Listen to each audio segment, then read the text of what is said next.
5 years before the shot heard round the world at Lexington, a different shot echoed through the Carolina backcountry. It was the sound of a cannon firing into a crowd of 2,000 farmers, men who had stood their ground against a disciplined army and roared back a phrase of pure Appalachian defiance: "Fire and be damned." They called themselves the Regulators, and their rebellion was drowned in blood. The history books often call it a riot. The locals know it was a war. What could drive God-fearing men to wage war on their own government years before America was even a dream? Today, we will dig into the blood-soaked soil of Alamance and unearth the forgotten story of America's first armed uprising. To understand the fire, you must first understand the forest. Picture the Carolina backcountry in the 1760s. This wasn't the manicured world of coastal plantations with their grand houses and ships sailing for London. This was the edge of the map. It was a land of tangled forests, where ancient oaks stood shoulder to shoulder, and the ground was a web of creeks and rivers with names like the Haw and the Eno. The air here was different, thick with the smell of pine and damp earth, and the only authority was the changing of the seasons and the word of God. The people who carved a life from this wilderness were as rugged as the terrain itself. They were mostly Scots-Irish and German immigrants, families who had fled the famines, wars, and religious persecution of the Old World. They came here not for riches, but for something far more precious: a piece of land to call their own and the right to be left alone. They were dissenters, Presbyterians and Lutherans, who held a deep and abiding suspicion of any government that smelled of the high and mighty Anglican Church they'd left behind. Their lives were a testament to pure grit. A man would build his cabin with his own 2 hands, felling the trees and notching the logs himself. He'd clear his fields one back-breaking stump at a time, his wife working right alongside him. They hunted for their meat, grew their own corn, and spun their own wool. Survival was a daily struggle against rocky soil, harsh winters, and the ever-present threat of raids. This constant hardship forged them into something tough, fiercely independent, and loyal only to their family, their clan, and their creator. In this world, money was a ghost. A farmer might go an entire year without seeing a single silver coin. The economy ran on barter and good faith. A bushel of corn might be traded for a new axe head. A day's labor might be paid with a salted ham. A man's worth wasn't measured by the gold in his pocket, but by the strength of his handshake, the straightness of his rifle shot, and the honor of his family name. But this isolated world of sweat and scripture was not its own kingdom. It was ruled from afar, from the balmy coastal cities, by a class of wealthy English gentlemen appointed by the royal governor. These men, in their powdered wigs and silk stockings, looked upon the backcountry settlers as little more than savages, crude, uneducated, and most importantly, a resource to be squeezed. A shadow was creeping west from the coast, a shadow of tax collectors and corrupt officials who spoke the language of coin and contracts. Little did the farmers know, this modern world was about to come knocking at their cabin doors, not with a friendly hand, but with a battering ram. This explosion of rage didn't come from nowhere. Its seeds were sown in the rocky soil of Scotland and the war-torn fields of Germany generations before. These families didn't come to the backcountry with land grants from a grateful king. They came as refugees. They bought their homesteads not with royal paper, but with the sharp steel of the axe and the cold lead of the long rifle. They carved their existence directly from a hostile wilderness, fighting the land, the weather, and the native tribes for every single acre. In their minds, this land wasn't given to them by a government. It was earned through a covenant of sweat, blood, and prayer. The old scars of history ran deep, carried across the Atlantic in their very bones. The Scots-Irish in particular had a long and bitter memory of English authority. For a century, they had been used as a buffer by the British Crown in the violent plantations of Ulster, only to be squeezed by the same government with crippling rents and religious persecution. When the king's new taxman, with his arrogant sneer and his stack of legal papers, showed up at their cabin door in Carolina, they didn't just see a colonial official. They saw the same old ghost of the English landlord they thought they had finally escaped. This created a division in the colony far deeper than any river or mountain range. It was a chasm of culture. On one side were the coastal elites, who saw themselves as Englishmen, loyal to the crown, the Anglican Church, and the intricate dance of colonial politics. On the other were the backcountry settlers, who felt no loyalty to a distant king or a governor who had never walked a furrow in his life. Their allegiance was to their own kind, to the Presbyterian meeting house, and to a simple, unwritten code of honor that valued a man's word over a lawyer's contract. In these mountains, a family name wasn't just a label, it was a legacy. A name like Fanning or Tryon carried the weight of unearned privilege and a history of looking down on the common man. But a backcountry name, a hunter, a husband, a Pugh, carried the heavy burden of generations of struggle. It was a quiet promise to work hard, to stand by your neighbors, and to never, ever let an outsider push you off your land. To be a backcountry farmer meant you bent the knee to God alone. To be one of the governor's men meant you expected the world to bend the knee to you. A collision was not just likely, it was inevitable. The conflict didn't begin with a gunshot. It began with a whisper. A whisper at the grist mill, a bitter complaint muttered over a fence post, an angry prayer offered in the quiet of a cabin. The ground for this rebellion was salted with years of personal insults and public humiliations, all stemming from a group of men the farmers called the Courthouse Ring. This wasn't some shadowy conspiracy, it was a cancer of corruption that operated in plain sight. At its heart was Edmund Fanning, a man who became the living symbol of everything the backcountry had come to despise. He was a Yale-educated lawyer who wore fine clothes, lived in a mansion built with stolen money, and looked at the calloused hands of a farmer with open contempt. The old wounds were everywhere, festering in nearly every family. You see, the system was designed to break a man. A farmer might ride for 2 days to register the deed to his land, only to have a clerk, Fanning's cousin perhaps, charge him a filing fee that existed in no law book. Then the sheriff, another crony, would demand the annual poll tax be paid in hard coin, knowing full well the farmer dealt in tobacco and deer hides.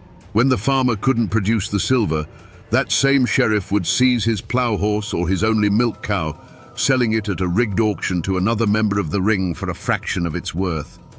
This venom dripped into the community through the wellspring of gossip. After the Sunday sermon, men would gather under the shade of an oak, their voices low and hard. They'd share stories of the latest outrage. One man lost 10 acres over a debt of 5 shillings that had been bloated by illegal court costs. Another had been thrown in jail for daring to question the sheriff's math. These stories spread from homestead to homestead like a fever, each telling making the injustice feel more personal, more suffocating. The courthouse ring wasn't just stealing their property, it was stealing their dignity. Slowly, the atmosphere began to change. The respectful nod once offered to the county clerk was replaced by a cold, hateful stare. A trip into the county seat of Hillsborough felt less like going to town and more like walking into a nest of snakes. Every official document, every tax notice, every court summons was now seen not as the law of the land, but as another turn of the screw. The laughter in the local tavern grew harder, edged with a bitterness that wasn't just from the corn whiskey. A land dispute between neighbors was no longer just about a misplaced fence. It was interpreted as one side currying favor with the corrupt judges. A simple fistfight at a market fair became an act of class warfare. Every small misunderstanding, every past slight, was now magnified through the dark lens of this great grudge. The air itself grew thick with suspicion and resentment, turning old friends into potential enemies and transforming the quiet valleys of Carolina into a powder keg, just waiting for a single, careless spark. Before the storm breaks, the air always goes dead still. In the hills of Carolina, that stillness was filled with a rising dread.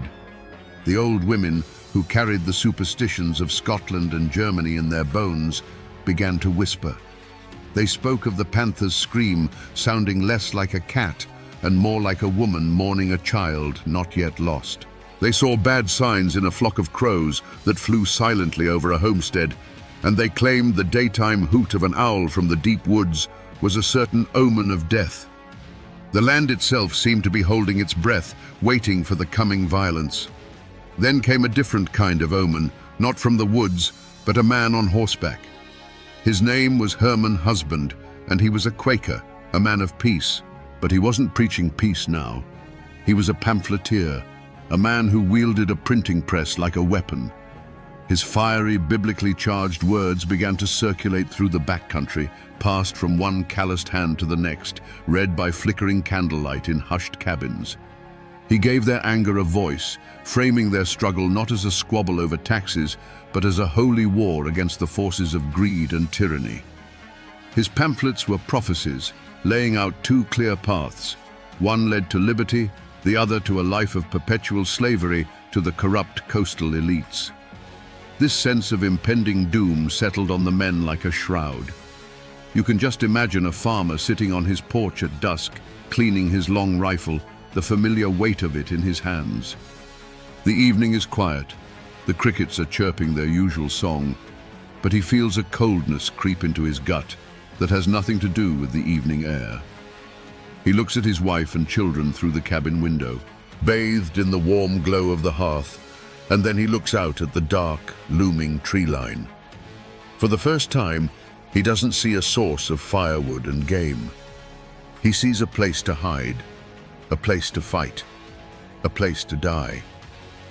It was a premonition, a gut-wrenching certainty that the time for petitions and prayers was over, and the time for powder and shot was drawing terrifyingly near. For years, the farmers had tried to fight the system with its own weapons. They wrote petitions, polite and humble, begging the colonial assembly for relief. Each one was ignored, dismissed with the contempt a lord might show a serf. They tried to sue the corrupt officials, only to find the courts were run by the very same snakes who were robbing them blind. Every legal door was slammed in their faces. The pressure had been building for years, and in September of 1770, in the town of Hillsborough, the dam finally broke. This was no spontaneous riot. It was a calculated act of defiance. 150 regulators, their faces grim and set, marched into town on court day. They weren't a disorganized rabble. They were a determined force, armed with heavy sticks, farm tools, and a righteous fury that had been simmering for a decade. Their target was the courthouse, the very symbol of their oppression. They stormed the building, a wave of muddy boots and homespun cloth overwhelming the shocked officials. Their first act was to find Edmund Fanning. They dragged the despised official from the judge's bench, his fine clothes tearing in their grip. They threw him into the dusty street and beat him, not to kill, but to humiliate. Each blow was a release of years of pent-up rage for every illegal fee, every stolen horse, every contemptuous sneer. When they were done with Fanning, they turned on his house, a mansion so luxurious the farmers called it a palace built on their tears. They didn't just vandalize it, they dismantled it, brick by brick, until nothing was left but a pile of expensive rubble. Back in the courthouse, they held a mockery of justice. They dragged the judge from his seat and put one of their own in his place, going through the court docket and striking down the cases against their fellow farmers. This was more than a protest. It was a revolution in miniature.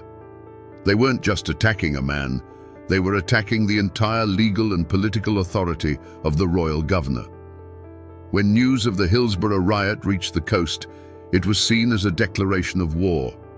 Governor William Tryon, an arrogant and ambitious military man, could not let this stand. This was a direct challenge to his power and, by extension, the power of the king. The line had been crossed. There would be no more petitions. There would be no more negotiations. The only answer now would come from the barrel of a gun. The first drops of blood had been metaphorical, spilled in the beating of a corrupt official and the destruction of his home. The next would be real. On the morning of May 16, 1771, Two armies faced each other across a quiet field bordering Alamance Creek. On one side stood Governor Tryon's militia, over 1,000 men in disciplined lines, their bayonets glinting in the spring sunlight. Before them sat the dark, menacing mouths of several cannon. On the other side, scattered amongst the trees and rocks, were 2,000 regulators. They were not an army. They were a gathering of fathers and sons, armed with the old hunting rifles and farm tools they used to feed their families. When the governor's final demand for surrender was met with that thunderous cry, "Fire and be damned," the fate of them all was sealed. There was no warning shot. The first sound was a deafening physical blow that seemed to tear the very fabric of the sky. The cannon spoke, and the world dissolved into smoke and a hellish roar. For the farmers, who had only ever known the sharp crack of a squirrel rifle, it was the sound of the apocalypse. The ground shook beneath their feet, and the air, which moments before had carried the scent of honeysuckle, was instantly choked with the bitter, sulphurous stink of black powder. Through the eyes of a young boy hiding behind a wagon, the battle was not a series of heroic charges, but a terrifying blur of chaos. He saw the man who had been his neighbor, a man he'd known his whole life, suddenly stagger and fall as if tripped by an invisible hand. There was no dramatic cry, just a quiet, heavy collapse into the grass. He heard the pop, pop, pop of the regulator rifles, a desperate and scattered sound, answered by the terrifying, unified crash of hundreds of militia muskets firing as one. It was the sound of a handful of pebbles thrown against a stone wall. The air itself became a lethal thing, filled with a constant, high-pitched whine. Leaves and twigs were clipped from the trees as if by an unseen scythe. Men would duck behind an ancient oak for cover, only to have the bark explode into splinters beside their head. The orderly commands of Tryon's officers were a distant, chilling murmur, while the sounds on the regulator side were a desperate chorus of individual shouts, screams of pain, and cries of encouragement that were swallowed by the unending noise. When the smoke momentarily cleared, the field was a landscape of surreal and terrible images. A farmer's broad-brimmed hat lay upside down in the grass, a small dark hole punched through its crown. A heavy iron pitchfork stood upright, its tines buried in the soft earth, its owner nowhere to be seen.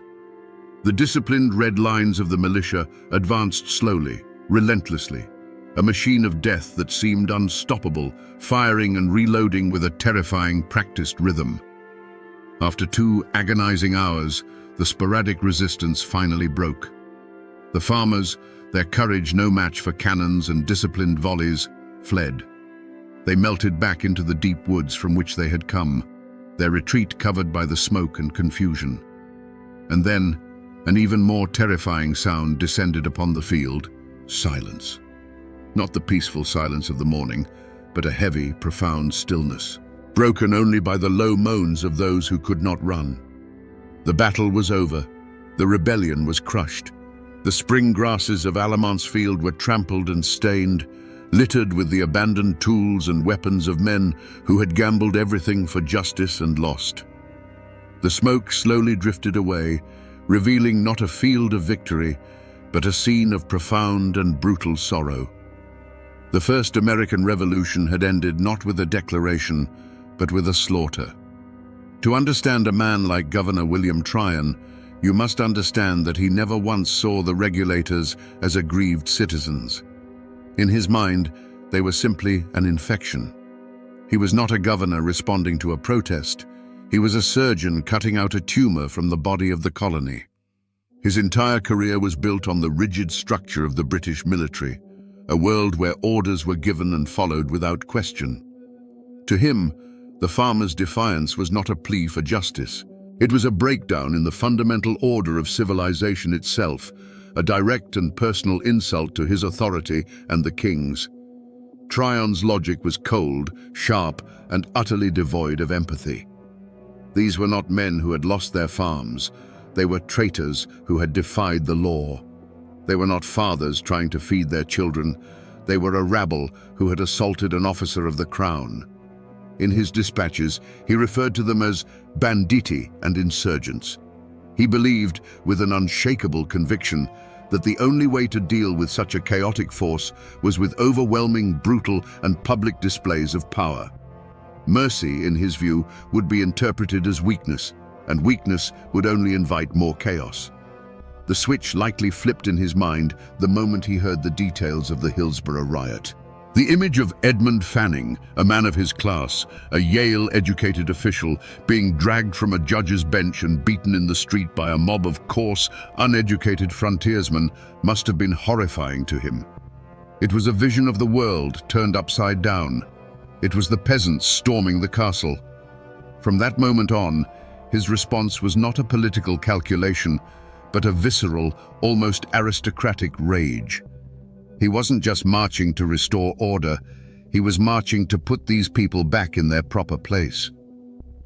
After the cannons fell silent at Alamance and the farmers had fled, Tryon likely felt not a shred of remorse, but a grim sense of satisfaction. The feeling would have been one of triumph, of order restored. As he rode across the silent, blood-soaked field, he wouldn't have seen the bodies of his fellow countrymen. He would have seen the evidence of a necessary and successful operation. The hanging of James Few on the battlefield without a trial was not an act of cruelty in his mind, but a necessary piece of political theatre.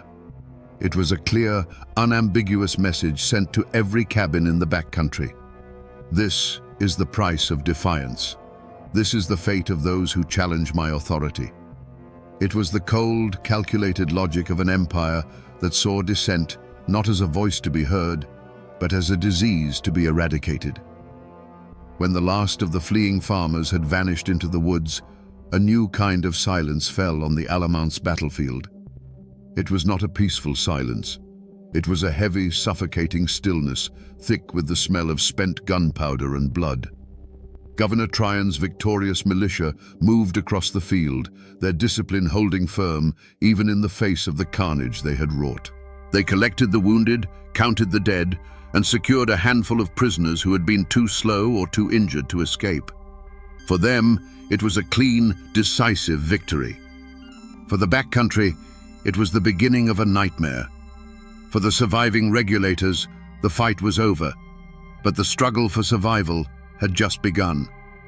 They were no longer farmers or protesters, they were fugitives. They scattered into the familiar dense wilderness of the Carolina Piedmont, the woods that had been their larder and their sanctuary now becoming their last hope of survival. Wounded men staggered through hidden ravines, while others made desperate journeys back to their homesteads, not to stay, but to grab a handful of supplies and whisper a frantic goodbye to their families before disappearing again into the shadows. They were hunted men in their own land. Tryon's vengeance was as swift as it was pitiless. He wanted to make an example, to burn the lesson of Alamance into the memory of the backcountry for a generation. Among the prisoners was a man named James Few, a simple carpenter who had been driven to rebellion. Without the pretense of a trial, without a prayer or a final word, Tryon ordered him hanged right there on the battlefield. His body was left dangling from an oak tree, a grotesque scarecrow meant to terrorize anyone who might still harbor defiant thoughts. He was a sacrifice, a bloody warning nailed to the barn door of the entire region. The battle was over, but the war on the regulator's spirit continued. Tryon turned his militia into an occupying army and unleashed them on the surrounding counties. They marched from farm to farm, a wave of red coats and cold steel, living off the land and terrorizing the populace. They were hunting for the regulator leaders, men like Herman Husband and James Hunter, and a handsome reward was offered for their capture, dead or alive. The soldiers interrogated wives and terrorized children, turning the once peaceful homesteads into places of fear and suspicion. This was not just a manhunt, it was a campaign of subjugation. Tryon issued a proclamation. Every man in the backcountry was to come forward and sign a binding oath of allegiance to the king and his government. To refuse was to be branded an outlaw. Over the next month, more than 6,000 farmers, their spirit broken and their leaders in hiding, were forced to make the humiliating journey to a militia camp to sign the document. effectively swearing loyalty to the very men who had crushed them. And as they did, Trajan's men were busy confiscating the property of known regulators, ensuring their families would face ruin and starvation. The ashes of Alamance had settled, and in the silence that followed, there was only fear and the cold grip of defeat. The smoke from the Battle of Alamance didn't just drift over the battlefield, it seeped into every cabin, every church, and every general store in the backcountry, poisoning the air between neighbors. The community, once united by common hardship, was now fractured, split by fear and the bitter question of who was right and who was wrong.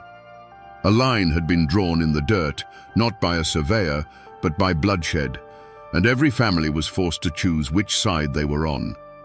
The Presbyterian meeting houses, once the heart of the community, became cauldrons of quiet tension. Some preachers had thundered from the pulpit in support of the regulators, calling their cause a righteous one. Others, fearing the governor's wrath, now urged their congregations to submit to authority and pray for peace. Friendships that had been forged over decades of shared harvests and barn raisings now buckled under the weight of suspicion. Was the man who helped you clear your field last spring secretly reporting your movements to the militia? Was the family you shared bread with now loyal to the governor? A suffocating conspiracy of silence fell upon the region. The few who had witnessed the hangings or knew the hiding places of the regulator leaders were gripped by a primal fear. To speak the truth to the authorities was to risk being labeled a sympathizer, inviting the wrath of the occupying militia. But to stay silent was to betray their own conscience. Many chose a third option. They saw nothing, they heard nothing, they knew nothing. Their faces became blank masks, their conversations carefully pruned of any mention of the recent unpleasantness. It was a collective act of amnesia born of pure terror. Yet, even in this climate of fear, small acts of both courage and cowardice became the true measure of a person's soul. A brave farmer's wife would leave a basket of bread and salted meat at the edge of the woods, a silent signal to a husband or neighbor in hiding. A blacksmith, under the watchful eye of a militia patrol, would deliberately botch the shoeing of their horses, slowing them down just enough. But for every act of quiet defiance, there was an act of betrayal. A struggling farmer, tempted by the reward money or hoping to curry favor with the new powers, would lead a patrol to a hidden cabin. A merchant would provide a false alibi for a government loyalist, condemning an innocent man with his lie. The regulator war was no longer a battle fought with rifles on an open field. It had become a silent, vicious war fought with whispers, glances, and closed doors. It tore at the very fabric of the community, turning the backcountry into a place where the deepest loyalties were tested, and the truest nature of a man's heart was laid bare for all to see. With the rebellion crushed, the final act of Trajan's vengeance began, the hunt for the ringleaders. This was not a simple matter of law enforcement. It was a grim, relentless pursuit through the unforgiving Appalachian foothills. Trajan's militia, composed of Easterners who viewed the backcountry as a savage wilderness, formed the core of the posse. They were joined by a motley collection of local loyalists eager to prove their allegiance, and a few opportunistic bounty hunters who smelled blood money on the wind. Their mission was simple: bring back the leaders of the regulators, preferably in chains. The chase became a brutal contest between the hunters and the hunted, with the mountains themselves as the main character. The fugitives, men like James Hunter and the pamphleteer Herman Husband, knew this land like the back of their own hand. They knew every hidden valley, every secret pass, every cave where a man could disappear. They moved like ghosts through the dense forests, subsisting on wild berries and whatever game they could kill without a gunshot giving away their position. They were aided by a silent network of sympathetic farmers who would leave them food, warn them of patrols, and lead the militia on wild goose chases into impassable swamps. For the pursuers, the hunt was a descent into a green hell. The rugged terrain was their enemy. They were tormented by biting insects, venomous snakes, and the constant, unnerving feeling of being watched from the shadows. Their brightly colored uniforms made them easy targets, and their ignorance of the land led them into ambushes and dead ends. More than one militia patrol found themselves hopelessly lost, forced to abandon the chase and struggle back to camp, humiliated and exhausted. The mountains, which had nurtured the regulators' independence, now served as their greatest fortress. Despite the difficulties, the net slowly tightened. Herman Husband, the intellectual soul of the movement, was a writer, not a woodsman. He was captured relatively quickly, his spirit broken. Others, however, were harder to corner. The general of the regulators, James Hunter, remained at large, a phantom who seemed to be everywhere and nowhere at once. The final moment of capture for most of the key leaders wasn't a dramatic firefight in a mountain pass. It was a slow, grinding process of attrition. Exhausted, starving, and betrayed by informants, they were picked off one by one. Often, they were found not in a heroic last stand, but sleeping in a barn or accepting a meal from someone they mistakenly trusted, too worn down to run any longer. The hunt in the shadows was over, and the stage was set for the governor's final act of justice. The captured regulator leaders were dragged back to Hillsborough, the very town they had once triumphantly seized. But now, it was an armed camp. Governor Tryon's militia stood guard on every corner, their bayonets fixed, turning the colonial courthouse into a fortress. The air inside the courtroom was thick with the metallic tang of fear and the stench of foregone conclusions. On one side of the room sat the coastal gentry and loyalists, their faces smug with victory. On the other, huddled in silence, were the wives and families of the accused, their faces etched with a despair that knew there was no hope here. In the defendant's box sat the 6 captured leaders. They were not cowering criminals. They were broken, exhausted men, but their eyes held a hard, defiant glint. There was no remorse on their faces, only the quiet dignity of men who had fought for what they believed in and lost. They looked out at a courtroom where the judge, the prosecutor, and the jury were all part of the same corrupt system they had risen up against. Their trial was a piece of theater written by the victors, a legal ritual designed to give the veneer of law to an act of pure political vengeance. The proceedings were a farce. Witnesses for the prosecution, likely motivated by fear or reward, gave their testimony. Any evidence of the years of extortion and abuse that had led to the rebellion was dismissed as irrelevant. The charge was not assault or rioting, it was high treason. By firing on the king's representative, they had, in the eyes of the law, fired upon the king himself.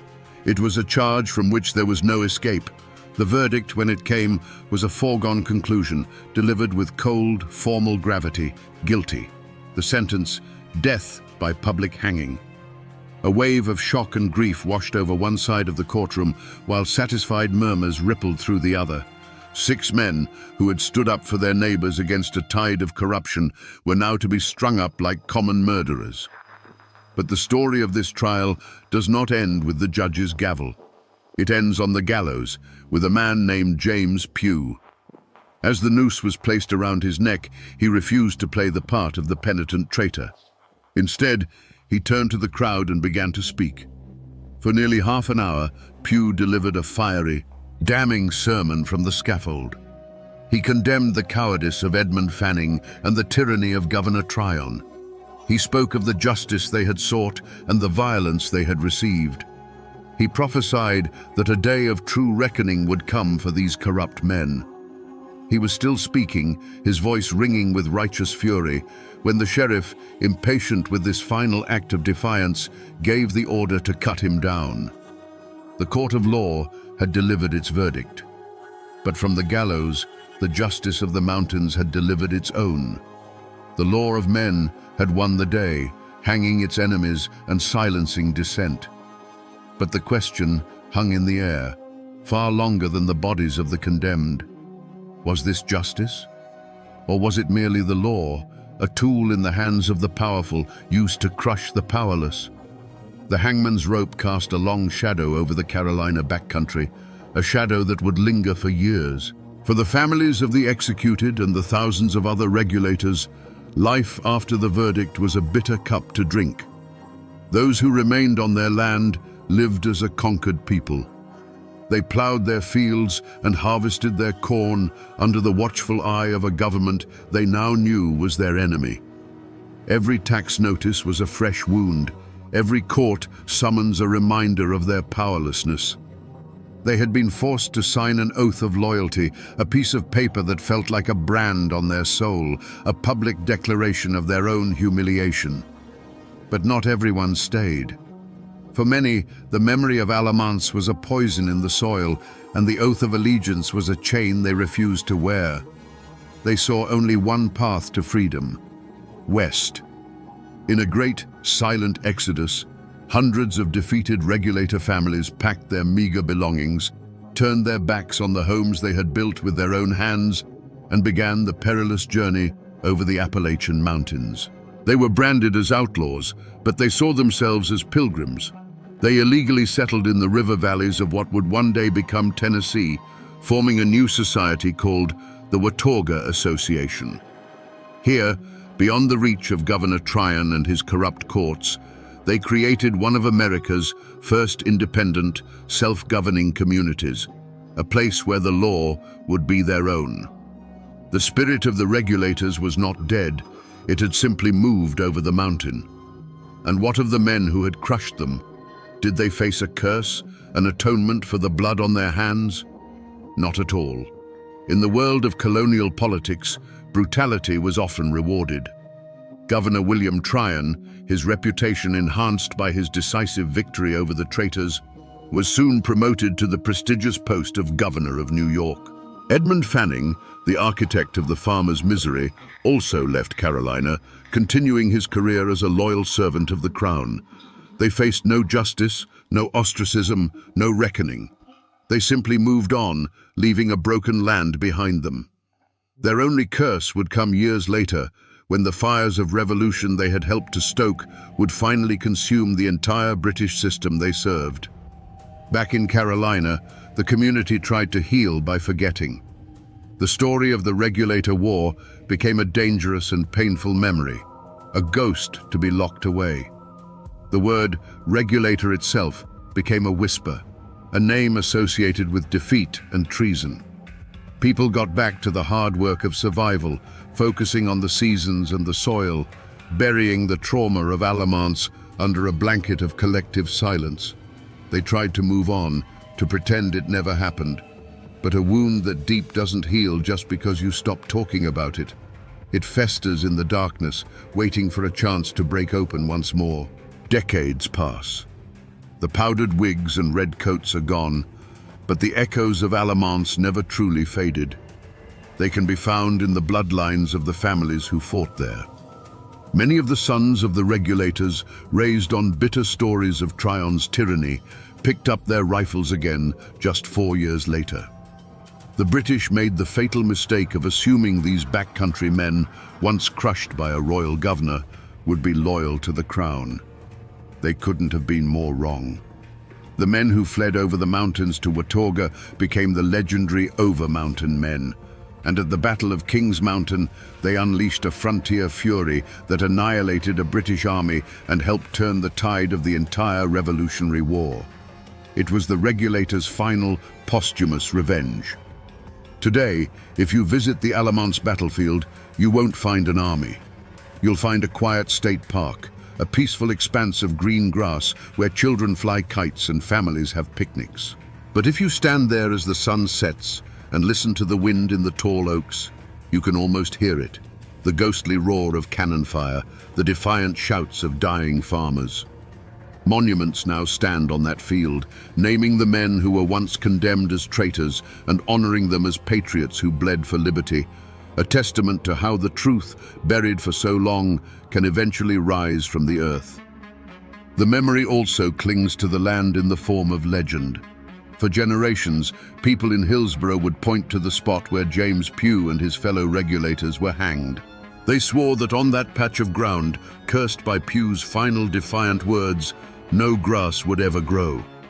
It was a physical scar on the landscape, a constant, eerie reminder kept alive not by historians, but by the folk memory of a people who refused to let the story die completely. And while the names and dates may have faded from the nation's memory, the spirit of the regulators has soaked into the very soul of Appalachia. That fierce independence, that deep and abiding distrust of distant, powerful governments, that unshakable belief that a man has the right to stand his ground against injustice, that is the true living legacy of Alamance. The textbooks might forget, the politicians may never learn, but the mountains remember everything. So we return to the question that started our journey, the question that hangs in the smoke of the Alamance battlefield. What could drive God-fearing men to wage war on their own government? The answer, we now see, is both simple and profound. They didn't fight to create a new nation or to overthrow a distant king. They fought because the boot of a corrupt and arrogant power was pressing down on their necks. And they believed, with every fiber of their being, that a free man does not endure such a thing without fighting back. They fought for the most fundamental of all rights, the right to enjoy the fruits of their own labor and to be treated with dignity. This is a story that teaches a hard lesson about the price of liberty. It reminds us that the first people to stand up are often the first to be cut down. The regulators lost their battle, their property, and in some cases, their lives. They were branded as traitors, and their story was buried. But their spirit did not die on that field. The blood they shed at Alamance was not wasted. It seeped into the ground and watered the roots of a tree of liberty that would burst into full, revolutionary bloom just a few short years later. Their defiance became a legacy, a fierce whisper of warning passed down through generations of mountain folk that the law and justice are not always the same thing. Their struggle is a testament to the indomitable Appalachian spirit, a spirit that bends for no man and bows only to God. It's a timeless reminder that when every legal door is slammed shut, when every petition is met with contempt, ordinary people will eventually seek their justice not in a courthouse, but in the open field with whatever tools they have at hand. Their voices were silenced by the rope and the cannon, but if you listen closely, you can still hear their echo in the Carolina hills. And now, my friends, you know the rest of the story. Put yourself on the corner of Princeton Avenue. It is a humid morning in August. The year is 1913. The air smells of coal dust and unpaved earth. Usually, the loudest thing you hear in these mountains is the distant whistle of a steam locomotive or the clatter of horses' hooves on the hard-packed clay. But today, the sound is different.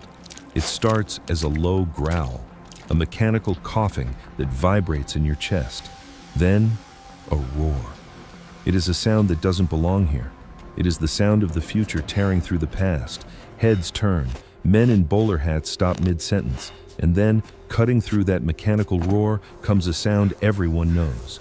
The sharp, cracking snap of a revolver. Once, twice. Then a volley that echoes off the brick facades of the new downtown buildings. A black metal shape tears around the corner.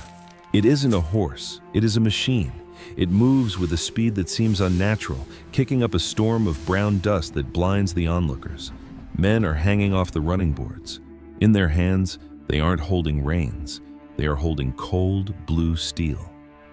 This didn't happen in Chicago. It didn't happen in New York City. This happened in the heart of the Appalachian Mountains.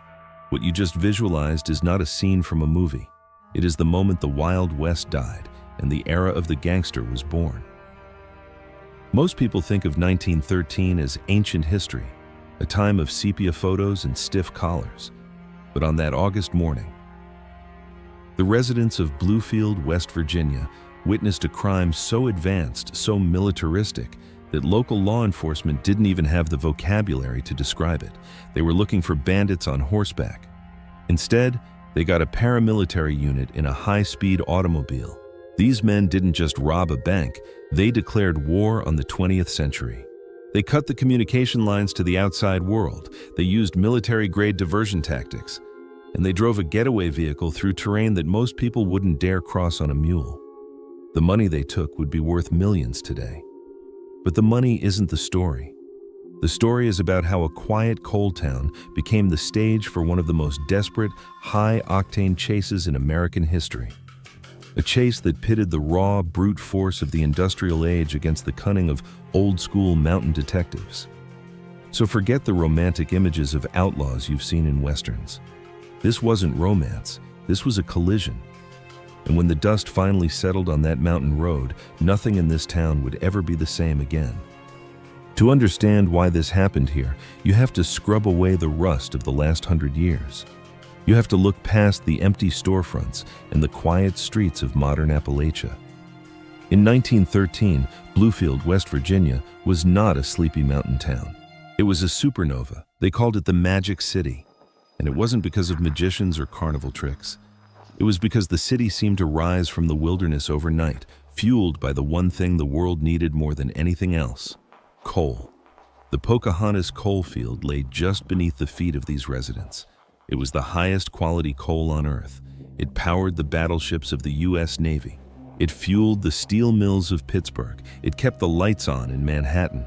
And all that black rock turned into rivers of green money that flowed right into Bluefield. Imagine walking down Bland Street in 1913. You wouldn't see stereotypical hillbillies in overalls. You would see men in tailored Italian suits trying to keep the mud off their polished leather shoes. You would see grand hotels with crystal chandeliers. You would hear the constant, rhythmic shunting of train cars, thousands of them, carrying the lifeblood of the Industrial Revolution. At this specific moment in time, Bluefield had more millionaires per capita than almost any other city in America. Think about that. More than New York. More than San Francisco. It was an island of extreme wealth in a sea of jagged mountains. And where did all those millionaires keep their money? In the banks, specifically the First National Bank of Bluefield. This wasn't a wooden shack with a safe in the back. It was a temple of commerce. Thick stone walls, high ceilings, brass teller cages. It was designed to look invincible. A place where a coal baron could drop a bag of gold coins and feel the heavy, reassuring thud on the marble counter. But there was something else inside that bank. Something specific. See, in 1913, credit cards didn't exist. Direct deposit was science fiction. Miners were paid in cash. Scrip was common, yes, but for the big purchases, for the real economy, you needed physical currency. Every week, trains arrived from the Federal Reserve, offloading canvas sacks heavy with silver dollars and crisp banknotes. This cash was destined for the payrolls of tens of thousands of miners working in the hollows surrounding the city. This brings us to a staggering fact. On any given Friday, the vaults in downtown Bluefield often held more liquid cash than the entire state treasury of West Virginia. It was a stockpile, a dragon's hoard sitting there, waiting to be distributed. The bank managers felt safe. They had the mountains as a natural wall. They had the local police. They had the sheer audacity of their own reputation. Who would be crazy enough to rob the bank in a town run by coal operators who practically owned the law? It seemed impossible. It seemed suicide. But wealth has a magnetic pull. It draws in investors, it draws in workers, and if you pile it high enough, it draws in predators. While the bankers were counting their deposits and the coal barons were lighting cigars, a group of men were looking at Bluefield on a map. They didn't see a magic city. They didn't see a miracle of industry. They saw a piggy bank, and they had brought a hammer. When you picture a bank robber from the early 1900s, who do you see? A dusty cowboy with a bandana over his face? A desperate drifter who had too much whiskey and not enough sense? Erase that image. The men who came to Bluefield were not cowboys. They were not desperate. They were something far more dangerous. They were professionals. In the history of American crime, there is a distinct shift that happens right around this time. The old outlaw, the romantic figure riding across the plains, was dying out. He was being replaced by a new breed, the career criminal. These men didn't rob banks because they had a grudge against the sheriff. They robbed banks because it was their job. They clocked in, they did the work, and if everything went right, they clocked out rich. We know they weren't locals. In a town like Bluefield, where everyone knew everyone's grandfather, a local crew would have been recognized before they even walked through the door. These men were ghosts. They slipped into the city unnoticed, likely by train, weeks before the event. Imagine them sitting in a diner across from the bank, drinking coffee, watching. They weren't looking at the scenery. They were counting steps. How many seconds does it take for the guard to turn his back? What time does the teller unlock the front gate? When is the street busiest? When is it empty? This was surveillance. It was data collection. They noticed the rhythms of the city. They saw that the police force, while tough, was reactive. The police waited for trouble to happen. This new breed of criminal relied on the element of surprise to be gone before the reaction could even start. They were cold. They were calculating. And they were heavily armed. We aren't talking about rusty six-shooters found in a barn. They carried high-caliber automatic pistols and sawed-off shotguns, weapons designed for close-quarters combat, weapons designed to clear a room in 2 seconds flat.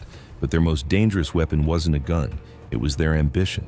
Most thieves in 1913 would be happy with a register drawer full of cash, a few $100s, maybe 1,000. These men were looking at the vault of the First National Bank and doing the math on a score that would equal a lifetime of wages. They knew the risks. They knew that West Virginia justice was often delivered at the end of a rope, not a gavel. But they also knew that the world was changing. The old laws couldn't keep up with the new speed of life. They had the plan, they had the firepower, they had the target. But to pull off the impossible, to rob the richest bank in the mountains and vanish into thin air, they needed an escape vehicle that defied the laws of nature. A horse has limits. It gets tired, it gets spooked, it can be tracked. So, they decided to trust their lives to a machine. To understand how insane this plan was, you have to understand cars in 1913. Today, if you rob a bank, a car is the default choice. It's reliable, it's fast. But in 1913, a car was a temperamental, exploding collection of metal and rubber that hated you. Most people in Bluefield still got around on horses or mules. The roads weren't highways. They were wagon trails, deep ruts carved into the clay, filled with rocks the size of watermelons. When it rained, they turned into swamps. When it was dry, they were dust bowls. Taking a car into the Appalachian Mountains wasn't transportation. It was an extreme sport. Yet, the gang chose this. Why? Speed. Raw, terrifying speed. A good horse can gallop at 30 miles per hour, but only for a short burst. After a few miles, it needs to rest. A 1913 touring car, like a Studebaker or a Ford Model T, could sustain 30, maybe 40 miles per hour indefinitely, as long as the engine didn't overheat and the tires didn't blow. Imagine the vehicle they secured. It was a beast of open-air steel. No seatbelts, no airbags, just a bench seat, a steering wheel the size of a pizza, and an engine that sounded like a tractor fight. The robbers likely modified it. They would strip off any unnecessary weight. Fenders? Gone. Extra seats? Gone. They needed every ounce of horsepower to climb those steep mountain grades. But the real advantage was psychological. Police on horseback were used to chasing other horses. They knew the rhythm of a gallop. They knew how to cut off a rider. But how do you chase a machine that doesn't get tired? How do you catch something that roars uphill faster than your horse can trot? It was a technological, asymmetrical warfare. It would be like a criminal today using a jetpack while the police are stuck in traffic. But there was a catch, a massive one. Cars in 1913 were loud, extremely loud. You couldn't sneak up on anyone. Starting the engine involved hand-cranking a lever on the front, risking a broken wrist if it kicked back. It was a violent, noisy process, so the plan had a fatal flaw. Once that engine started, the clock wasn't just ticking, it was screaming. Every person within a 5-block radius would look up. They needed a way to buy time. They needed to make sure that even if the town heard them, even if the town saw them, no one could call for help. They had the muscle, they had the speed. Now, they needed to blind the city. Information travels fast, even in 1913. If the robbers hit the bank and sped off, the bank manager only had to run to the nearest telephone or telegraph office. Within 30 seconds, a message would be tapping out over the copper wires. Robbery in Bluefield, headed south. The sheriff in the next town over, maybe 10 miles away, would get the message before the robbers even got halfway there. He would simply drag a log across the road, gather a posse, and wait with shotguns leveled at the first car that appeared. The robbers knew this. They knew that in a race between a car and a telegram, the telegram wins every single time. So the night before the attack, or perhaps in the early dawn hours, a shadow moved through the outskirts of town. This wasn't the work of a thug. This was the work of a saboteur. They located the main trunk lines. These were thick bundles of wire strung high up on wooden poles, humming with the invisible chatter of the city. These wires were the nervous system of the region. They connected Bluefield to the police, to the railroad dispatchers, to the rest of civilization. Someone climbed that pole. Imagine the friction of wood against leather boots, the slight sway of the pole in the wind, the isolation of being 30 feet in the air in the pre-dawn darkness. He pulled out a pair of heavy-duty wire cutters. With one snip of the pliers, Bluefield was cut off from the rest of the world. It sounds simple, but the implication is terrifying. It turned the city into a cage. If things went wrong, if the bank turned into a slaughterhouse, no one was coming to help. The National Guard wouldn't know. The state police wouldn't know. It was a tactic straight out of a military playbook: divide and conquer, isolate the battlefield. And here's the micro hook. While the residents of Bluefield were waking up, brewing their coffee and reading the morning paper, they didn't realize they were already trapped. The invisible walls had gone up while they slept. The saboteur climbed down. He pocketed the cutters. He vanished back into the shadows to join the others. The trap was set. The car was prepped. The wires were dead. The sun began to climb higher over the mountains. The bank employees arrived, unlocking the heavy front doors, blissfully unaware that they were walking into a scene that had been choreographed for weeks. The robbers checked their weapons one last time. They adjusted their coats. They stepped out onto the sidewalk. It was time to go to work. The First National Bank of Bluefield opens its doors. The lobby smells of floor wax and old paper. Dust motes dance in the shafts of sunlight cutting through the high windows. It's quiet, a respectful quiet. The only sounds are the scratching of fountain pens and the soft murmur of tellers speaking to customers. Then, the doors open again. 3 men enter. They don't run. Running attracts attention. They walk with purpose. Their footsteps on the marble floor echo a little too loudly. They are wearing long coats, which is strange for a humid August morning. A teller looks up. Maybe he intends to offer a polite greeting. Maybe he just notices that these men are moving in a formation that feels wrong. The leader steps to the center of the room. He doesn't go to the counter. He stops. He looks around. He scans the balcony. He scans the exits. For a split second, time seems to freeze. You know that feeling when the air pressure drops right before a thunderstorm? That's the feeling in the room. The primitive part of the human brain screams that a predator has entered the cave. Then, the coats sweep back. The metal comes out. Hands up. Don't move. The shout shatters the respectful silence. It's guttural, violent. It bounces off the stone walls, making it sound like there are 10 men instead of 3. The reaction is confusion, denial. People don't immediately scream. They freeze. They stare. Is this a joke? Is this a drill? The leader fires a shot into the ceiling. Crack! Plaster dust rains down like snow. Now, the denial is gone. Now, there is only terror.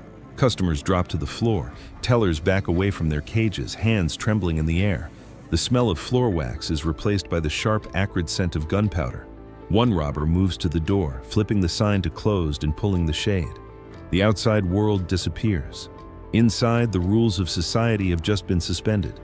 The other 2 move toward the cages. They move with the efficiency of machines. No wasted motion. One covers the crowd, his gun sweeping back and forth like a metronome. The other vaults over the counter. He isn't looking for loose change. He is looking for the head cashier. He knows exactly who holds the keys. Open it, he commands. The cashier, a man who has likely never held a gun in his life, stares down the barrel of a black steel pistol. His heart is hammering against his ribs like a trapped bird. He fumbles for the keys on his belt. His fingers feel numb, useless. Open it now, or you're a dead man. The robber's voice is calm. That's the scariest part. He isn't screaming. He is simply stating a fact. The key slides into the lock of the inner gate. The metal tumblers click. They are in. Inside the cage, the world shrinks. It's just the robber, the terrified clerks, and the money. This isn't like the movies where stacks of cash are neatly bundled on a table. This is a working bank. There is loose currency in the drawers. There are bags of silver coins that weigh as much as a bowling ball. There are bonds, certificates, private ledgers. The robber ignores the paper. He ignores the silver. He goes straight for the large canvas sacks. He knows what they look like. He knows the markings of the Federal Reserve. He grabs a sack. It's heavy, satisfyingly heavy. He throws it to his partner, then another, then another. In 1913, the average coal miner made about $2 a day. In seconds, these men are tossing around the equivalent of 10 lifetimes of labor. But outside the cage, the control is slipping. You can't hold a room full of people hostage forever. Fear turns into panic. Panic turns into unpredictability. A woman on the floor starts to sob. A man near the door shifts his weight, thinking about making a run for it. The robber guarding the lobby senses the shift. He racks the slide of his shotgun, a metallic clack-clack that freezes everyone in place. "Stay down!" He kicks a desk. Papers fly everywhere. He needs to keep them terrified. He needs to keep them paralyzed. Back in the vault, the greedy phase begins. They have the main sacks, but now they start sweeping the drawers. They are stuffing their pockets, their shirts. They are grabbing handfuls of bills. It's sloppy, but it's human nature. When you are standing in a river of gold, you try to drink as much as you can. "Time!" the lookout shouts. They have been inside for maybe 3 minutes. It feels like 3 hours. But the plan has a strict timeline. Every second they stay is a second the police get closer. Every second increases the chance that someone on the street noticed the close sign at the wrong time. The bagman heaves the loot over his shoulder. He looks like Santa Claus from hell. They begin to back out. They don't turn their backs on the hostages. They move in reverse, guns still trained on the trembling crowd. "Nobody moves for 5 minutes, the leader warns. "Anyone comes out that door, we shoot the first person we see." It's a bluff. Or maybe it isn't. No one wants to find out. They reach the front door. The leader reaches for the handle. And that is when the silence of the street outside is broken, not by a siren, but by a voice. A pedestrian, maybe a shopkeeper from next door, has walked up to the glass, cupping his hands to peer inside, wondering why the bank is closed on a Tuesday morning. He sees the guns. He sees the masks. His eyes go wide. He turns around and screams at the top of his lungs. "Robbery! They're robbing the bank!" The element of surprise is gone. The alarm has been raised, and the robbers are still inside. The plan has fractured. The silent exit is impossible. Now, it's a breakout. The leader kicks the door open. The glass shatters. They burst out onto Princeton Avenue, not as ghosts, but as targets. The street is no longer quiet. People are running. Shopkeepers are coming out of their stores. And unlike modern bystanders who might pull out a phone to record, citizens in 1913 West Virginia pulled out weapons. This was coal country. People were armed. A shot rings out from a second-story window, then another from the hardware store across the street. The robbers are taking fire. But they were ready for this. One of the men reaches into his coat. He doesn't pull out a gun. He pulls out a device that looks like an oversized firecracker. He lights the fuse and tosses it into the middle of the street. Boom! It's not dynamite, it's a smoke bomb. A thick, acrid cloud erupts, swallowing the intersection. It's gray, choking, and blinding. The air turns gray, and in that grayness, the bullets start flying. Confusion reigns supreme. The citizens can't see what they are shooting at. They hear shouting. They hear the heavy boots of the robbers sprinting on the pavement. To the car! Get to the car! They are running blind, guided only by memory. The heavy sacks of money are weighing them down, slamming against their backs with every step. Bullets zip through the smoke, snapping against the brick walls, shattering storefront windows. It's a war zone. Through the haze, they see the silhouette of their salvation. The black automobile. The driver is already there. He's been cranking the engine like a madman. The motor catches with a roar, coughing black smoke that mixes with the white diversionary smoke. The robbers dive in. They don't open doors, they vault over the sides.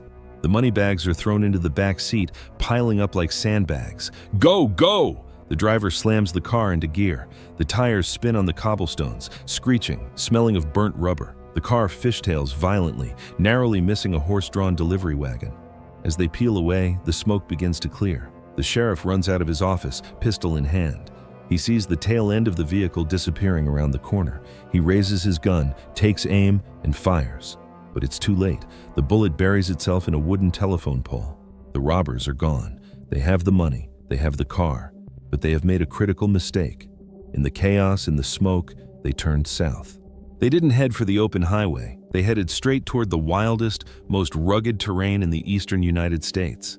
They thought the mountains would hide them. In reality, the mountains were about to trap them. Have you ever driven a modern car on a gravel road? It vibrates. It's loud. Now imagine doing that in a vehicle with wooden spoke wheels, leaf spring suspension, and tires as thin as a bicycle's. And imagine doing it at 40 miles per hour. The getaway car is screaming. The engine is redlining, a constant deafening roar that drowns out the wind. Inside the car, it is violent. The robbers are bouncing off each other. They are holding onto the sides with white-knuckled grips. Every pothole feels like a bomb going off under the chassis. They are leaving the paved streets of Bluefield behind. Now, they are in the deep country. The road is just a ribbon of dirt carved into the side of a cliff. To the left, a wall of rock. To the right, a drop-off into the valley below. There are no guardrails.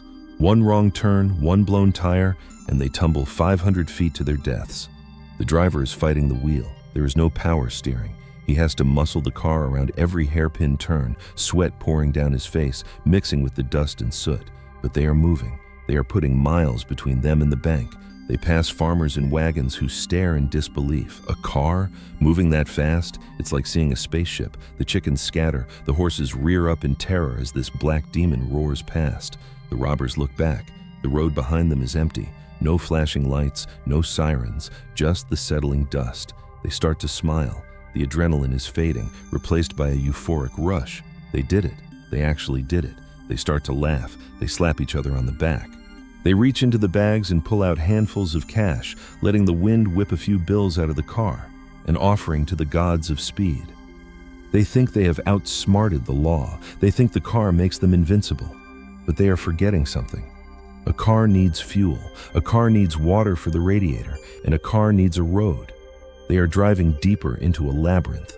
The further south they go, the narrower the roads get, the steeper the hills become. And unbeknownst to them, the telegraph wires they cut back in Bluefield, they were fixed faster than they anticipated. The silence has been broken. While the robbers are celebrating in their mechanical bubble, the invisible net is already being cast. Messages are flying to the towns ahead of them. Look for a black car, heavily armed, shoot on sight. The road ahead isn't empty. It's waiting. Back in Bluefield, the shock is wearing off. The smoke has cleared. The ringing in the ears of the bank tellers is fading. Now comes the anger. The sheriff stands in the middle of the street. He is surrounded by a crowd of furious citizens. Men are running to their homes to grab rifles. This isn't just a crime, it's an insult. Strangers came into their town, threatened their women, stole their money, and drove away laughing. The sheriff knows he can't catch a car on a horse, but he knows something the robbers don't. He knows the geography. He runs to the rail yard. He doesn't need a fast car. He needs a locomotive. Within minutes, a plan is formed. They will load men and horses onto a train and send it down the line to cut off the escape route. It's a brilliant move. The train can move faster than the car on the winding mountain tracks. But the sheriff needs more than just a posse. He needs professionals. He makes a call, not to the state police, not to the FBI, which barely existed yet. He calls a number that every criminal in the coal fields feared. He calls the local office of the Baldwin Felts Detective Agency. This is the turning point. If the robbers were just dealing with a local sheriff, they might have gotten away. But by hitting Bluefield, they poked the bear. The Baldwin Felts agents were not normal police. They were private enforcers. They were the men the coal companies called when miners went on strike. They were the men who tracked down train robbers. They were essentially mercenaries with badges. They were tough, they were ruthless, and they knew these mountains better than anyone on earth. When the call comes in, the agents don't panic. They don't rush. They simply stand up, check their weapons, and grab their hats. They bring out the heavy artillery, high-powered rifles with scopes, maps that show every deer trail and creek bed. The sheriff coordinates with them. They went south toward Graham. They're heading for the state line. The head detective nods.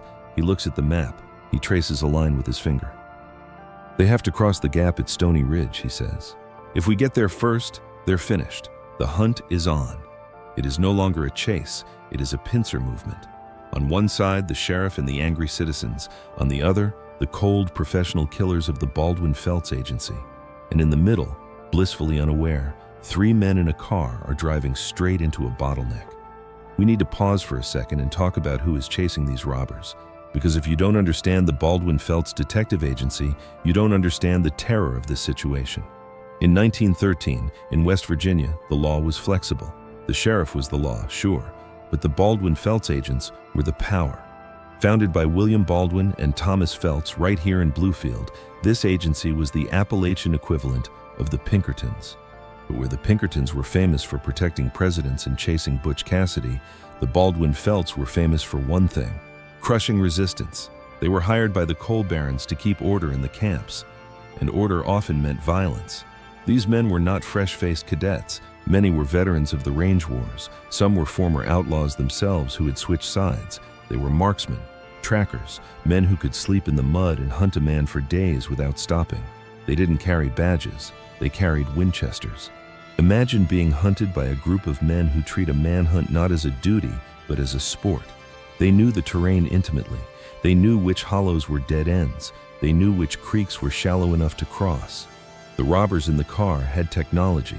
They had the speed of the future. But the Baldwin Felts had the brutality of the past. As the agents fanned out, they used a network of informants. Every station master, every store clerk, every farmer on the party line was eyes and ears for the agency. The car was spotted near Tazewell, then near a fork in the road by the river. The reports were coming in. Black car, 3 men, moving fast. The detectives didn't chase the car from behind. That's a rookie mistake. Instead, they moved to intercept. They calculated the speed. They looked at the road ahead. They realized the car had to slow down. The mountains don't forgive speed forever. Eventually, the road would turn into a goat path.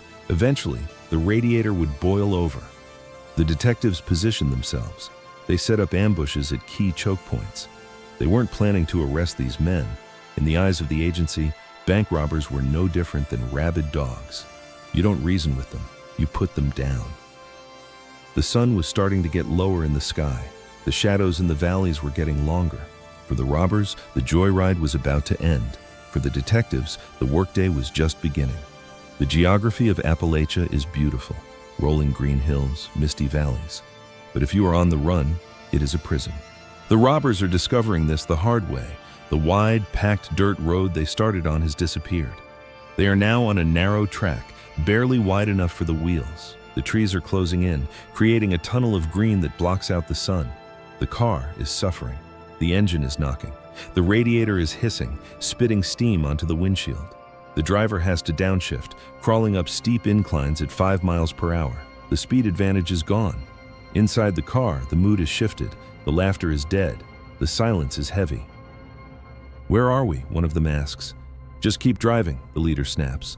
But he sounds unsure. They pass a landmark, a distinctive rock formation, and 20 minutes later, they pass it again. They are going in circles. The labyrinth has them. Then, the inevitable happens. The road ahead is blocked, not by a police barricade, but by nature. A fallen tree, a washed-out bridge, or maybe just a patch of mud so deep it looks like quicksand. The driver slams on the brakes. The car skids to a halt. They sit there for a moment, the engine idling roughly. The silence of the forest rushes back in. The birds are singing. The wind is rustling the leaves. But underneath those sounds, they hear something else. It's faint at first. The snap of a twig, the scuff of a boot on rock, the distant baying of a hound. They look at each other. They know. "Get out," the leader whispers. "Grab the money." They abandon the machine. The mechanical horse that saved them is now a useless anchor. They grab the heavy canvas sacks. They grab their rifles. They run into the woods. Now they are on foot. They are city men in patent leather shoes trying to navigate a vertical wilderness. They slip on wet leaves. They tear their expensive coats on briars. The money, once their prize, is now a burden. 50 pounds of silver feels like 500 pounds when you are climbing a ridge. They can hear the pursuers getting closer. The Baldwin Felts agents are not running. They are moving methodically. They are closing the net. The robbers reach a clearing. A small farmhouse stands in the distance. Maybe they can steal horses. Maybe they can barricade themselves inside. They make a break for it. But the mountains have eyes. The first shot doesn't sound like a gunshot. In the open air of the mountains, it sounds like a whip crack. Crack! Dirt sprays up near the leader's feet. He dives behind a fallen log. They're here! Suddenly, the tree line erupts. The Baldwin Felts agents have surrounded the clearing. They are firing from cover, their shots precise and rhythmic. The robbers return fire. Their automatic pistols bark rapidly, spitting brass casings into the dead leaves. They are spraying bullets, hoping to keep the heads of the pursuers down. But they are outgunned, and they are outpositioned. One of the robbers tries to flank, moving toward the farmhouse. He makes it 3 steps before a bullet catches him in the shoulder. He spins around, dropping his gun, and falls into the high grass. He screams. It's a raw, animal sound that cuts through the gunfire. The other 2 are pinned down. Splinters of wood fly from the log protecting them. They are trapped. "Surrender!" a voice booms from the trees. "Throw out your weapons and come out with your hands up!" The leader looks at his partner. He looks at the bag of money. He looks at the bleeding man in the grass. He knows there is no prison cell waiting for them. Not really. If they surrender, they might get lynched by the angry mob back in town. If they fight, they die here. He makes a choice. He rises up, firing blindly toward the trees. It's a suicide run. The response is immediate. A volley of fire from 3 different directions. The leader jerks backward as if pulled by an invisible rope. He collapses. The silence returns instantly. The third robber, seeing his partners down, throws his gun away. He raises his hands, trembling violently. "Don't shoot! Don't shoot!" The agents emerge from the trees. They don't run. They walk slowly, weapons still raised. They check the bodies. They kick the guns away. The shootout lasted maybe 2 minutes, but for the men involved, it felt like a lifetime. The grass is stained red. The air smells of sulfur and pine. The lead detective walks over to the canvas sack lying in the dirt. He nudges it with his boot. It's heavy. He looks down at the surviving robber. The man is crying, broken, covered in mud. "Game over, son," the detective says. They drag the survivor to his feet. They collect the bodies. They pick up the money. The sun is setting now. The mountains are turning purple and black. The chase is done. The law has won. But as they load the bodies onto a wagon to take them back to town, a strange thought occurs to one of the agents. He looks at the car, abandoned back on the road. He realizes that they didn't just catch 3 thieves. They just ended an era. The procession back to Bluefield was like a Roman triumph. The sheriff, the detectives, the captured survivor, and the bodies of the fallen. When they arrived, the streets were lined with people. The anger from the morning had turned into morbid curiosity. Men held up lanterns to get a look at the bandits. Children peeked from behind their mothers' skirts. They laid the bodies out. It was a grim warning. This is what happens when you come to our town. This is what happens when you cross the Baldwin Felts. The surviving robber was thrown into the county jail. His trial would be swift. In 1913, justice didn't drag on for years. He was sentenced to a long term in the state penitentiary, a place that, at the time, was hardly better than a death sentence. But then came the counting. The bank managers, still shaking, opened the recovered canvas sacks. They stacked the bills. They counted the silver. And here's the twist. The micro hook. When the final tally was done, almost all the money was there, but not all of it. A few $1,000s, a fortune in those days, was missing. Did the robbers hide it in the woods before the shootout? Did it fall out of the car during the chase? Or perhaps did one of the detectives or a member of the posse decide to take a finder's fee before handing over the bags? We will never know. That money is likely still out there, buried in the rot of the forest floor, or spent long ago on a new farm or a gambling debt. The bank reopened the next day. They repaired the glass. They scrubbed the floor. Business went on. The coal kept moving. The trains kept running. But the psychological scar remained. The First National Bank installed new alarms. They hired armed guards. The era of the gentleman's agreement was over. The town realized that their isolation didn't protect them anymore. The automobile had shrunk the world. If a car could bring bandits in, it could bring anything in. The surviving robber eventually faded into obscurity. He became a number in a ledger. But the story of the day the Magic City turned into a battlefield became a legend. It was told on porches and in barbershops for generations. I remember the sound, old men would say. I remember the smoke. It was a victory for the law, but it was also a warning. The future was coming, and it was coming fast. When we look back at the Bluefield Bank robbery of 1913, it's easy to see it just as a crime story, a real-life action movie with guns and cars. But if you squint, you can see something more important. You can see the hinge of history turning. Think about the image of that getaway. A black automobile, smoking and roaring, speeding away from men on horseback. That is the 20th century in a nutshell. The machine was leaving the animal behind. Within a few years, horses would disappear from police work. Sheriffs would trade their Stetsons for patrol caps. The Baldwin-Felts Agency would eventually be dissolved, replaced by the FBI and modern state police forces. The wild, unregulated violence of the coalfields would be tamed, or at least hidden behind corporate lawyers and union contracts. Those three robbers were pioneers, in a twisted sense. They were the first to realize that technology was a weapon. They just weren't good enough to wield it yet. They were stuck between two worlds.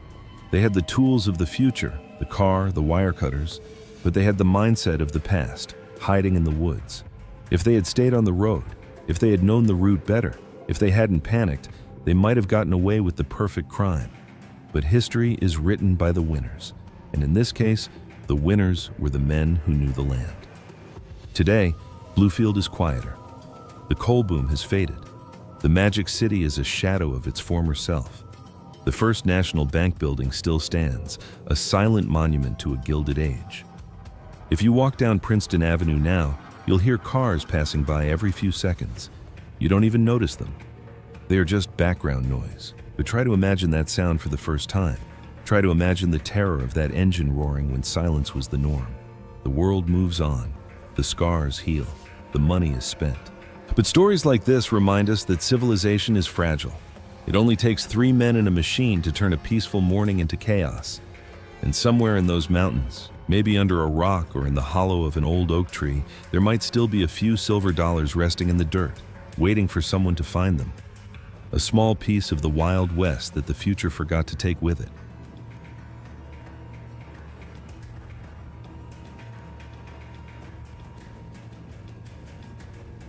The pre-dawn light on August 12, 1967, was supposed to bring another quiet day to the back roads of McNairy County, Tennessee. But that morning, the silence wasn't broken by birdsong. It was shattered by the roar of a V8 engine and the deafening chatter of automatic weapons. A sheriff's car, torn apart by a hailstorm of bullets, swerved violently and crashed into a ditch.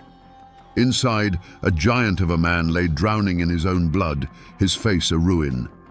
Beside him, his wife was gone forever. They said it was just another violent act in a lawless land. But the old-timers in these mountains knew the truth. This wasn't just a murder. It was the climax of a one-man war. Today, we're going to peel back the layers of legend and rumor to ask one simple question. How did a man sworn to uphold the law become the most feared beast in Tennessee? To understand the storm, you first have to understand the calm that came before it.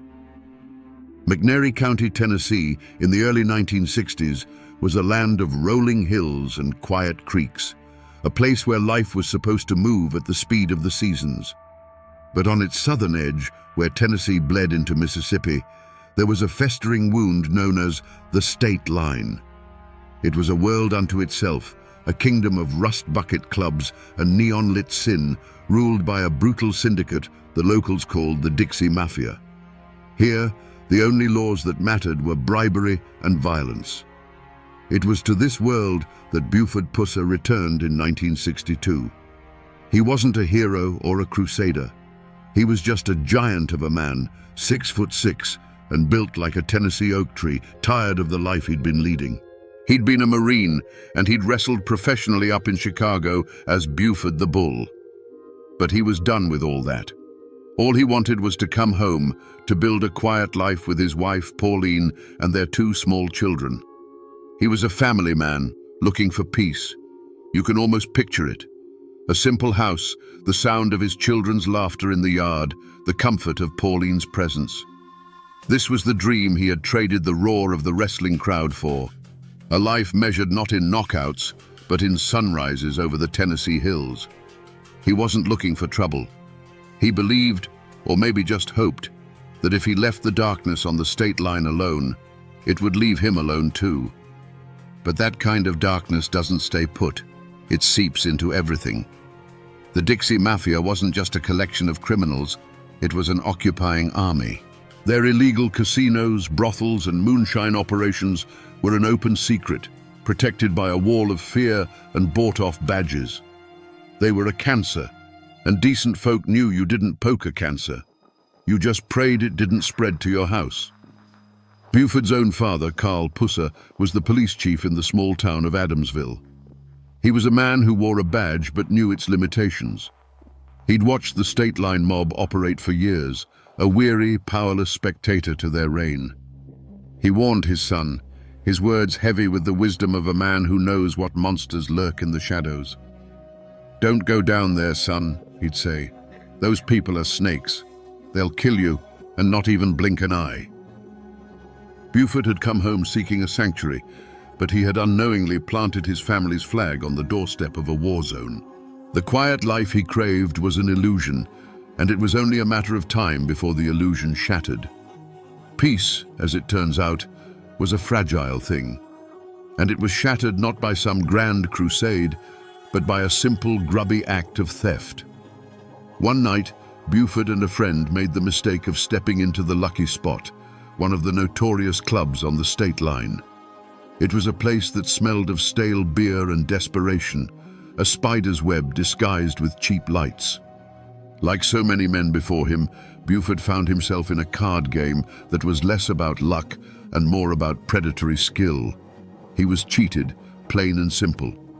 Now, a man like Buford Pusser, a man who had wrestled bulls and served his country, was not the kind to let that stand. He didn't shout, he didn't draw a gun. He just stood up to his full, towering height and demanded his money back. It was a matter of pride, and in that den of vipers, pride was a fatal flaw. They didn't argue, they overwhelmed him. It was a flurry of fists and boots, the cold, sharp bite of a knife, and then nothing. They beat him, cut him, and left him for dead in a roadside ditch like a piece of trash. But Buford Pusser didn't die. He was found somehow and hauled to a hospital, a broken and stitched-together wreck of a man. And it was there, lying in that sterile white room, staring at the ceiling and feeling the fire of 100 different pains, that the decision was made. The quiet family man was buried in that ditch, along with his blood. Something else was clawing its way out. He knew the local law was bought and paid for. Complaining to them would be like complaining to the wolves that they'd eaten your sheep. No, this was personal. This was a debt that would be paid. This was the point of no return.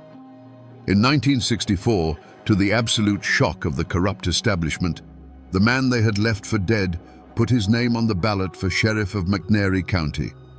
He was only 26 years old, a political nobody. His campaign was brutally simple, a 4-word promise that was also a direct threat. "I will clean this county." It was a spark in a warehouse full of dry timber. The people who had lived in the shadow of the state line mob for a generation were tired of the fear, tired of the corruption. They saw in this giant of a man not a politician, but a reflection of their own silent rage. And so they did the unthinkable. They elected him. The war had been declared. The state line mob had had enough. The bribes hadn't worked. The threats had been ignored. The stray bullets and hidden bombs had all failed. Sheriff Buford Pusser was not a problem they could manage. He was a force of nature they had to destroy.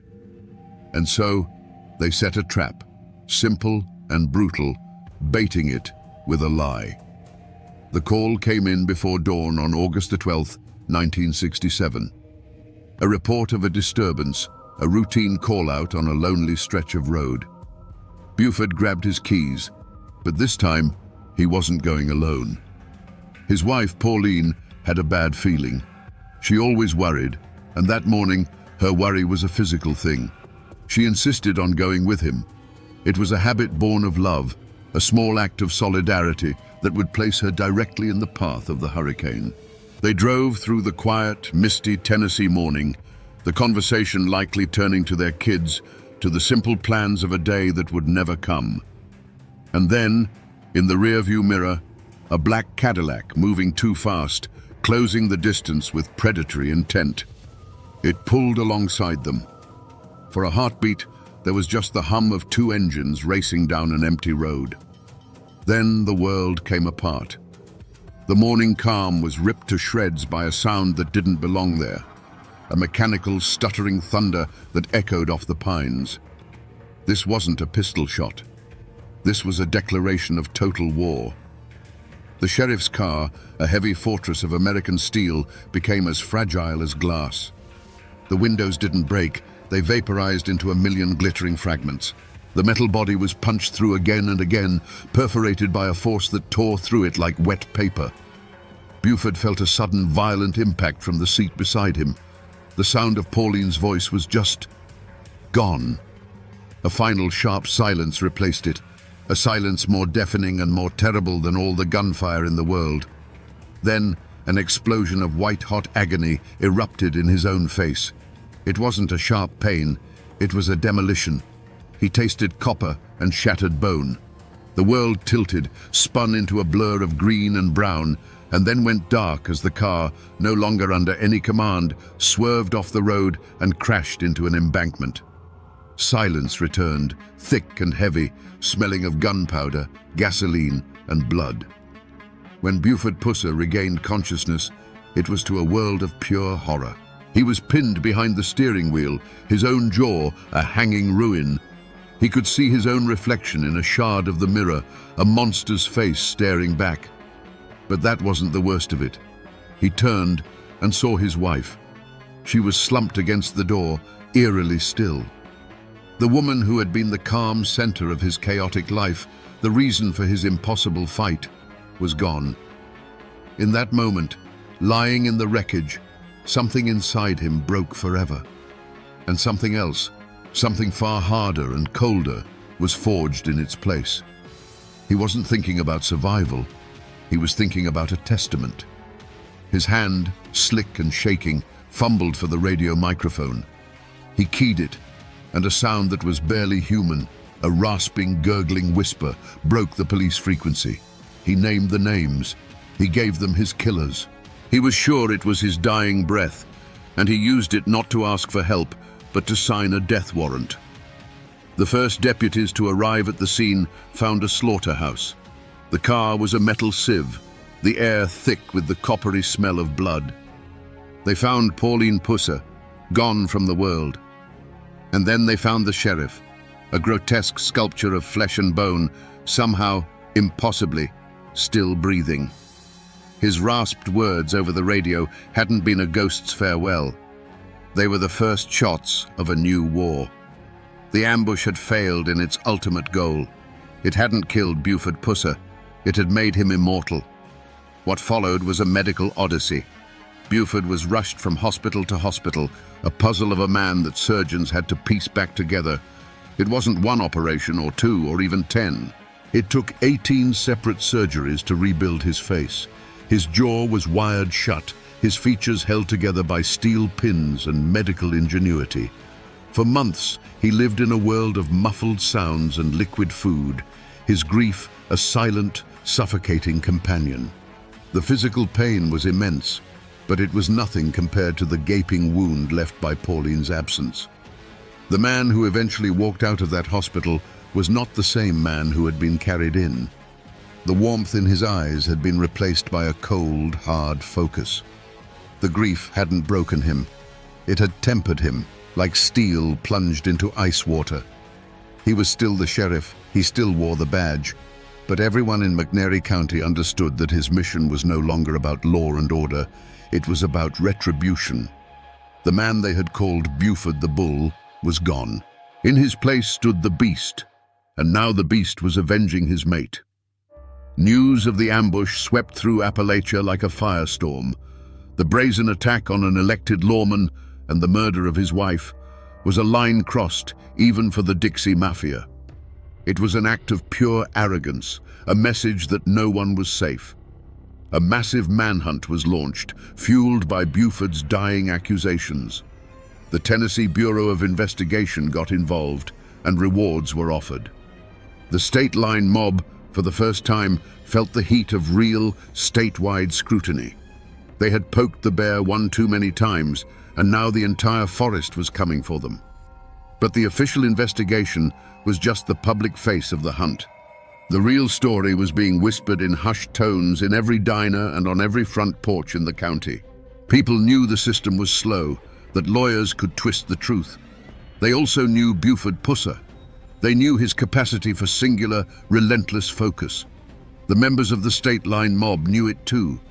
They had created a martyr, a widower with nothing left to lose. And as Sheriff Pusser pinned his badge back on his chest, his newly constructed face a grim mask, every soul in that lawless strip of land knew that the official manhunt was secondary. The real judgment was coming, and it wouldn't be delivered in a courtroom. Eventually, the wheels of state justice turned, and one of the men Buford Pusser had named from his pool of blood, a vicious enforcer named Carl Towhead White, was brought to trial. The McNairy County Courthouse had never seen anything like it. It wasn't a legal proceeding, it was a spectacle, a powder keg with a short fuse. The room was packed with armed deputies and wary onlookers, the air so thick with tension you could taste the fear. At the center of it all, a silent, imposing figure sat in the gallery. It was Buford, his face a permanent, ragged roadmap of the violence he'd endured, his eyes fixed on the man in the defendant's chair. Towhead White, for his part, seemed to enjoy the attention. Flanked by expensive lawyers from out of state, he was the picture of defiance. He didn't show a hint of remorse. Instead, he wore a smirk, a look of smug confidence that told the whole world he believed he was untouchable. He was a creature of the state line, and he trusted in the power of money and intimidation to bend the law to his will, just as it had always done before.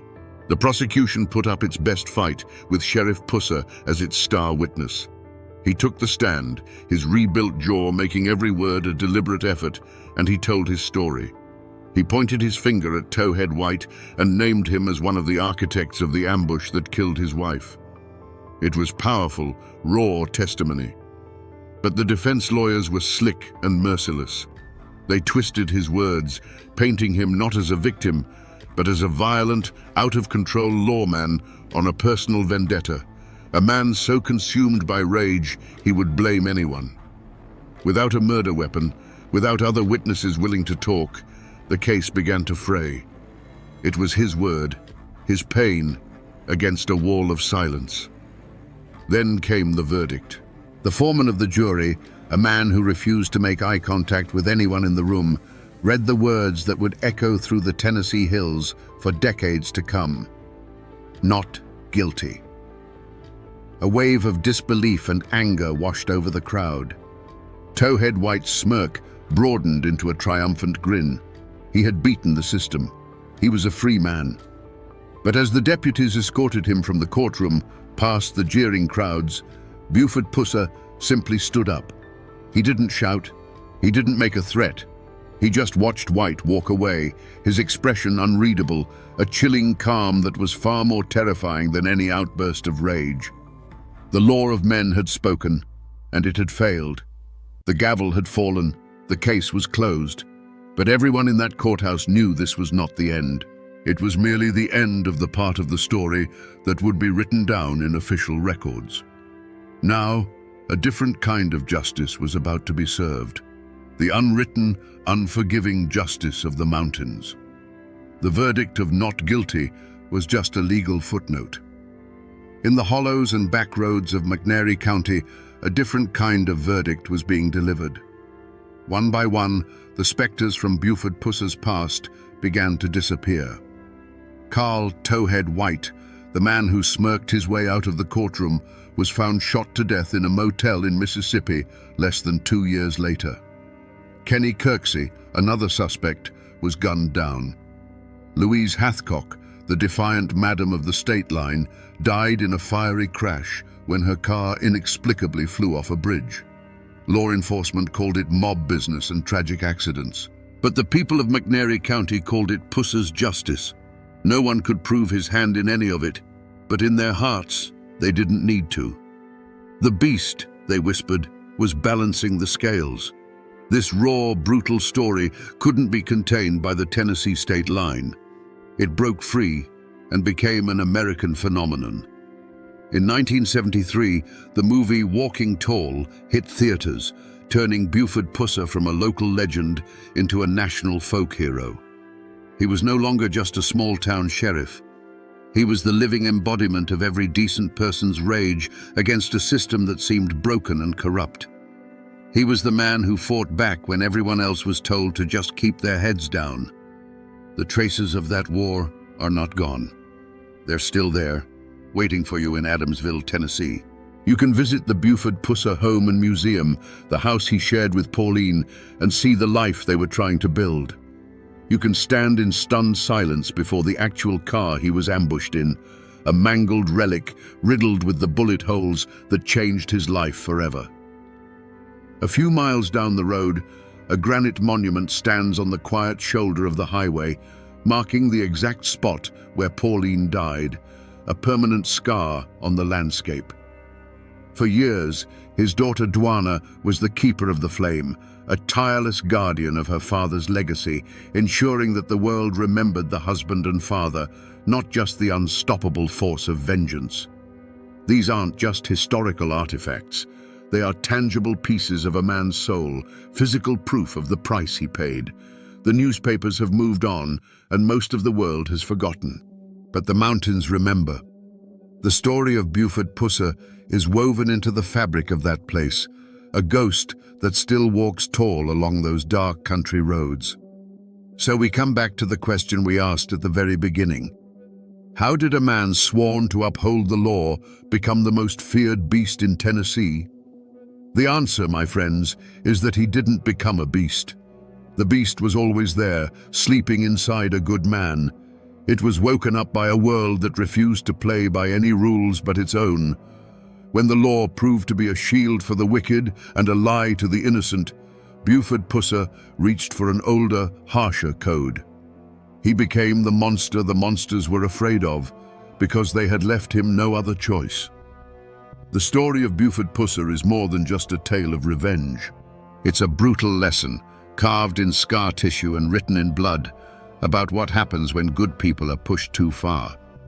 It is the quintessential Appalachian saga, a story of fierce independence, a deep distrust of corrupt authority, and the belief that sometimes justice isn't found in a law book, but at the end of a hickory stick. He endured unimaginable loss, but he never, ever backed down. He proved that one man, filled with enough righteous fury, could indeed stand against an army and make it blink. And in the end, maybe that's why his final chapter remains so unsettling.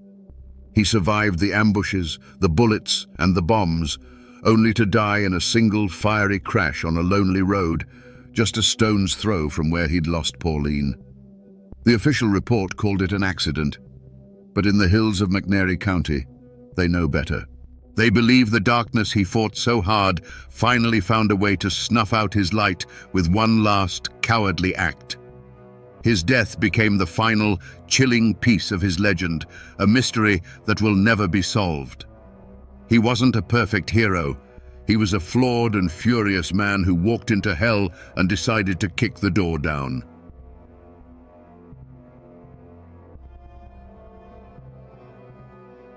Imagine a man standing in the twilight of the Appalachian Mountains. A shotgun roars, and the buckshot tears through the air, striking him square in the face. But the man doesn't fall. He doesn't even scream. He simply spits the lead pellets onto the ground as if they were cherry pits, a cold grin spreading across his face. This wasn't a scene from a movie. This was the reality for those who dared to cross Tally Iron Jaws Hall. The whispers in Wise County said he was more than a man. They said he was enchanted, that bullets couldn't kill him. But was he a demon born of mountain folklore? Or was the truth something far stranger, something hidden in the very marrow of his bones? Today, we separate the legend from the man to find out what really made Tally Hall the bandit who couldn't be killed. To understand the man, you must first understand the mountains that made him. In the late 19th century, Wise County, Virginia, was a world unto itself. It was a labyrinth of steep hollows, dense forests, and rushing creeks where the outside world felt a million miles away. The land was both a provider and a tyrant. It gave families corn from the bottomlands and game from the woods, but it demanded back-breaking work in return. Life here was simple, hard, and governed by unwritten laws older than any courthouse. Family was everything, and an insult to your kin was an insult to you. In this world, Mabra Tali Hall was born. He wasn't born a monster or a legend. He was just another mountain boy, learning the ways of his people. And in these parts, the most important craft, the very lifeblood of the local economy, was turning corn into whiskey. Moonshining wasn't seen as a crime by many. It was a tradition, a skill passed from father to son. It was how you turned a surplus crop into cash, how you paid for medicine, tools, or a piece of land to call your own. Tali learned the trade early, mastering the art of the still, understanding the subtle science of fermentation and distillation under the dark Appalachian night. He was a big man, powerfully built from a life of hard labor. People knew him as strong, quiet, and fiercely protective of his own. He worked his still, provided for his family, and lived by the mountain code. In these early days, he was just a distiller, respected for the quality of his product. He was part of a community of others just like him, men who saw the federal government's whiskey tax not as a law to be obeyed, but as an intrusion by a foreign power trying to steal the bread from their tables. The conflict wasn't just about money, it was about pride and independence. The people of these mountains had always taken care of themselves. They built their own homes, grew their own food, and settled their own disputes.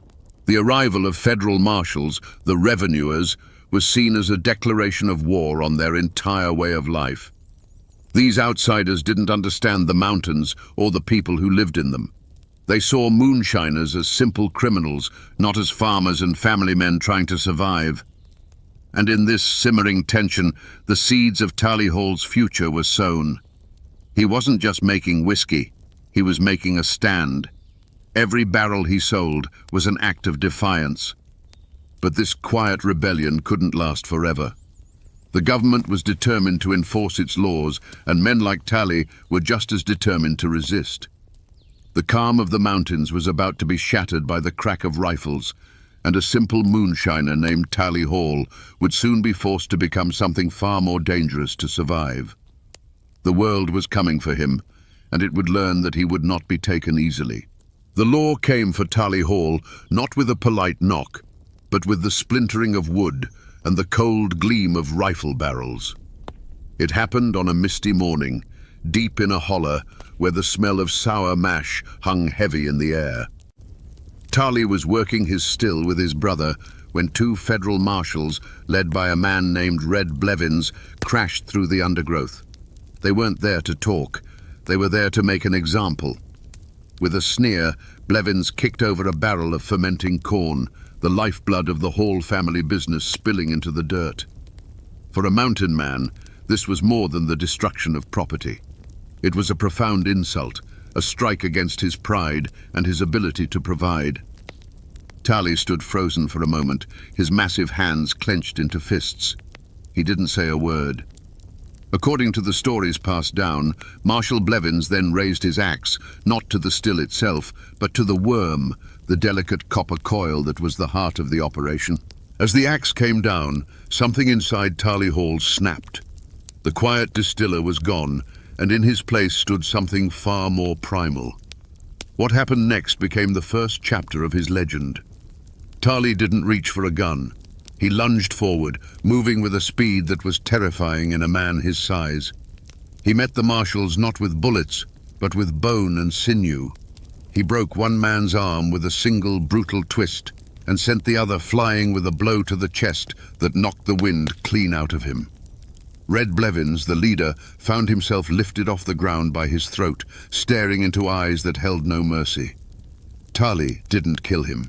He simply threw him down the hillside like a sack of grain, leaving him broken and humiliated. The marshals limped back to the town of Wise, carrying with them not just bruises and broken bones, but a story of a man who fought like a cornered bear. The line had been crossed. This was no longer about an unpaid tax. Tarley Hall had assaulted federal officers. A warrant was issued for his arrest, and his name was no longer just whispered among moonshiners. It was now spoken with fear and anger in the courthouse. He was officially a fugitive, a wanted man with a price on his head. Tarley knew what this meant. There was no going back. He couldn't return to a quiet life. He had stood his ground, and now the full weight of the law was coming for him. But instead of running, he dug in. He gathered his brothers and his kin, men who believed in the same code he did. The forest that had been his workshop now became his fortress. The first drops of blood had been shed, not by Tarley, but by the government's attempt to break him. And Tarley Hall had answered in the only language he knew they would understand. The war had begun.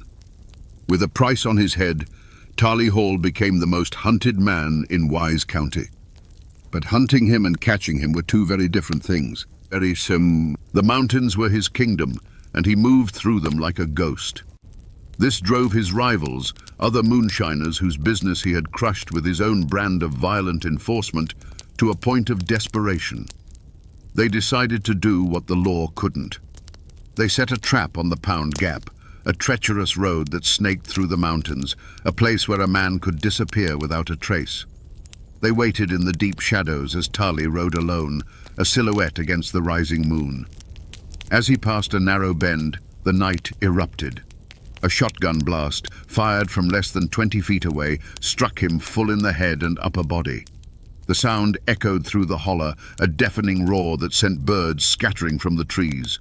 Tarley's horse shrieked and crumpled to the ground, its legs tangled in a dying heap. The ambushers stepped out from their cover, rifles ready, expecting to see a body. But Tarley Hall was still standing. He swayed on his feet, stunned by the impact. But he did not fall. The men watched in frozen disbelief as he slowly raised a hand to his face. There was a strange, gravelly sound, and then he spat something dark onto a broadleaf plant on the roadside. He did it again and again.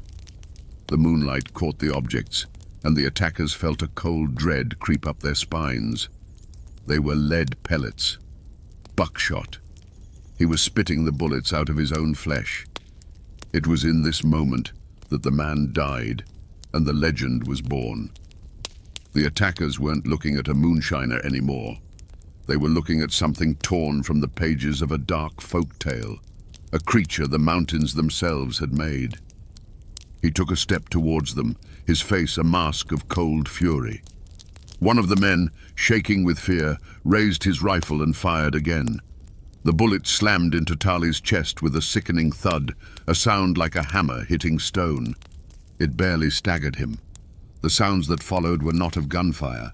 They were the sounds of snapping wood as Tarley ripped a rifle from one man's hands and broke it over his knee like a twig. They were the dull, heavy thuds of fists meeting flesh, followed by choked-off cries of pain. He didn't use a gun. He didn't need to. He moved among them like a storm, and when the terrible, frantic noise was over, only silence remained. He left the men broken and scattered on that lonely road, a living testament to his unnatural resilience. From that night on, he was no longer just Tarley Hall. He was Iron Jaws Hall. The story spread like wildfire, carried on hushed whispers from one holler to the next. They said he was protected by a witch, that he had made a pact with the devil. The truth, doctors would speculate many years later, may have been a rare medical condition called Paget's disease, which causes bones to become abnormally thick and dense, essentially creating a form of natural armor. But in the dark woods of Wise County, no one cared about a medical diagnosis.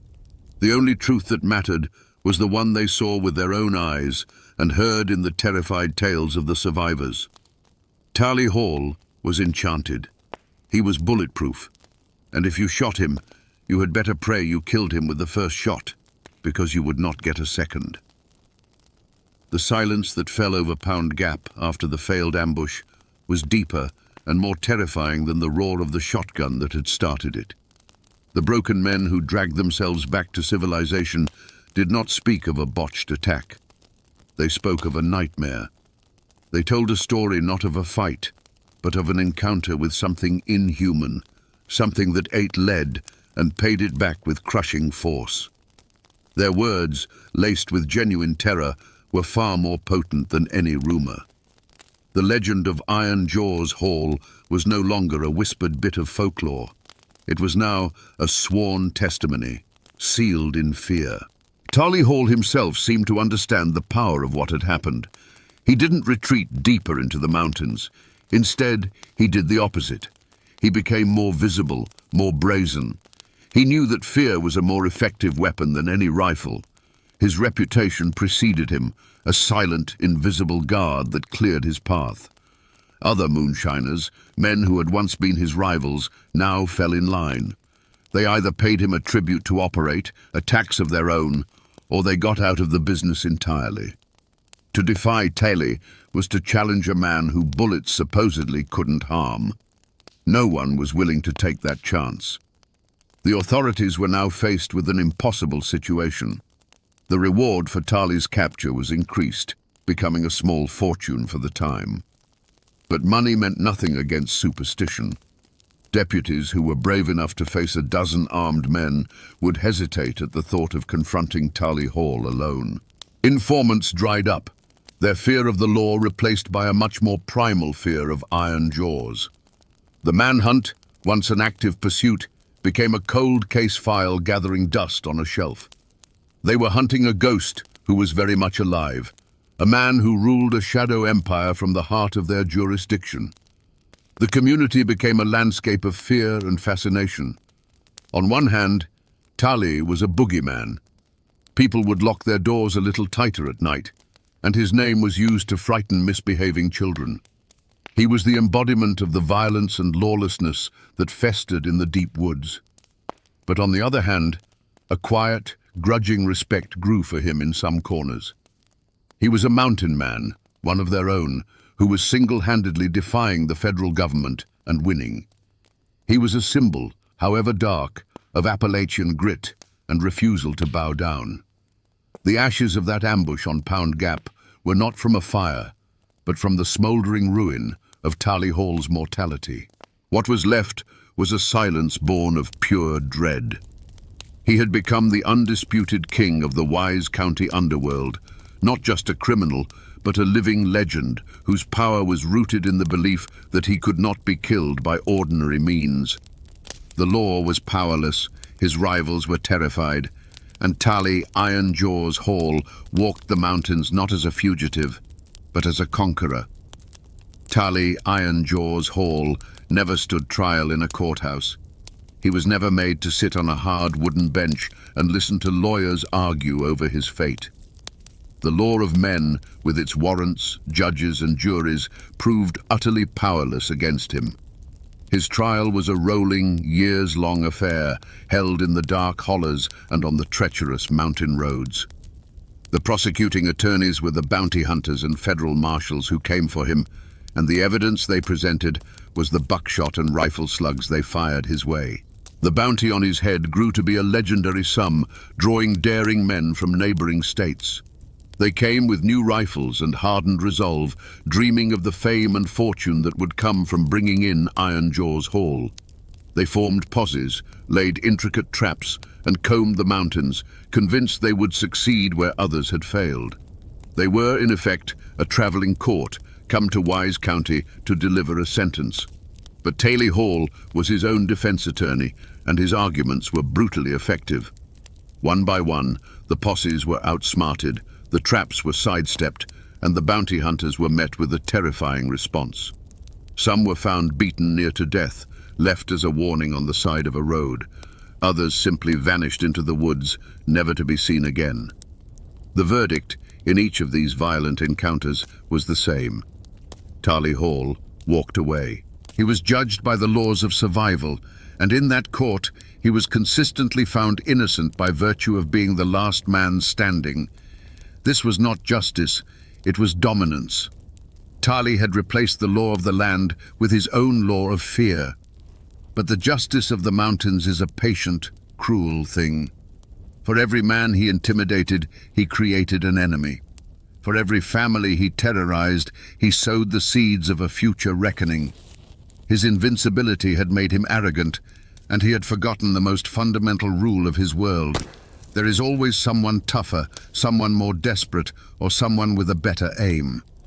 The final trial came without warning. A lawman, some say a deputy named Doc Swindle, decided the only way to stop a legend was to meet it head-on. He didn't come with a warrant. He came with a rifle and a resolve as hard as the mountain stone. He hunted Tali not as a lawman pursuing a criminal, but as a predator stalking its prey. He found him on a lonely path, and there was no talk, no chance to surrender. The air cracked with the sound of a single, well-aimed shot. This time, Iron Jaws fell. He hit the dirt, and this time he did not get back up. The bullet, they say, was special. Some claim it was silver, others that it was filled with mercury, designed to overcome whatever magic protected him. But whether it was magic or lead, the verdict was finally in. Tali Hall was guilty, and the sentence was death. It was a verdict delivered not by a jury, but by a lone gunman, and it raises the ultimate question. Was this the law of men at last catching its fugitive? Or was it simply the brutal, unforgiving justice of the mountains finally claiming one of its own? Tali Iron Jaws Hall was buried in a small, remote cemetery in Wise County, not far from the lands he once ruled. For years, his grave was marked only by a simple fieldstone, as if even in death, people were afraid to carve his name for fear of what it might conjure. Today, a more formal headstone stands, a silent testament to the man who was once a living terror. Local historians and descendants still visit, standing over the patch of earth that finally managed to hold him, and they wonder. The physical landscape has changed. Pound Gap is no longer a treacherous dirt track, but a paved highway, US Route 23, that carries thousands of cars a day. Commuters and truckers speed through the cut in the mountain, their minds on schedules and destinations, completely unaware that they are passing through the very spot where a man once stood and spat buckshot back at his would-be killers. But for those who know the story, a drive through the gap, especially as evening falls, feels different. The shadows seem deeper, and the wind whistling through the rocks sounds like a whisper from the past. The legend of Iron Jaws has outlived the man by more than a century. It survives in the oral traditions of Appalachia, a story told by grandparents to their grandchildren, a campfire tale that happens to be true. While modern science offers a plausible explanation in the form of Paget's disease, that dry medical term has none of the power or romance of the legend. In the mountains, the story of the enchanted moonshiner who couldn't be killed by bullets remains the preferred version. It speaks to a deeper truth about the region, a belief in the extraordinary, and a deep-seated suspicion of simple explanations. The name Hall still echoes through Wise County and the surrounding region. The descendants carry not just the name, but the complex legacy of their infamous ancestor. For some, it's a dark chapter best forgotten, a stain of violence on the family history. For others, it's a source of a strange, defiant pride, a reminder of an ancestor who refused to bow to anyone, who was a king in his own right, however brutal his reign. The story hasn't vanished. It's simply gone underground, living on in family Bibles and hushed conversations. The mountains remember everything, and the shadow of Tali Iron Jaws Hall is a long one. So we come back to the question that hung in the air at the start of our journey. Was Tali Iron Jaws Hall truly enchanted by bullets? The logical mind points to science, to the rare bone disease that likely turned his skull and ribs into a natural, horrifying armor. And perhaps that is the simple, factual truth. But in the mountains, the truth is rarely simple. The real magic wasn't in his bones, it was in the power of belief. His legend became a weapon more potent than any gun, a shield more effective than any steel plate. The fear he created was so real, so absolute, that it may as well have been a genuine enchantment. This is a story that goes beyond a simple tale of a mountain outlaw. It is a raw and brutal lesson about the soul of Appalachia itself. It's a story about the fierce, untamable spirit of independence, but also a dark warning of what that spirit can become when it's stripped of its humanity. Tally Hall began as a man defending his way of life, a symbol of resistance against an outside world he didn't trust. But in his war against the law, he became a tyrant far more terrifying than any government agent, a monster who preyed on his own people. He is the ultimate Appalachian paradox, a folk hero and a villain forged in the same fire.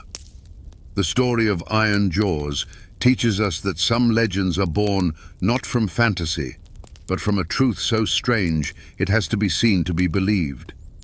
He was a man of flesh and blood, but he became something more, an idea, a nightmare, a force of nature. Force. He walked the earth for a time, a king in a kingdom of shadows and fear, until the mountains that created him finally took him back. His name is now a whisper on the wind, a reminder that the old wild magic of these hills has not entirely faded. And now, my friends, you know the rest of the story. On a frigid December night in 1831, deep in the Blue Ridge Mountains, a man named Charlie Silver vanished from his one-room cabin. When the search party arrived, they found his body dismembered, burned in the hearth, and buried beneath the floorboards. His killer was his 18-year-old wife, Frankie. The newspapers screamed of a jealous monster who butchered her husband with an axe. But under the laws of that time, Frankie Silver was forbidden from speaking a single word in her own defense at trial. So what really happened in that isolated cabin? Was this the cold-blooded act of a she-devil, or was it the desperate last stand of a terrified girl with no other way out? To understand what happened, you have to understand the world they lived in. This wasn't a town. It wasn't even a settlement. This was the raw, untamed heart of the Blue Ridge Mountains in the early 1830s, a place carved from rock and hardship. Their home was a single-room log cabin perched in a lonely hollow near the rushing waters of the Tow River. The wind didn't just whistle through the gaps in the logs, it moaned. The mountains weren't just a backdrop, they were a green cage, beautiful and deadly, that cut you off from the rest of the world. Life in that cabin was a relentless battle for survival. Their entire universe was contained within those 4 log walls, with a dirt floor under their feet and a stone hearth that was the center of their existence. It was where they cooked, where they slept, and where they found their only defense against the bone-deep cold of a mountain winter. It was a place of immense intimacy, but also a place with nowhere to hide, where every frustration and every dark thought had no room to escape. Charlie Silver was just 19, but he was a man of the woods. He lived by his rifle and his traps, often disappearing for days at a time into the deep forest, chasing deer or checking his lines for beaver and fox. He was young, strong, and restless, a man who understood the language of the wilderness far better than the quiet, contained life of a husband and father. He was the one who brought the outside world and the meat for their table back to that isolated cabin. And in that cabin was Frankie. At 18, she was already a wife and a mother to their 1-year-old daughter, Nancy. While Charlie roamed the mountains, her world shrank to the size of that single room. Her days were measured by the cry of her baby, the crackle of the fire, and the deafening silence of the hollows. That kind of isolation can do strange things to a person. It can sharpen your fears until they have a razor's edge, and it can make the 4 walls of your home feel like a tomb. You can imagine their life was a cycle of hard work, long waits, and the brief, simple relief of reunion. The smell of wood smoke, the sound of an axe splitting firewood, the sight of Charlie returning through the trees with game slung over his shoulder. This was their ordinary life. This was the world they had built, fragile as it was. But the winter of 1831 was coming, and it carried a cold that had nothing to do with the weather. The conflict that ended Charlie Silver's life didn't begin that December night. Its seeds were planted generations before in the very soil of those mountains. You have to remember who these people were. They were the descendants of Scots-Irish pioneers, a people known for their fierce independence and their stubborn refusal to bow to anyone. They hadn't been given this land, they had tamed it. They had wrestled a living from the rocky hillsides, fighting the woods, the winters, and sometimes each other for every acre. This land held memories of blood. It was not a peaceful place. Many of their grandfathers had been over-mountain men, the frontier riflemen who fought with brutal efficiency in the Revolutionary War. They learned a hard lesson in those days, that the only law you can truly count on is the one you enforce yourself. That belief seeped into the ground and rose up like a mountain mist. They distrusted authority from distant towns like Morganton. They settled their own disputes, often with a fist or a rifle, and they kept their secrets locked tight within the family. To be a Silver in that part of the country meant something. They were known as a hardy clan of hunters and trappers, men who knew the mountains like the back of their own calloused hands. They were proud, quick-tempered, and not to be crossed. A Silver man was expected to be the master of his domain, whether that was 100 acres of woodland or the 4 walls of a one-room cabin. It was a heavy legacy for a young man like Charlie to carry, a pressure to be tough, to be in control, to never show weakness. Frankie came from the Stewart clan, people just as tough and rooted in the mountains as the Silvers. But when she married Charlie, she crossed a line. She became a Silver. In that world, a woman's identity was tied completely to her husband. Her reputation was his reputation. Her duty was to him.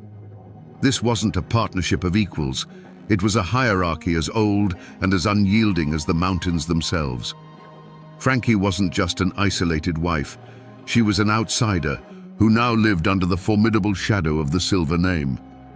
In a place this isolated, the only thing that traveled faster than a winter storm was a rumor. And the air around the Silver cabin had grown thick with them. The community wasn't just a collection of distant neighbors. It was a web of eyes and ears. Every family was connected by blood, marriage, or shared hardship, and they all kept a close watch on one another. The 2 most watchful sets of eyes belonged to Charlie's father, Jacob, and his brother, John. The Silvers looked after their own, and from the start, they viewed Frankie, the Stewart girl, with a certain suspicion. They saw her as the outsider who had taken one of their boys. Whispers followed Charlie Silver when he came down from the mountains. Some said he had a temper that could flare up like a flash flood, especially when he'd been drinking. Stories of arguments that echoed through the hollow, of a young man growing restless and bitter with the heavy burdens of a wife and child were passed from cabin to cabin. These weren't necessarily malicious tales. They were just observations, the way mountain people took the measure of a man. But each story added another thread to a net that was slowly tightening around that little cabin. The most poisonous rumor of all was that Charlie was planning to leave, not just for a long hunt, but for good. The story went that he'd been saving money and that he planned to take their daughter, Nancy, and head west, where a man could start over. Some versions of the rumor even gave his plan a name, another woman waiting for him somewhere down the trail. For a young wife like Frankie, alone and entirely dependent on her husband, this wasn't just gossip, it was a death sentence. You have to understand, these whispers weren't just idle talk. In a world built on honor and reputation, they were stones being thrown. Frankie would have felt their impact every day. A neighbor who wouldn't quite meet her eye. A sudden silence when she approached a group of women at the creek. The air in that community was charged with unspoken judgments and hidden tensions long before Charlie disappeared. The isolation of her cabin became a social quarantine, leaving her trapped with her fears and a husband who, the whispers said, was ready to abandon her. So when that fateful December arrived, the stage was already set. This wasn't a sudden storm breaking over a clear sky. This was the culmination of months of pressure building up behind a cracking dam. The Silver clan was watching. The neighbors were whispering. And inside that one-room cabin, a silent, bitter war was being waged. The mountains have a way of talking to those who know how to listen, and in the weeks leading up to that Christmas, they were screaming. The old folks would later say the winter of 1831 came on with an unnatural bitterness, a cold that felt personal, like a premonition. They said the screech owls cried from the ridges with a sound that wasn't just a call, but a shiver looking for a spine to run down. In the folklore of those hills, a screech owl calling near a home was a death warning, a sign that a soul was about to be claimed. And the owls, they say, were crying nightly over the Silver cabin. But the most dangerous omen wasn't in the sky. It was sitting across the hearth. Charlie Silver had become a stranger in his own home. The restlessness that had always been part of him had curdled into something darker. He was a caged animal, pacing the confines of his small life, and his eyes were fixed on the distant promise of the West. Every mention of leaving, every coin he saved and hid away, wasn't just a plan, it was a threat. His presence in the cabin was no longer a comfort for Frankie, but a constant, grinding source of tension. He was the human catalyst, the walking, breathing prophecy of the disaster to come. And Frankie felt it. She felt it in the pit of her stomach, a cold knot that had nothing to do with the winter chill. She would stand in the doorway of the cabin with baby Nancy on her hip and look out at the woods. The familiar trees now seemed to cast long, grasping fingers of shadow. The wind whistling through the hollow sounded like it was whispering a warning she couldn't quite understand. It was a suffocating sense of dread, the feeling you get when you're standing on a precipice in the dark. She couldn't have known what was about to happen, but she knew with every fiber of her being that her world was about to be torn apart. The night of December 22nd, 1831, arrived cold and clear. Inside the Silver cabin, the fire in the hearth would have been battling the bitter chill, casting flickering shadows that danced on the rough-hewn log walls. The baby, Nancy, was asleep, and in that suffocating little room, the final act began. We will never know the exact words that were spoken between Frankie and Charlie. The fire was the only witness, and it keeps its secrets. But we know that a line was crossed, a point from which there could be no retreat. Perhaps it happened just as the prosecution later claimed. Charlie, his mind set on a new life in the West, finally told her. Maybe he said it calmly, maybe he said it cruelly. He was leaving. He was taking the money they had scraped together. And most devastating of all, he was taking their daughter. For Frankie, this would have been a declaration of war, a sentence of slow starvation and disgrace in the wilderness. In that moment, he ceased to be her husband and became the man who was going to steal her child and destroy her world. Or maybe the mountain legend is true. Maybe Charlie came home that night not with a plan, but with a bottle's worth of rage inside him. Maybe an argument over nothing exploded into violence. The legend whispers that he threatened Frankie, that he even threatened to harm the baby. In this version, Frankie wasn't a woman scorned, she was a mother protecting her young. He wasn't a man with a dream of the West. He was a drunken monster who had brought the terror of the outside world into the one place she was supposed to be safe. Whichever story is true, the result was the same. A final, unbearable choice was forced upon Frankie Silver. And in that cabin, there was a tool. It was an axe. It was not a weapon of murder. It was an instrument of survival, used every single day to split the firewood that kept them from freezing to death. It was a familiar weight in a woman's hands. As Charlie turned his back, or as he fell into a drunken, snoring sleep by the fire, Frankie's hand closed around that smooth, worn handle. The decision was made. The argument was over. The whispers and the fears of the past months all converged into one single, terrible point of focus. The firelight glinted on the polished steel of the axe head. The sound of her own heart was likely a deafening drum in her ears. In the silence that followed the last angry word, she lifted the tool that had kept her family alive. and in the next moment, she would use it to end her husband's life. The first drops of blood were about to fall. We must now step into that cabin, into the moment after the axe has fallen. There was no scream. There was only a dull, wet thud that was nothing like the sound of splitting firewood. It was a soft, final sound. And then, a silence so complete it seemed to swallow the crackle of the fire itself. In that instant, the world stopped. Charlie Silver lay still on the floor, a dark stain spreading slowly from his head into the packed earth. The argument was over. The threats were silenced. And a new, more terrible reality had begun. Imagine the scene. The firelight flickers, casting long, wavering shadows across the room. The baby, Nancy, stirs in her sleep, but does not wake. For Frankie, this must have been a moment of pure, frozen terror. The man who had been her husband, the father of her child, was now just a body. An impossible problem. He was too heavy to move, too large to bury in the frozen winter ground. To leave him was to be discovered instantly. And in that small, isolated space, a desperate, gruesome plan began to form in the mind of a terrified 18-year-old girl. What followed was not an act of rage, but a feat of horrific, back-breaking labor. In the long, cold hours of that December night, Frankie Silver, a small woman by all accounts, began the task of dismantling her husband's body. She used the same tools they used for survival, the axe that had killed him, the knives they used for skinning deer. This was not the work of a monster reveling in gore. It was the frantic mechanical work of someone trying to erase a terrible truth, to make a man disappear. The only witness was the fire in the hearth. That fire, which had been the heart of their home, the source of warmth and life, now became a hungry mouth. Piece by piece, she fed the flames.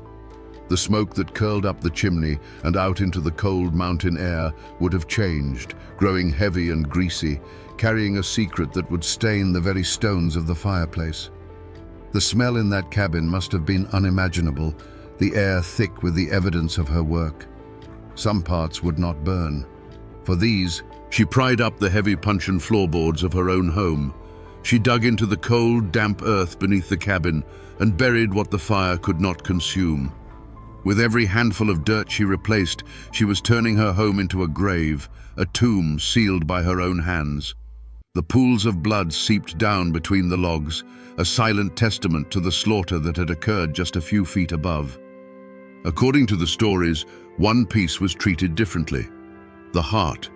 It wasn't burned or buried with the rest. It was hidden away separately, found later in a hollowed-out stump near the cabin. Why? Was this a final symbolic act of hatred? Or was it something else, a moment of confusion in a mind pushed past the edge of sanity? We will never know.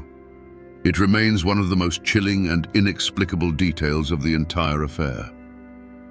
As the first grey light of dawn crept over the mountain ridges, the work was finally done. The fire smoldered with a strange, unnatural heat. The floorboards were back in place.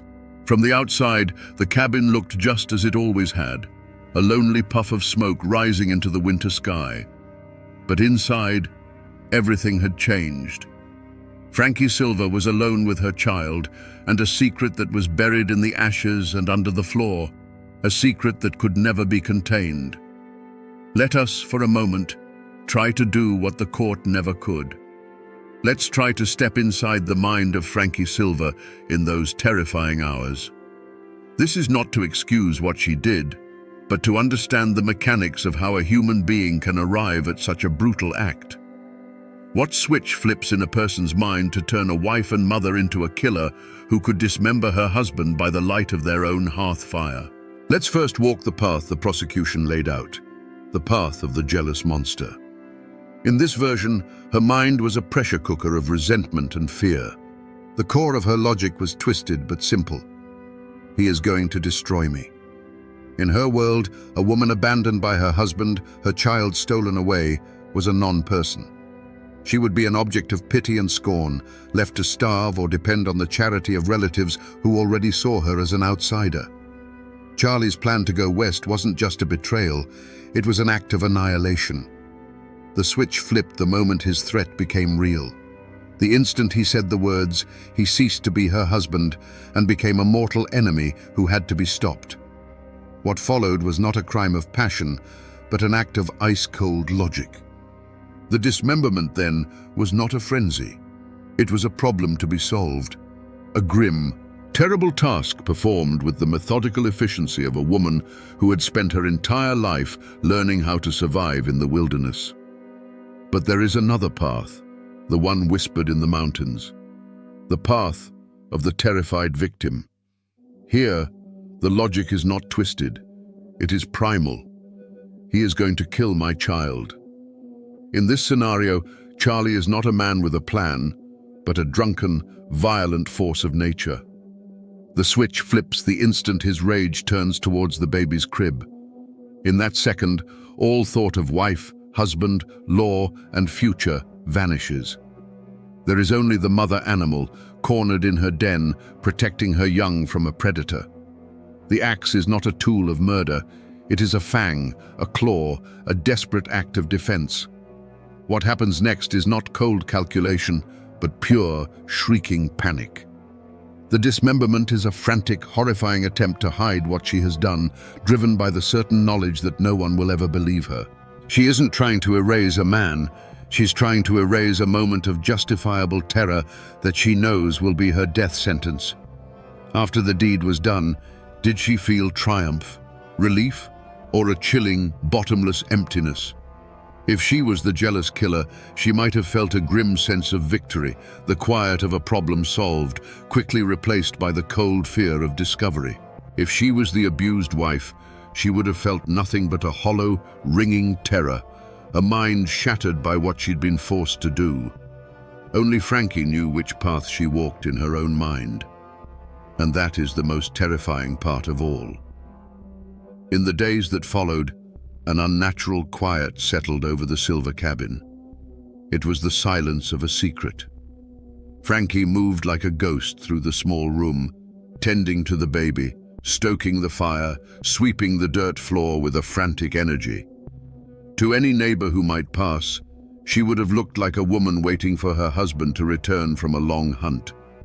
But inside, the air was thick with what was missing. Every creak of the logs, every cry from the baby, must have sounded like an accusation. The outside world soon came knocking. First came the questions, casual at first. Seen Charlie? Frankie had her stories ready, but they shifted like smoke. To one person, she'd say he'd gone off on a long hunting trip and was overdue. To another, she'd let slip a more bitter tale, that he'd taken the money they had saved, abandoned her and the child, and run off to the west. The stories didn't match, and in a community where every detail was noted and remembered, these contradictions were like cracks appearing in a frozen river. Her fight for survival had become a performance. She had to play the part of the wronged wife, worried but also resentful. She had to manage her grief, her fear, and her lie all at once, under the constant watchful gaze of the community. Little Nancy was her anchor, the living reason for what she had done. But the child was also a constant reminder of the man who was gone, making the charade that much harder to maintain. But Charlie's family, especially his father Jacob and his brother John, they weren't buying it. They knew Charlie. He was a skilled woodsman, yes, but he was also a silver.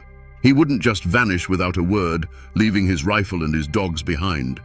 Abandoning his family was one thing, but leaving his hunting tools was something else entirely. It was a detail that was fundamentally wrong, a note so out of tune it made their teeth ache. Their suspicion grew from a quiet unease into a certainty.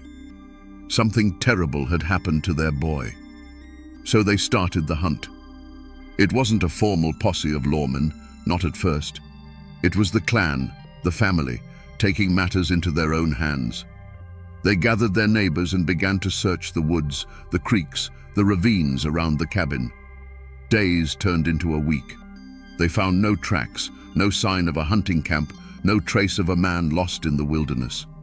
And with every failed search, all eyes turned back to the one place every trail led, the little log cabin where Frankie Silver waited with her shifting stories and a fire that never seemed to go out. The hunt for a missing man was about to become a search for a body. The moment the first piece of Charlie Silver's body was pulled from beneath the cabin floor, the whispers in the community turned into a roar. A line was drawn in the dirt, as clear and deep as the Tow River itself. You were either for the Silvers or you were for the Stewarts. There was no middle ground, no place for neutrality. The murder of one man had become a war between two clans, and every single person in that part of the mountains was forced to choose a side. The general store, the churchyard, the grist mill, these places became the tense gathering points for the factions.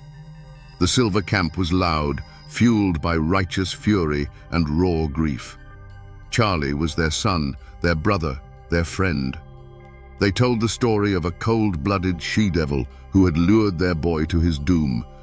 Neighbors who had hunted with Charlie, men who owed Jacob Silver a favor, and those who simply believed in the old law of an eye for an eye, they all stood with the Silvers, their voices demanding justice, which to them meant a rope.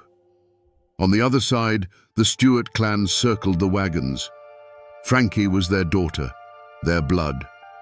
They may have been horrified, they may have been confused, but they would not abandon one of their own to the mercy of the Silvers. Their camp was quieter, more watchful. Their loyalty gave rise to a powerful conspiracy of silence. Many people knew Charlie had a temper. Many had heard the rumors of his planned abandonment, but who would dare speak of it now? To defend Frankie, even to suggest there might be another side to the story, was to paint a target on your own back. The Silvers were a powerful family, and their anger was a dangerous fire. Fear became a currency, and silence was the only way to stay safe. This division wasn't just abstract, it played out in small, defining actions. Frankie's own mother and brother were immediately suspected of helping her, of choosing the loyalty of blood over the law of men. A neighbor who might have seen them near the cabin that night would have looked the other way, his silence a shield for himself and an alibi for them. In contrast, another neighbor, seeing the greasy smoke pouring from the chimney for days, finally worked up the courage to tell Jacob Silver his suspicions. That act wasn't just sharing information, it was a public declaration of allegiance, a brave or foolish step, depending on who you asked. The community had fractured, turning lifelong friends into wary strangers and neighbors into potential enemies. After the verdict, Frankie Silver was a dead woman walking. But her family, the Stewart clan, refused to accept it. To them, the trial in Morganton had been a farce, a piece of legal theater orchestrated by the Silvers. Justice wasn't a blindfolded woman with a scale, it was a rope with a noose, and it was meant for their daughter. So her father, Isaiah, and her uncle concocted a desperate plan born from love and defiance. One night, a set of boys' clothes was smuggled into Frankie's cell. She was a small woman, and with her hair cut short, she could pass. They broke her out of the Morganton jail, and she vanished into the night. The Blue Ridge Mountains that had cradled her in her youth now became her last, best hiding place. With her father as her guide, Frankie fled back into the familiar labyrinth of ridges and hollows. They moved like ghosts, following game trails and creek beds, sleeping in caves and thickets. For a short, breathless time, she was free. She was no longer Frankie Silver, the convicted killer. She was just a boy, lost in the woods, a shadow among shadows. The mountains, which had been her cage, were now her sanctuary, their ancient silence her only shield. But back in the flatlands, a firestorm of rage had erupted. A posse was formed, led by the sheriff, but fueled by the cold fury of the Silver clan. They would not be cheated of their justice. A reward was posted, a substantial sum of money that echoed through the hills and hollows. It was a poison seed planted in the heart of the community. Suddenly, every neighbor, every old family friend had a price tag on their loyalty. The hunt for Frankie Silver became a hunt for gold. The chase was a desperate game of cat and mouse played out across miles of unforgiving terrain. The posse had numbers and dogs, but Frankie and her father had knowledge. They knew the secret paths, the places a stranger would never find. For days, they eluded capture, living off the land, always moving. You can just imagine the terror of it, the constant listening for the baying of hounds on the wind, the fear of a snapped twig giving away their position, the exhaustion that ground them down day by day. Finally, starving and exhausted, they were forced to seek help. They made their way across the county line into Rutherford, to the home of a family they thought they could trust. They took in the weary old man and the quiet, haunted-looking boy with him. For a moment, there was warmth, a hot meal, a chance to rest. But Frankie could not disguise her eyes. They were the one part of her that told her true story. The family recognized her, and the lure of the reward money was too strong. A quiet message was sent. The moment of capture wasn't a fierce firefight in the woods. It was a quiet, sickening betrayal. The sheriff and his men simply walked into the cabin. There was no struggle. Frankie, exhausted and cornered, knew the game was over. She had been run to ground not by the lawman's skill, but by a neighbor's greed. The mountains had given her a brief, wild freedom, but in the end, it was the people who lived among them who sealed her fate. The trial of Frankie Silver in March of 1832 was not a search for truth. It was a public spectacle. You have to picture the Morganton courthouse. It wasn't a sterile, quiet chamber of law. It was a tinderbox packed with bodies, smelling of wet wool and simmering hatred. Armed guards stood at the doors, not just to keep the prisoner in, but to keep the community from tearing itself apart. On one side of the room sat the Silver clan, their faces carved from stone, their eyes burning with a demand for vengeance. On the other side, huddled together, were the Stuarts, silent and grim, watching their world crumble. And in the middle of it all sat Frankie Silver. She was a small, silent figure, almost a child, swallowed up by the heavy machinery of the law. The most brutal fact of her trial was not the evidence against her, but the gag that the law itself had placed over her mouth. Under the legal customs of that time, an accused person could not testify in their own defense. She was a ghost at her own trial, forced to listen as lawyers and witnesses constructed the story of her life and her crime, while she was forbidden to speak a single word. She could not confirm, she could not deny, she could not explain. The prosecution had an easy task. The lawyer laid out the evidence piece by horrifying piece. He presented the bone fragments from the hearth, the blood-soaked earth from beneath the floorboards, the testimony of the searchers. He painted a simple, damning picture of a jealous, monstrous woman who had butchered her husband in a fit of rage because he planned to leave her. It was a story that was clean, brutal, and easy for a jury to understand. What could her lawyers do? They were hamstrung, fighting a ghost story with a mountain of physical evidence. They could argue points of law, they could question the witnesses, but they could not put their client on the stand to tell her side of the story. They couldn't tell the jury about Charlie's temper or about a potential threat to the baby, because the only person who could testify to that was legally silenced. They were fighting a fire with their bare hands. The verdict, when it came, was no surprise. The jury barely had to deliberate. The word guilty echoed in the tense courtroom. A wave of grim satisfaction rolled through the Silver side of the room. On the Stuart side, there was only the quiet devastation of the inevitable. The judge, his duty clear, sentenced Frances Silver to be hanged by the neck until she was dead. The law of men had spoken. The formal process of justice, as understood by the courts in Morganton, was complete. But looking at that small, muzzled woman being led away in chains, one has to ask the question that has haunted these mountains ever since. Was justice actually served? Or was it simply the final formal act of a tragedy whose ending had already been written in blood and ashes? The day Frankie Silver was hanged, a heavy silence fell over Morganton. The spectacle was over.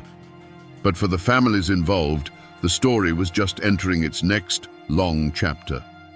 For the Silvers, the verdict was not a victory, and the execution was not a release. They had their justice, their eye for an eye, but it didn't bring Charlie back. The horror of his death became a dark stone in the foundation of their family, a cautionary tale whispered to future generations about the dangers of marrying an outsider. The name Frankie Silver became a curse in their homes, a synonym for the ultimate betrayal. The justice they had won felt as cold and empty as a winter grave. For Frankie's family, the Stewarts, the shame was a poison that seeped into the ground they walked on. They were now the kin of a convicted killer, the first woman ever hanged in North Carolina.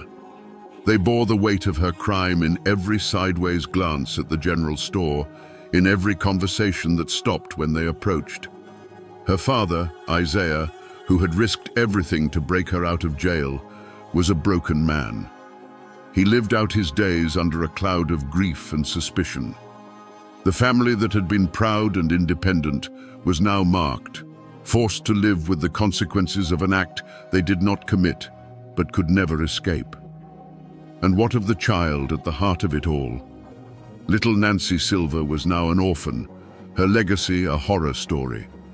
Her mother had murdered her father. She was raised by relatives, growing up in the shadow of a tragedy she was too young to remember, but could never outrun. She was the living, breathing embodiment of that terrible night, a constant reminder of the blood that connected the two feuding families. Her life would be forever defined by the actions of her parents, a quiet testament to the innocent lives that are shattered in the wake of such violence. In the wider community, a collective amnesia began to set in. The story was too ugly, the divisions it created too deep. To heal, the community had to forget. People stopped talking about Frankie Silver.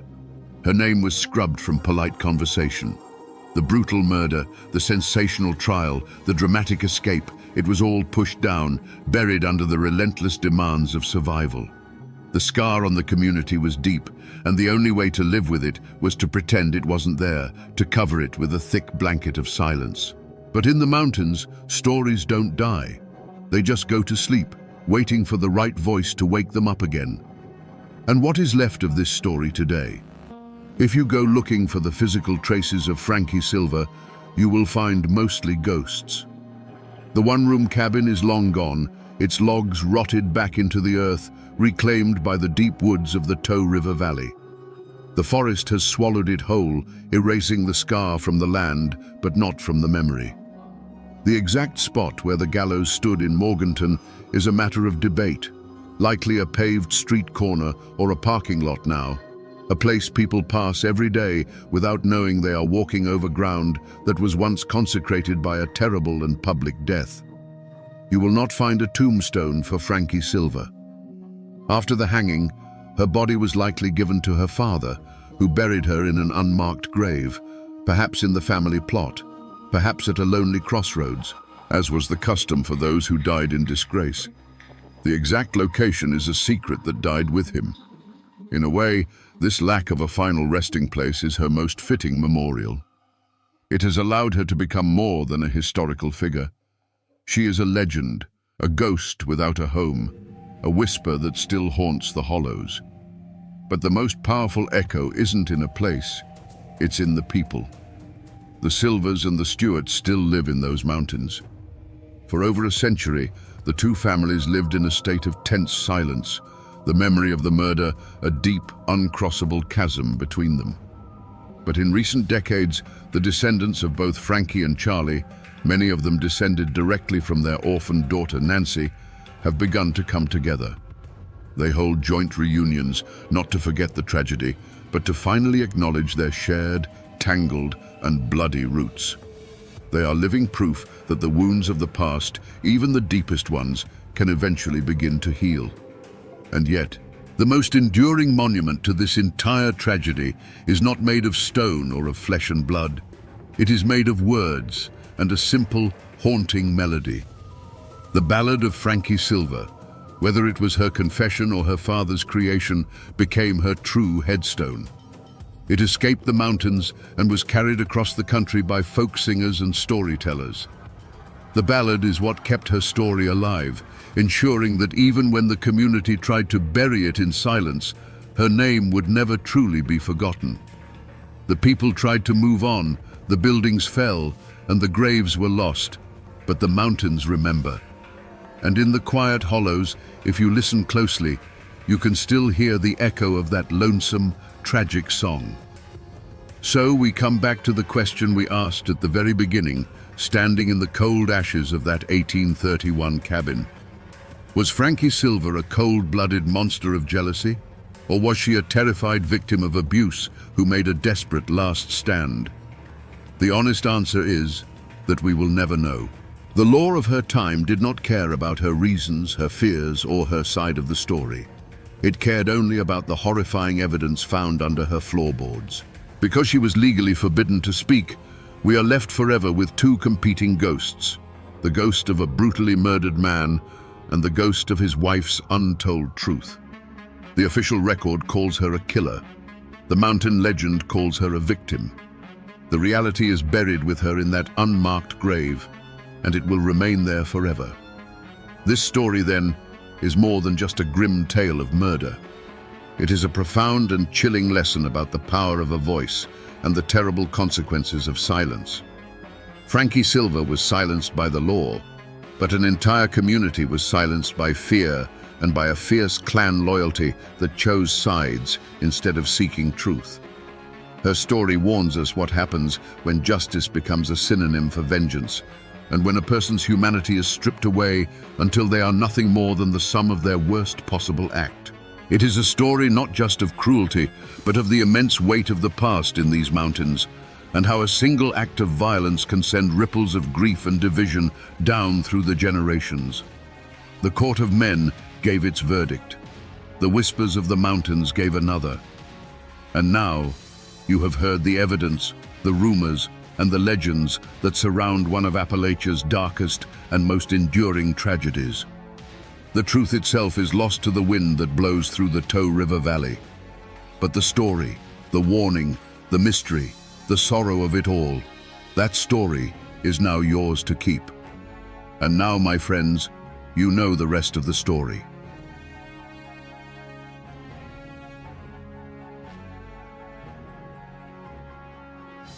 In the heart of Tennessee's mountains stands a stone beast the locals called the End of the Road, Brushy Mountain State Prison. They built it to hold the most dangerous men alive, but they say the real jailer wasn't the guards or the walls, but the ancient, unforgiving mountain itself. The official history tells of riots, brutality, and the escape of America's most hated man. But the old tales whisper of something darker, a curse born of blood and coal, one that traps souls within its stones long after their sentences have ended. Today, we'll peel back the layers of time and fear to ask, what really happened inside the prison that the mountain would never let go? Before the first stone of Brushy Mountain was laid, before its shadow fell across the valley, this was a different world. The Cumberland Mountains weren't a cage, they were a sanctuary. Life here moved to the rhythm of the seasons, dictated by the rising sun and the flow of the creeks. Families lived in cabins tucked into deep hollows, surrounded by forests so thick they seemed to swallow the sky. It was a hard life, to be sure, carved out of rock and stubborn soil, but it was a life of profound freedom.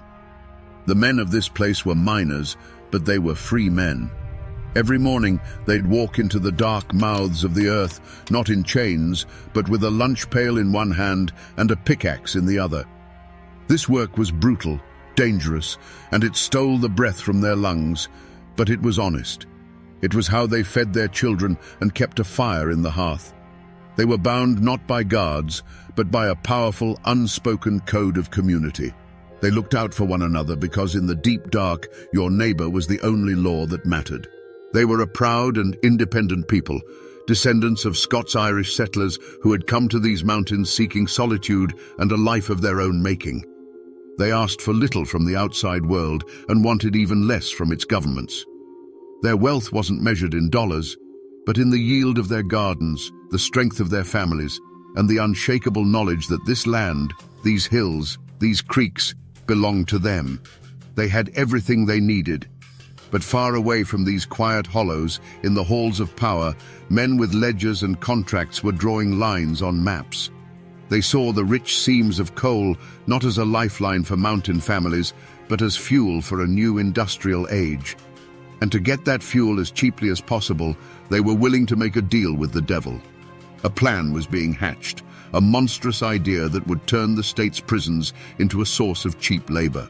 A rumor began to snake through the mountains, a whisper of a new kind of miner coming to the creeks, a miner who worked in chains and who would take the very bread from their tables. The world they knew was about to be burned to the ground. The ground for this conflict had been fertile for generations. The people of the mountains had a long and bitter memory when it came to outsiders with promises and contracts. They remembered their grandfathers telling stories of timber barons who stripped the hills bare and left, and land agents who tricked men who couldn't read into signing away their mineral rights for a pittance. So when the coal companies arrived, they were viewed with a deep, ingrained suspicion. The company men, with their clean hands and city suits, were a different breed, and their promises of prosperity always seemed to come with a hidden cost. This new threat, the convict lease system, was an echo of those old grievances. It wasn't just about jobs, it was about dignity. The miners saw it as a deliberate slap in the face, a message from the state and the companies that their hard, dangerous labor was worth so little it could be replaced by the forced toil of prisoners. It was, in their eyes, a different kind of slavery being brought to their doorstep, designed to break their unions and grind them into submission. The old wound of being seen as backward and expendable by the outside world was torn open once again. The talk started in whispers, carried from one mining camp to the next. A man would come over the ridge from Coal Creek with news, his voice low and urgent as he shared what he'd heard. At first, it was just rumors. They're building a stockade up by the Briceville mine. Heard they signed a contract with the state for 100 men. At the company store, at church gatherings, around the fire at night, the whispers grew into a steady, angry murmur. Soon, the talk started to curdle. Fear and speculation twisted the facts into something monstrous. 100 convicts became 500. A plan to supplement the workforce became a plot to replace them all. Every word was like a piece of dry kindling, carefully stacked at the miners' doorsteps. The convicts themselves, men they had never seen, were no longer viewed as unfortunate souls. They became a faceless symbol of the miners' own impending starvation, the instrument of their destruction. The community, once bound by solidarity, was now bound by a shared and growing rage. The fuse that had been sputtering for months was finally lit in the summer of 1891. The Tennessee Coal Mining Company, emboldened by the state's backing, made its move. They fired their free miners at Briceville, evicted them from their company-owned homes, and marched in a new workforce, convicts in black and white stripes, shackled and under the watch of armed guards. This was no longer a threat whispered in the shadows. It was a reality, stark and brutal. Men who had spent their lives in the mines were now cast out, watching from the hills as prisoners took their place. The initial reaction was a wave of cold, silent fury. That night, in a secluded hollow, lit only by the flickering light of torches, hundreds of miners gathered. You could see the resolve hardening in their eyes. These were not men given to idle threats. They were men of action, pushed to the absolute edge. They didn't speak of protest or petitions. They spoke of taking back what was theirs. A decision was made, a pact sealed not with a handshake, but with the grim nodding of heads and the quiet cleaning of rifles. They would not stand by and starve. Before dawn on July 14th, 300 armed miners descended from the mountains, moving like ghosts through the morning mist. They surrounded the convict stockade at Briceville. There was no shouting, no chaotic mob. This was a disciplined, determined force. They presented their ultimatum to the guards: surrender the stockade and the prisoners, or face the consequences. The guards, looking out at the sea of determined faces and the barrels of hundreds of rifles glinting in the twilight, knew they stood no chance. They surrendered without a shot being fired. But what happened next stunned the authorities. The miners didn't harm the convicts. They saw them not as enemies, but as fellow victims of a corrupt system. They broke open the stockade, gave the prisoners food and civilian clothes, and marched them to the nearest train station. They put them on a train and sent them to Knoxville with a simple, defiant message for the governor. "We will not work alongside convicts, and we will not allow them to work here." They had committed an open act of insurrection. They had drawn a line in the coal dust, and in doing so had declared war on the state of Tennessee. There was no turning back now. The first move had been made, and the entire state held its breath, waiting for the violent reply that was sure to come. The state's answer to the rebellion wasn't a single battle, but a slow, grinding execution of the human spirit. They found their diabolical solution. They would build their own prison with their own mine, and the miners who had defied them would be its first inhabitants, and they would build it themselves. They brought them in chains, not to a finished building, but to the raw, untamed foot of Brushy Mountain. Their first order was to pick up a sledgehammer and attack the very cliffs that would become their tomb. This wasn't a slaughter of bullets and knives, it was a slaughter of exhaustion and despair. The days began before sunrise and ended long after sunset, a relentless rhythm of steel striking stone. The air, thick with grey dust, became a constant shroud, coating their skin, filling their lungs, and turning their desperate coughs into a rasping choir. The only sounds were the sharp crack of the guards' whips against the rock, the groans of men lifting stones beyond their strength, and the rhythmic, hollow clang of hammers that beat like a dying heart. From the nearby hollows, you couldn't see the faces of the men, only their silhouettes against the raw face of the mountain. You'd see them moving like specters in the dust, a long, broken line of humanity being slowly erased. Sometimes, a silhouette would simply falter and disappear, collapsing in a heap. There was no ceremony. The work wouldn't even pause. The others would just keep swinging, their eyes fixed on the stone in front of them, not daring to look at the man who had just been swallowed by the mountain. The mountain itself seemed to be a silent, hungry participant. The stones they quarried were cold and sharp, tearing at their hands until they were raw and bleeding. It was as if the mountain was demanding a price, and the mortar that would hold the walls together was a mixture of sand, water, and the sweat and blood of these men. Every stone they lifted was soaked in their misery. Every block they set in place was a monument to their stolen freedom. With their own bleeding hands, they built their tomb, stone by agonizing stone. They watched the walls rise around them, a grey tide of granite that blotted out the trees, the sky, and any last sliver of hope. They were building their own cage, and they knew it. The final act of this slaughter was not a gunshot, but a sound. The deafening clang of a massive iron gate swinging shut for the very first time. The lock turned, and the men who had built the fortress were now its first official prisoners.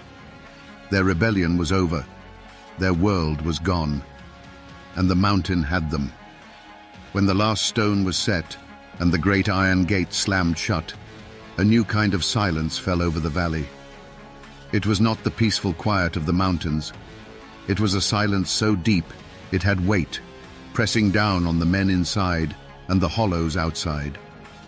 The dust of construction settled, revealing the finished prison not as a building, but as a scar of grey stone carved into the green landscape. The Coal Creek War was over. The rebellion was crushed. And for the men who had fought for their freedom, the world had shrunk to the space between four stone walls. Inside, they were no longer miners or rebels. They were stripped of their names, their clothes, their pasts, and given a number and a striped uniform. The fight for justice was replaced by a grim, daily struggle for survival. And in the cruelest twist of fate, the state opened its own coal mine right on the prison grounds. The very thing they had fought against, being forced to work in a mine to enrich the state, had become their life sentence. They now descended into the earth each day, not as free men, but as the state's property, digging the black heart out of the mountain that held them captive. For those who survived the mines, a new society began to form within the walls, governed by its own brutal laws. The guards were kings, their word absolute, and their fists the only justice. The slightest infraction could land a man in the hole, a pitch-black cell deep in the foundations, a place where the damp chill and total darkness were designed to strip away not just hope, but sanity itself. A hierarchy of violence took root among the inmates, and the men who had once stood shoulder to shoulder in rebellion now looked at each other with suspicion and fear. Outside, in the surrounding communities, the prison stood as a constant, terrifying monument to their defeat. The mountain had swallowed their husbands, their sons, their fathers. The spirit of defiance that had burned so brightly was extinguished, replaced by a pervasive fear. Families spoke of the men in Brushy Mountain in hushed whispers, as if the very walls had ears. The fortress had not only imprisoned the rebels, it had put a stranglehold on the spirit of the entire region. The authorities had won. Brushy Mountain became their grim trophy, a symbol of absolute power and a chilling warning to anyone who would dare to challenge the system again. The rumors that bled out from behind the walls, tales of brutality, of men lost in the mines, of souls broken in the dark, only served their purpose, cementing the prison's reputation as the end of the road. A new, dark chapter had begun, written in coal dust and human despair. The state's response was not to send lawmen, it was to send an army. The Tennessee State Militia, hundreds of them, descended upon the mountains by train. They were flatlanders, boys from the cities and farms, clad in uniforms that stood out starkly against the deep greens and browns of the forest. They came not to investigate a crime, but to put down an insurrection. Local sheriffs and deputies, men who had grown up with the miners, were brushed aside. This was no longer a local dispute. It was a military occupation. Their orders were simple: hunt down the leaders of the rebellion and make an example of them. But the miners had vanished. They melted back into the landscape that had birthed them, becoming ghosts in their own land. They knew every hidden hollow, every game trail, every forgotten cave and abandoned mine shaft. The mountains that had been their home now became their fortress, a vast, tangled labyrinth where they held every advantage. The militia, accustomed to open fields and city streets, were utterly lost here. The mountains themselves fought against them with steep ridges, sudden ravines, and a disorienting wilderness that seemed to change with the light. The hunt became a brutal, nerve-wracking game of cat and mouse. Patrols of soldiers would march up the creeks, their movements clumsy and loud, while the men they were hunting watched silently from the high ground. A snapping twig, a bird call that sounded just a little off, these were the signals that passed between the hidden men. A silent war was waged in the shadows, a war of fear and attrition. The militia, frustrated and angry, turned their attention to the families left behind. They raided cabins in the dead of night, tearing homes apart in search of fugitives, their bayonets a constant threat meant to break the mountain people's code of silence. But that code ran deeper than fear. Hiding a man on the run wasn't just an act of defiance, it was a sacred duty. A network of whispers and secret signs kept the fugitives fed and informed. A lantern left burning in a specific window, a quilt of a certain pattern hung on a clothesline. These were the messages the soldiers couldn't read. For months, the community held fast, a wall of silence and deception against the invaders. Eventually, though, the siege began to take its toll. A winter in the mountains is long, and hunger is a powerful persuader. The state posted bounties, turning the price of a man's freedom into a bag of flour and a few dollars, a fortune for a starving family. Slowly, agonizingly, the wall of silence began to crack. One by one, the leaders were found. They were discovered not in a blaze of gunfire, but huddled by a low fire in an abandoned prospecting cabin, their faces gaunt with hunger.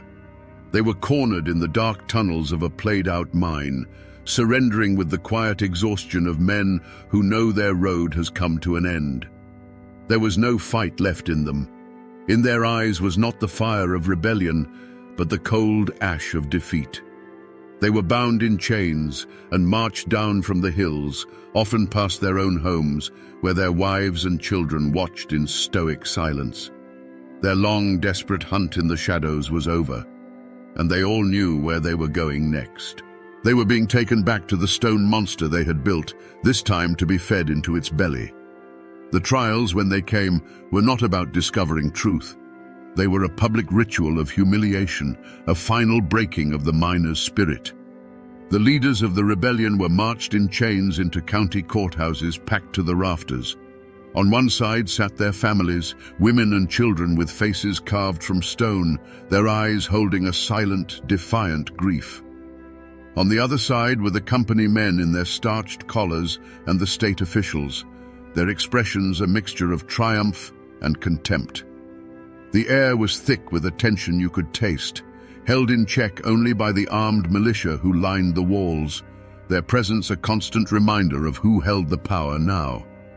The miners themselves sat in the dock, not with the downcast eyes of criminals, but with a quiet, exhausted dignity. These were not men who understood the intricate language of the law. They understood the simple justice of the mountains. You don't let your family starve.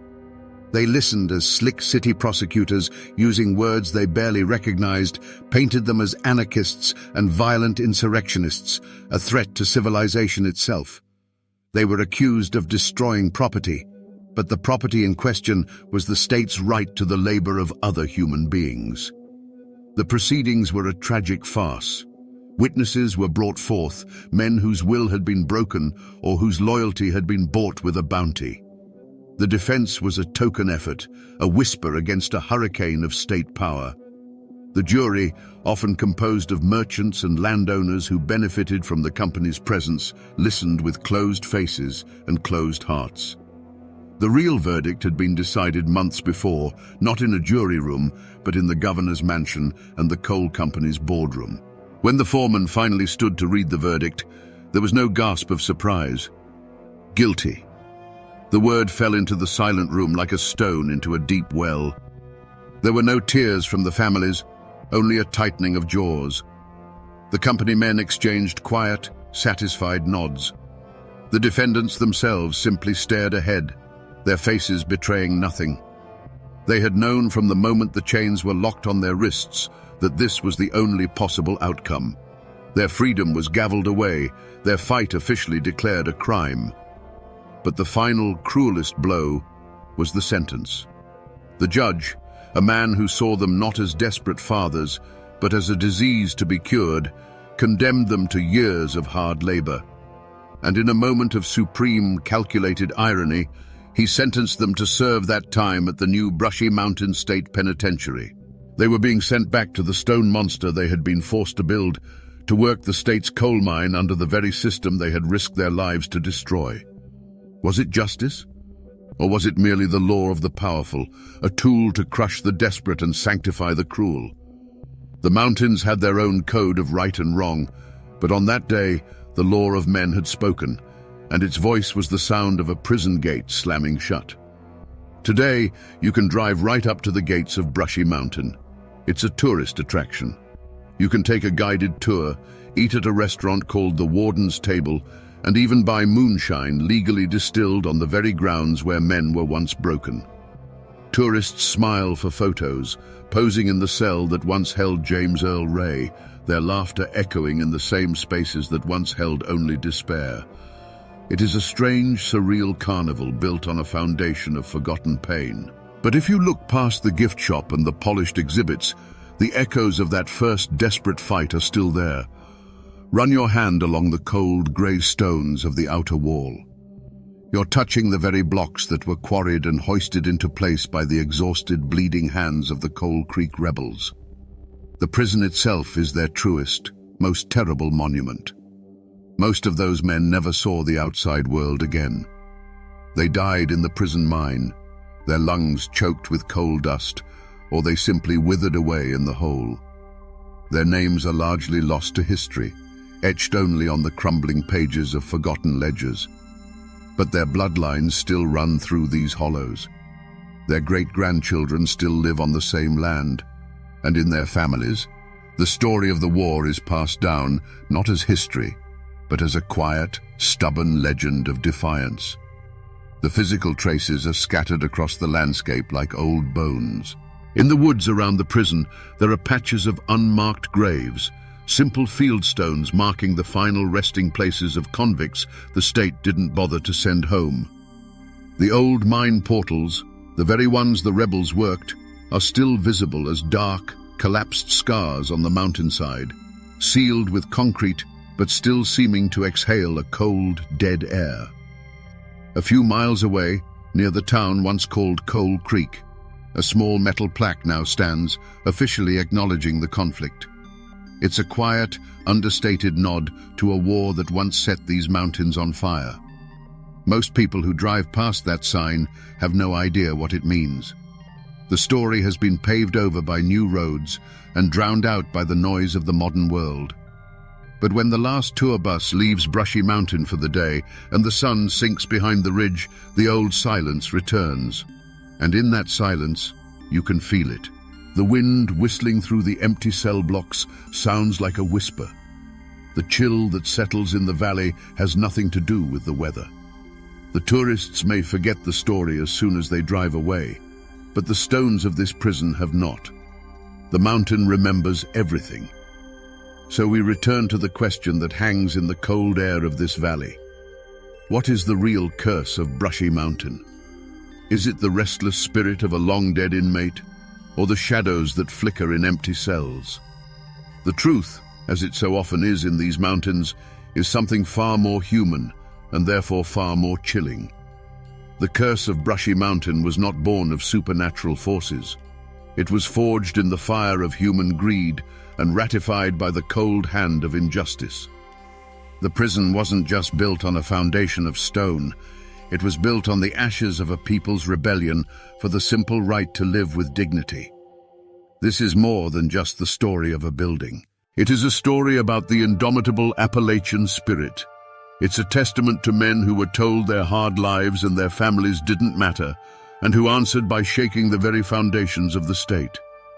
They lost their war, yes. They were chained and broken, and many were buried in unmarked graves. But the memory of their defiance is now embedded in these hills, a lesson that must not be forgotten. That even when the fight seems hopeless, there is a profound power, a profound honor in standing your ground. So the next time you hear the name Brushy Mountain, don't just think of infamous escapees or tales of hauntings. Think of those first prisoners. Think of the free miners of Coal Creek who were forced to build their own tomb, stone by blood-soaked stone. Because their story is the prison's true foundation. It is the secret the mountain has held for over a century. And now, my friends, you know the rest of the story. The first shot echoed through the Hillsville courthouse like a clap of thunder, and then the world went mad. In less than 90 seconds, a judge, a sheriff, and a Commonwealth's attorney lay dead on the blood-slick floor, victims of a furious volley of gunfire. The newspapers across the nation screamed of a savage mountain clan, an insurrection against civilization itself. But for the people who lived and breathed the thin, cold air of the Blue Ridge Mountains, they knew the truth was far more complicated. What pushes a man to declare war on the law in the very temple of justice? Today, we separate the legends from the facts to uncover the story of the Allen clan and the epic manhunt that tore a community apart. Before the gun smoke and the blood, there was the land. Carroll County, Virginia, was a world unto itself, a kingdom of mist-shrouded ridges and deep, shadowed hollows carved by creeks 1,000 years old. The Blue Ridge Mountains weren't just a backdrop here, they were a living presence that shaped the people, instilling in them a fierce independence and a profound distrust of the flatlands below.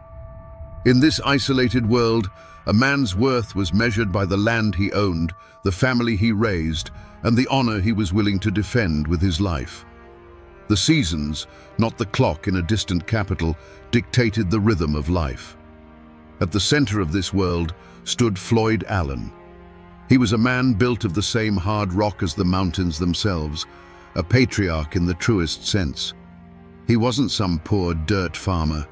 He was a wealthy businessman, a landowner with vast tracts of timber and a former county supervisor. His word was law in the hollows. To his friends and family, he was generous and loyal to a fault. To his enemies, his temper was a force of nature, as sudden and violent as a summer thunderstorm. He saw himself not as a citizen subject to the law, but as the source of law in his domain. If Floyd was the fire of the Allen clan, his younger brother Sidney was the ice. Where Floyd was impulsive and hot-blooded, Sidney was cool, intelligent, and calculating. He too was a man of considerable wealth, but he showed his ambition in a different way.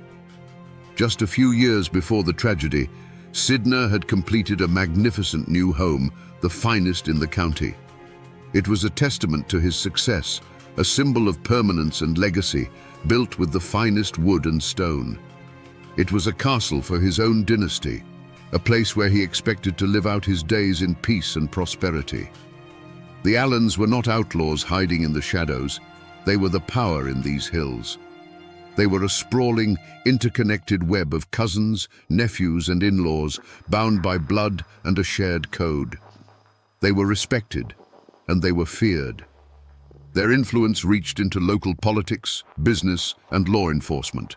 To cross one Allen was to cross them all, and everyone in Carroll County understood that simple, unshakable fact.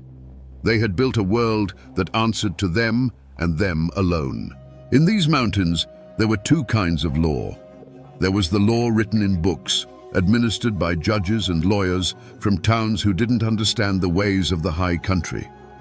Then there was the unwritten law of the mountains, the code of honor. This code said that family was absolute, that an insult could not go unanswered, and that a man had the right to settle his own disputes.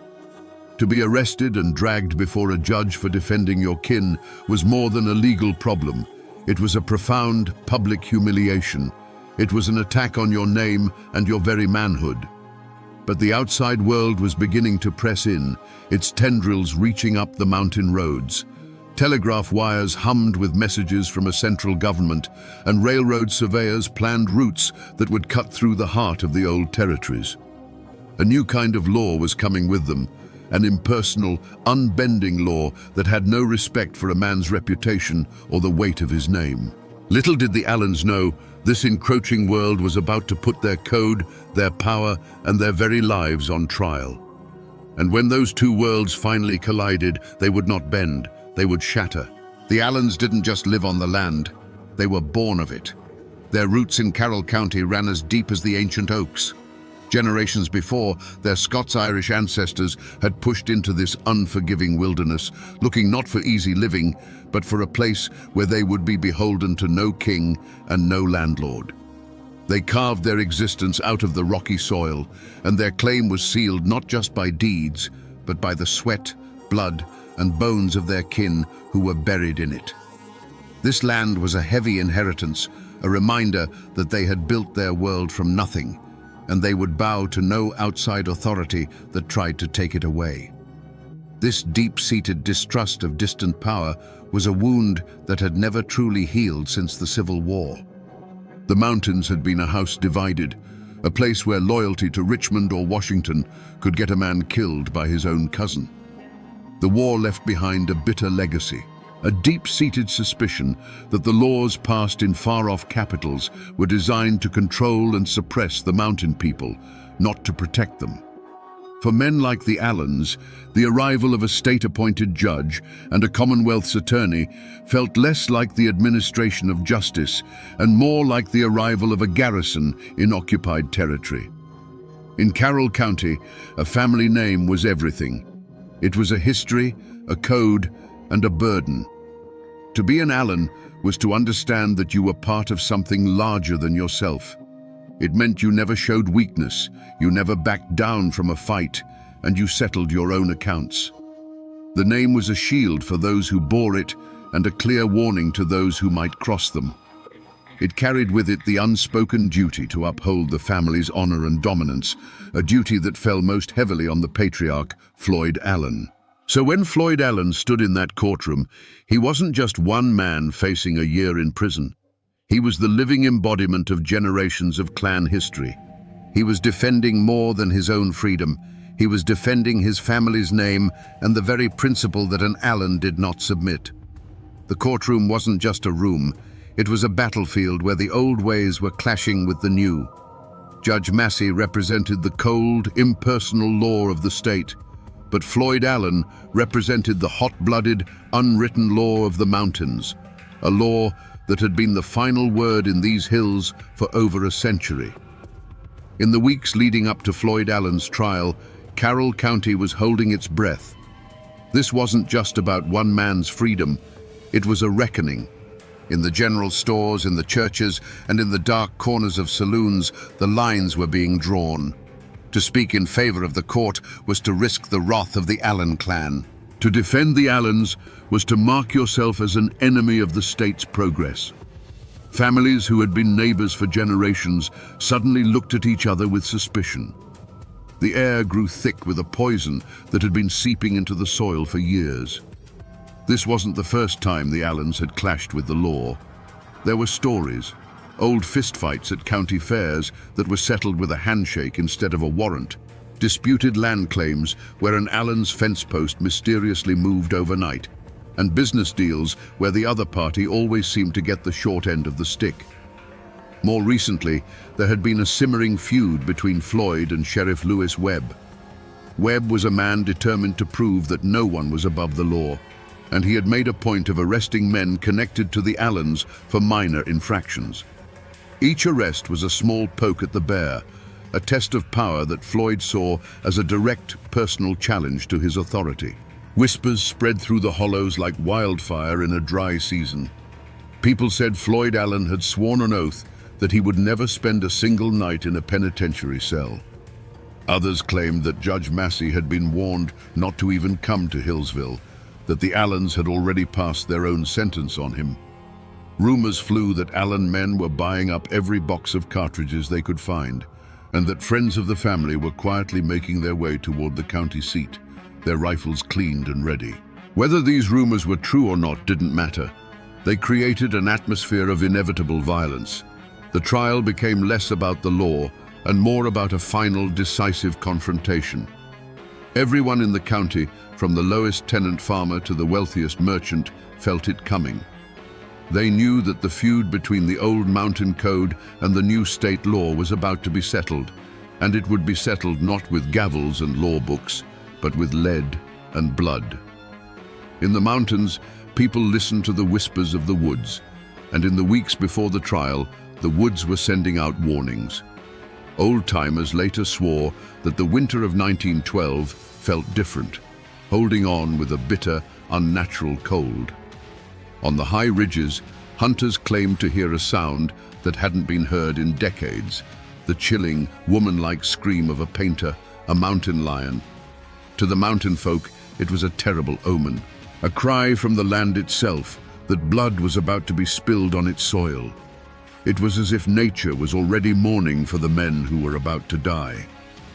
The human omen arrived in Hillsville with polished shoes and leather briefcases. Judge Thornton Massey and Commonwealth's attorney William Foster were not mountain men. They were agents of a distant government, men who saw the world in the black and white text of law books. They walked into Carroll County with the confidence of men who believed they held all the power, that their authority was absolute and backed by the full might of the state. They could not understand that in these hills they were the outsiders. They were the foreign body that the clan, like a feverish immune system, was preparing to violently reject. On the morning of March 14th, a heavy stillness settled over the town of Hillsville. Sheriff Lewis Webb felt it in his bones. He was a local man, caught between the two great forces. He knew Floyd Allen, and he knew the unbending pride that coursed through the veins of that family. As he strapped on his pistol that morning, he wasn't just preparing for a day in court. He was preparing for a war. He could see the hard, unblinking eyes of the Allen clan members gathering on the courthouse steps. The air was thick and electric, like the dead calm before a lightning strike. Every man in that town knew that something terrible was about to happen.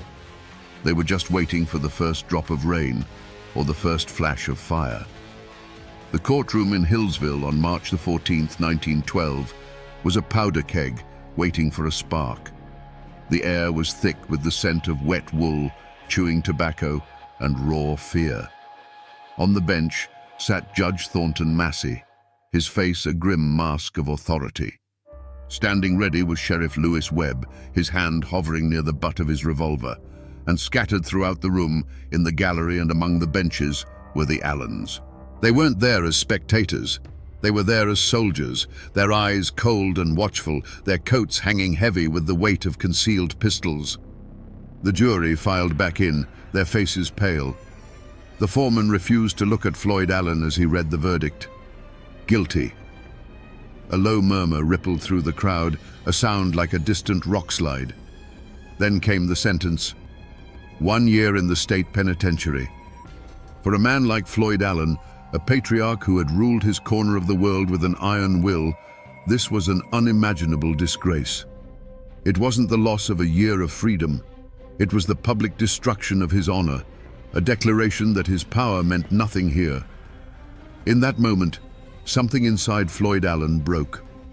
He rose slowly to his feet, his wounded pride radiating from him like heat.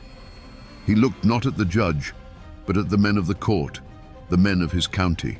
And then he spoke the words that would ignite a war, a sentence that would be carved into the memory of those mountains forever. "Gentlemen," he said, his voice calm but edged with steel, "I ain't a-goin'." It was a declaration of independence. It was a final, absolute rejection of the court's authority. Judge Massey, stunned by the defiance, quickly ordered the sheriff, "Get your man." As Sheriff Webb took a step forward, the world seemed to slow down. Hands went to guns. Every man in that room held his breath, balanced on the knife's edge between law and anarchy. And then it happened. A single deafening crack of a pistol shot shattered the silence. To this day, no one knows for sure who fired it. Was it Floyd Allen making good on his promise? Was it Sheriff Webb trying to enforce the judge's order? Or was it Floyd's son, Claude, firing from the gallery to protect his father? It doesn't matter. That first drop of blood was all it took. In that instant, the trial of Floyd Allen was over, and the war of the Allen clan had begun. The courtroom was no longer a place of law. It had become an execution ground. That first gunshot did not begin a duel. It detonated the world. The courtroom erupted into a volcano of sound and fury. It was not a chaotic panic. It was a coordinated, devastating volley. From the gallery, from behind benches, from the doorways, the Allens unleashed a storm of lead. The sharp cracks of pistols blended into a single continuous roar, a deafening thunder that shook the very foundations of the building and the law it represented. Through the eyes of a terrified witness huddled on the floor, the scene was a nightmare of flickering shadows and brilliant flashes of fire. Judge Thornton Massey was slammed back into his high-backed chair as if struck by an invisible fist. For a moment he sat upright, his face a mask of shock, before sliding silently from the bench. His gavel clattered onto the wooden planks, the last sound of order in a world now ruled by chaos. The symbol of the law was the first to fall. Sheriff Lewis Webb, caught in the open as he moved toward Floyd, never had a chance to draw his weapon. He crumpled to the floor, his life extinguished in an instant. Commonwealth's attorney William Foster staggered back, a look of disbelief on his face, before collapsing amongst the very law books and papers he had used to condemn Floyd Allen. Men who had moments before been arguing points of law were now diving for their lives under tables and behind railings. The air grew thick and heavy with gun smoke, so dense it choked the lungs and burned the eyes. The constant splintering of wood and shattering of glass was punctuated by the screams of the wounded and the terrified. Augustus Fowler, a juror who had simply done his civic duty, was caught in the crossfire and fell, a random victim in a war he had no part in. For 90 seconds, the Hillsville courthouse was the heart of a maelstrom, a place where the only authority was the muzzle of a gun. And then, as suddenly as it began, it was over. A deafening silence fell over the room, broken only by the groans of the wounded and the soft flutter of legal papers drifting down through the hazy, acrid air. When the smoke began to clear, the walls and the judge's bench were pockmarked with dozens of dark, ugly holes, silent witnesses to the carnage. The law of the state had been tried, judged, and executed in its own sanctuary. Through the haze, the surviving Allens moved with a chilling purpose. They were not panicked. They were a clan of soldiers retrieving their wounded leader. They scooped up the bleeding Floyd Allen, and before anyone could fully comprehend what had just happened, they were gone. They melted out of the courthouse and vanished into the misty streets of Hillsville, leaving behind a scene of unimaginable slaughter. The war had been declared, the first battle had been won, and the Allens were now retreating into the mountains that would become both their fortress and their prison. To understand what happened in that courtroom, you have to try, just for a moment, to look at the world through Floyd Allen's eyes. In his mind, he was not the criminal. He was the victim of a conspiracy. These men, Judge Massey, Attorney Foster, they were outsiders, invaders who had come into his territory, his kingdom, to strip him of his authority and his honor. The trial wasn't a search for truth. It was a public ritual of humiliation designed to break him and, through him, the power of the Allen clan forever. When the jury foreman spoke the word guilty, it wasn't just a verdict. It was the deepest possible insult. When the judge pronounced the sentence of 1 year in a cage, it was a death sentence for Floyd's pride. In that moment, the switch flipped. The courtroom was no longer a place of law. It became a battlefield. The judge was not an arbiter of justice. He was the enemy commander who had just ordered his execution. The sheriff was not an officer of the court. He was the enemy soldier sent to capture him. The primal, unwritten law of the mountains, the law of survival and violent defense of one's own, instantly overrode the written law of the state. There was no room for hesitation. The moment the attack on his honor became a physical threat, the moment Sheriff Webb moved to lay hands on him, the time for words was over. For the Allens, this was self-defense. They were not murdering men. They were eliminating threats. In the cold calculus of clan survival, a judge who would cage their patriarch was an existential danger that had to be neutralized. The volley of gunfire was not an act of chaotic rage. It was the brutal, logical conclusion of their code. It was a preemptive strike to prevent the destruction of their world. As they carried their wounded leader from the smoking, blood-soaked courthouse, there was likely no remorse. There was no triumph. There was only the grim, chilling satisfaction of having met a mortal threat with overwhelming force. They had done what they had to do. They had defended their king and the honor of the clan. In their minds, they weren't fugitives fleeing justice. They were soldiers, retreating from a victorious battle, heading for the high ground to prepare for the long, bloody war that they knew was coming. When the last gunshot faded, the silence it left behind was more terrifying than the noise. It was a heavy, sacred silence, the kind that falls over a fresh grave. In the courtroom, the survivors lay frozen on the floor, the ringing in their ears slowly giving way to the soft, wet sound of dripping blood. The air was a choking fog of gunsmoke, and through the haze, the afternoon sun cast long, dusty rays that illuminated a scene from hell. Overturned benches, scattered legal papers stained crimson, and the still forms of men who, minutes earlier, had represented the full authority of the Commonwealth of Virginia.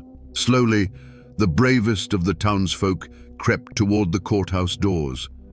They peered into the smoky darkness, and a wave of collective shock and horror rippled through them.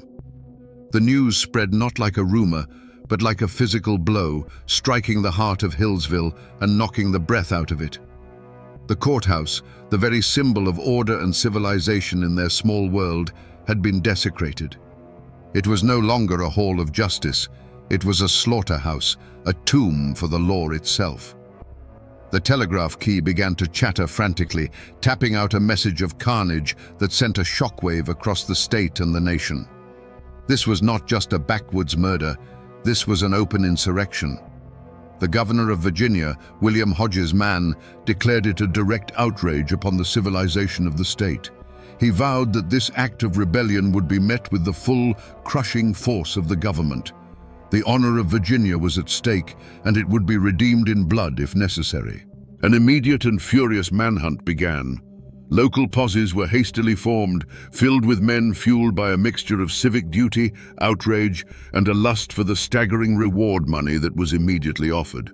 They were armed, angry, and determined, but they were local men plunging into a wilderness that the Allens knew intimately.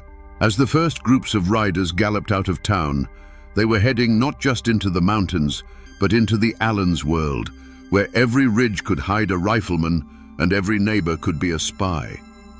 But while Hillsville was a whirlwind of chaos and the state was mobilizing for war, the Allens were already gone. They had moved with the swift, silent efficiency of ghosts. They had treated Floyd's wounds, gathered their forces, and melted into the labyrinth of misty hollows and dense forests they called home. The mountains had swallowed them whole. As the first posses nervously picked their way up the muddy tracks into the high country, they were hunting shadows. The Allens had won the battle, and now, on their own turf, they prepared for the siege. The Carroll County Courthouse massacre didn't unite the community in grief. It ripped it in two. A fault line cracked open, running through families, churches, and friendships that had stood for generations. In the days that followed, the general store became a silent theater of suspicion. Men who had known each other since boyhood would now only nod curtly, their eyes avoiding contact. A word spoken in defense of the slain judge could be seen as a betrayal of your own mountain people, while a word of sympathy for the Allens could mark you as an enemy of the state. Every conversation was a minefield, and silence became the safest language. A wall of silence, as dense and impenetrable as the mountain laurel, rose up to protect the fugitives. It was a wall built of two things, fear and kinship. The fear was simple and immediate. The Allen clan was vast, and their reach extended into every hollow. To be seen talking to a lawman could mean a burned barn, a dead milk cow, or worse. The posses might be in town today, but the Allens would be your neighbors forever. This fear was a cold, hard fact of life that every mountain family understood. But it was more than just fear. For many, the Allens were not monsters. They were their own. They were men who had stood up against an arrogant outside law that sought to humiliate one of their patriarchs. The heavy-handed tactics of the first posses only deepened this resentment. When lawmen from the flatlands began kicking in doors and treating every mountain family as a potential conspirator, they weren't winning hearts and minds. They were proving the Allens' point. They were an occupying army, and many locals chose to side with their own, even if they were now branded as outlaws. This division wasn't abstract. It was written in small, secret acts of courage and cowardice. A cousin of the Allens would find a sack of cornmeal and salted pork left on a stump deep in the woods, a silent offering from a neighbor who dared not show their face. A farmer whose land bordered an escape route would see tracks in the mud and say nothing. At the same time, another man would look a deputy straight in the eye and swear on a Bible that he had been with one of the Allen boys miles away from the courthouse on the very afternoon of the shooting. These were not just lies. They were oaths of allegiance to the unwritten code of the mountains, a code that was now at open war with the laws of Virginia. The local posses were doomed from the start. They were good men, but they were hunting legends in a landscape that belonged to the legends. For weeks, they crashed through the underbrush, chasing rumors and echoes. The Allens were always one step ahead, phantoms in the mist. A warm campfire found abandoned, a footprint in the mud leading to a rushing creek. It was like hunting ghosts who knew every secret path, every hidden cave, and every sympathetic ear in 100 square miles.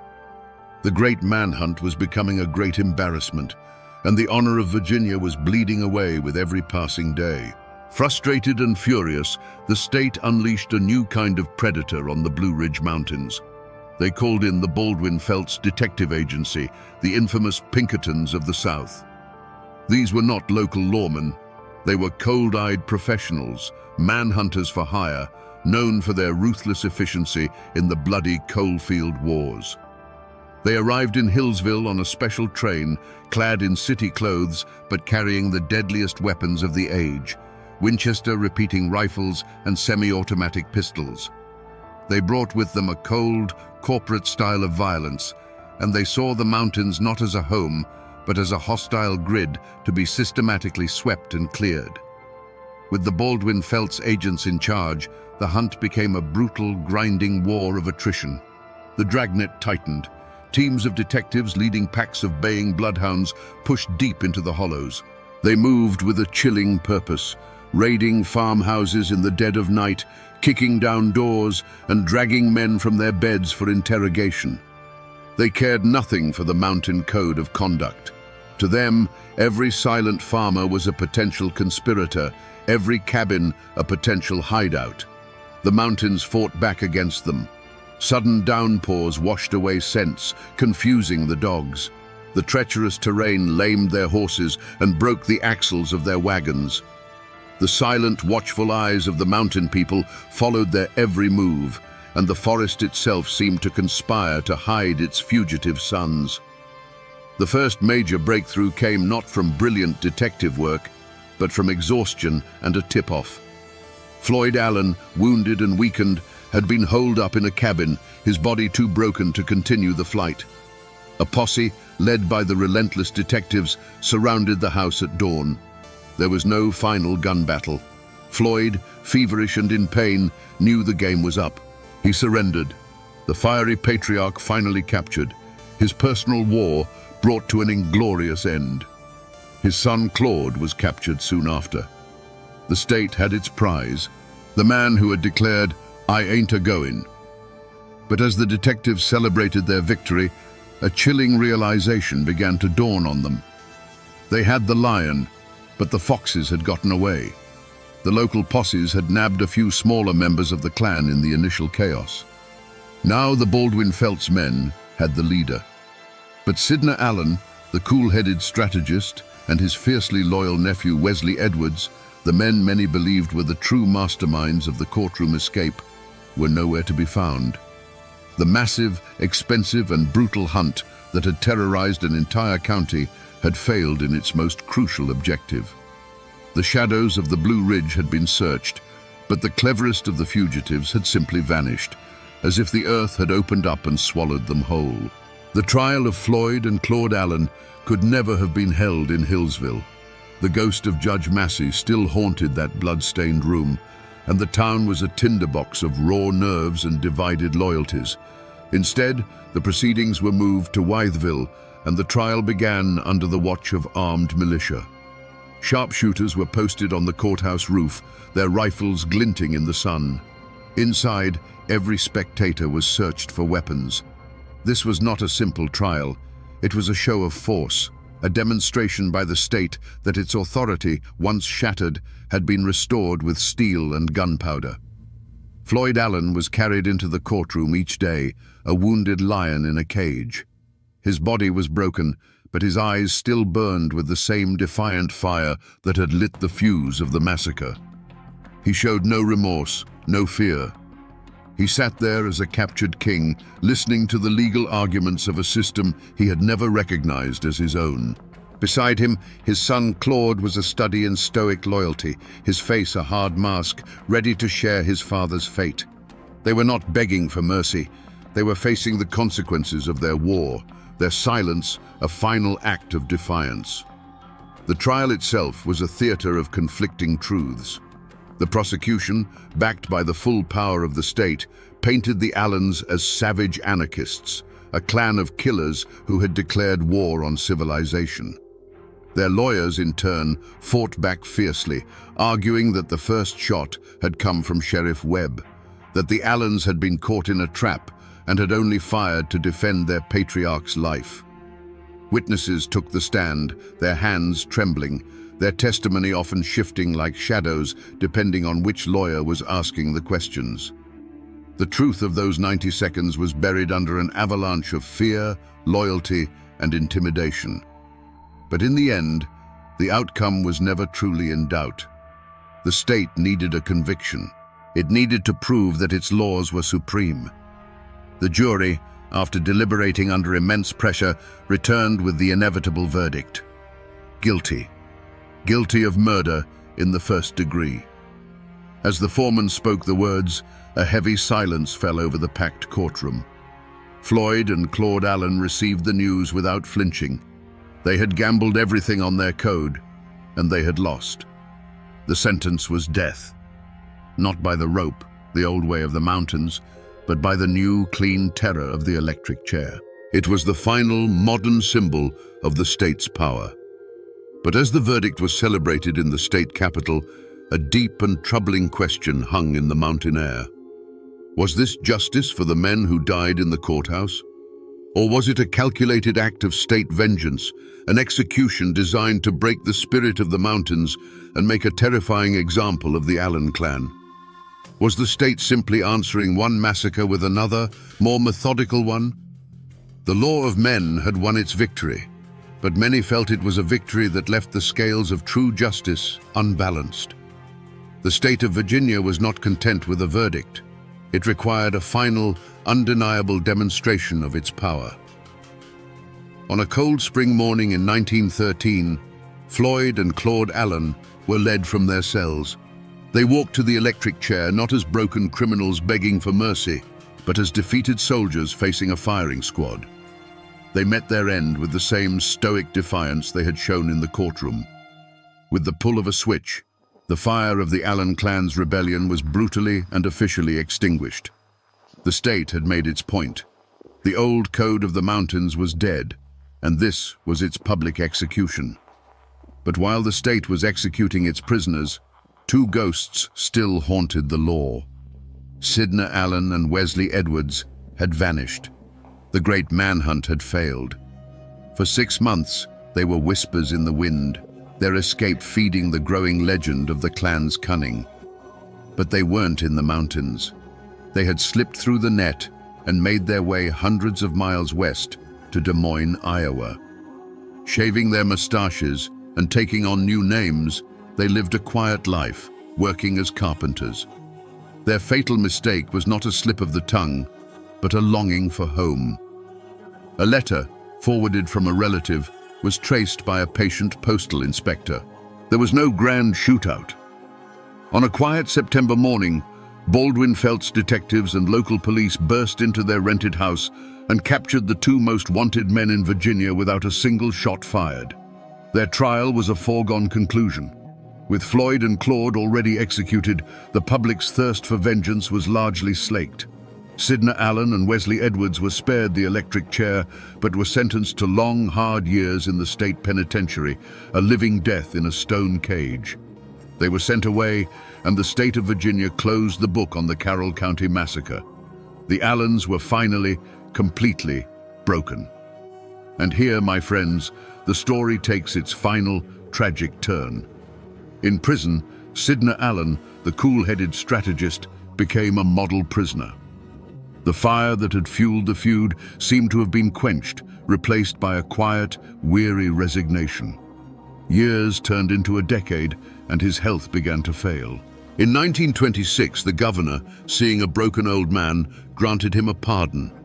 Sidney Allen returned to Carroll County a free man, but he came back a ghost. He returned not to his magnificent home, which stood as a monument to a life that no longer existed, but as a shadow of his former self. He had outlived his world.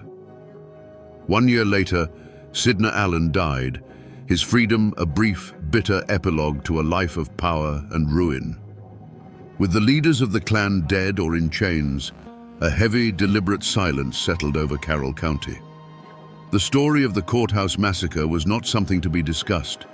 It was a wound too deep, a memory too divisive. People had to go on living together, had to trade at the same stores and attend the same churches. And so, the story was buried. It was locked away in the attic of the community's memory, an unspoken horror that everyone knew was there, but no one dared to mention.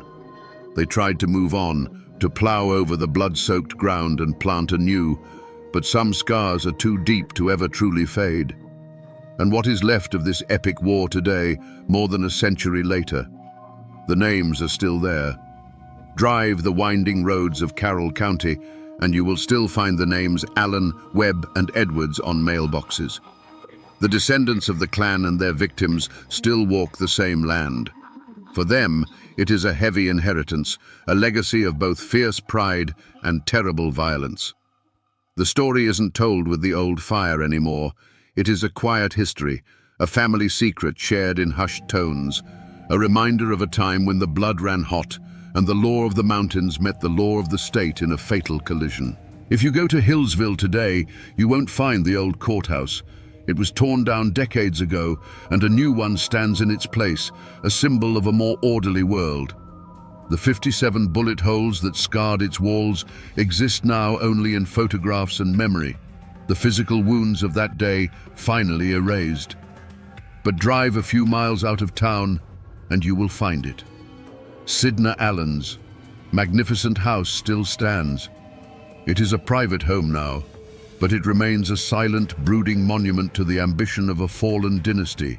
Its sturdy walls and grand design, a testament to a future that was burned away in a few minutes of gunfire.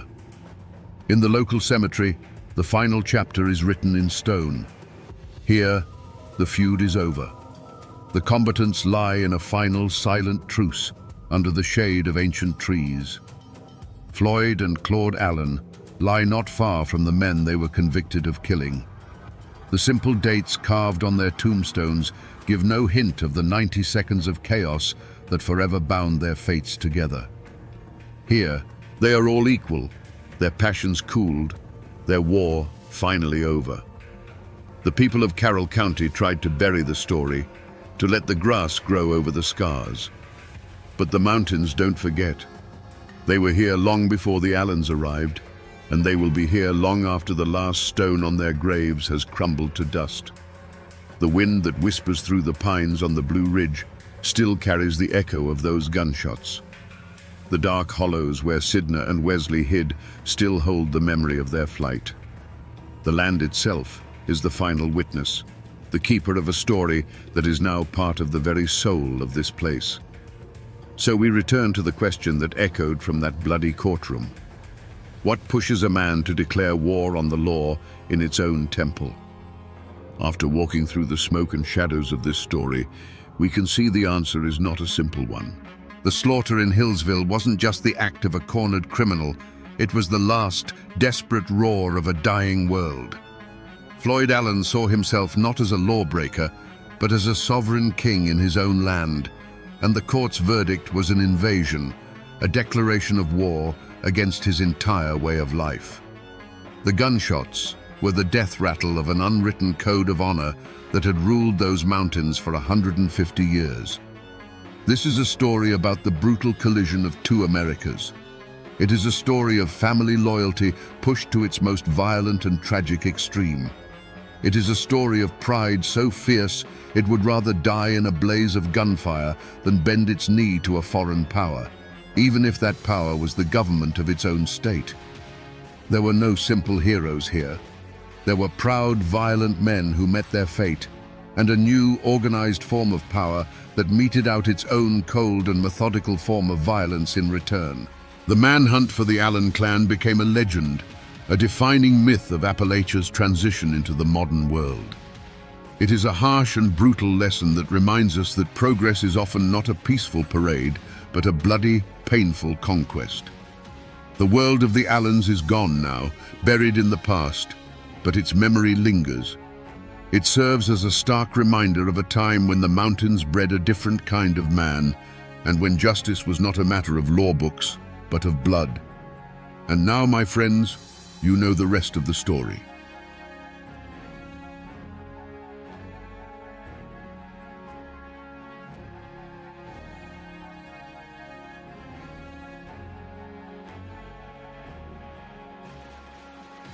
The north wagon gate of Moundsville Penitentiary groaned as the torch cut through its iron heart. In the next instant, a storm of lead ripped through the opening, and the rebellion was over. The newspapers screamed that 3 dangerous convicts had been brought to justice. But the men who survived that day, the ones left behind in the cold and the dark, they whispered a different story. They said it wasn't a firefight, it was an execution. Today, we will walk back into that blood-soaked prison and ask the question that has haunted those stone walls for a century. Was it justice, or was it murder? Before the riot, there was the silence. A heavy, suffocating silence that filled the long stone corridors of the West Virginia Penitentiary. From the outside, the prison looked like a nightmare castle, its Gothic towers clawing at the sky above the small town of Moundsville. It was built to look like a fortress, and it was.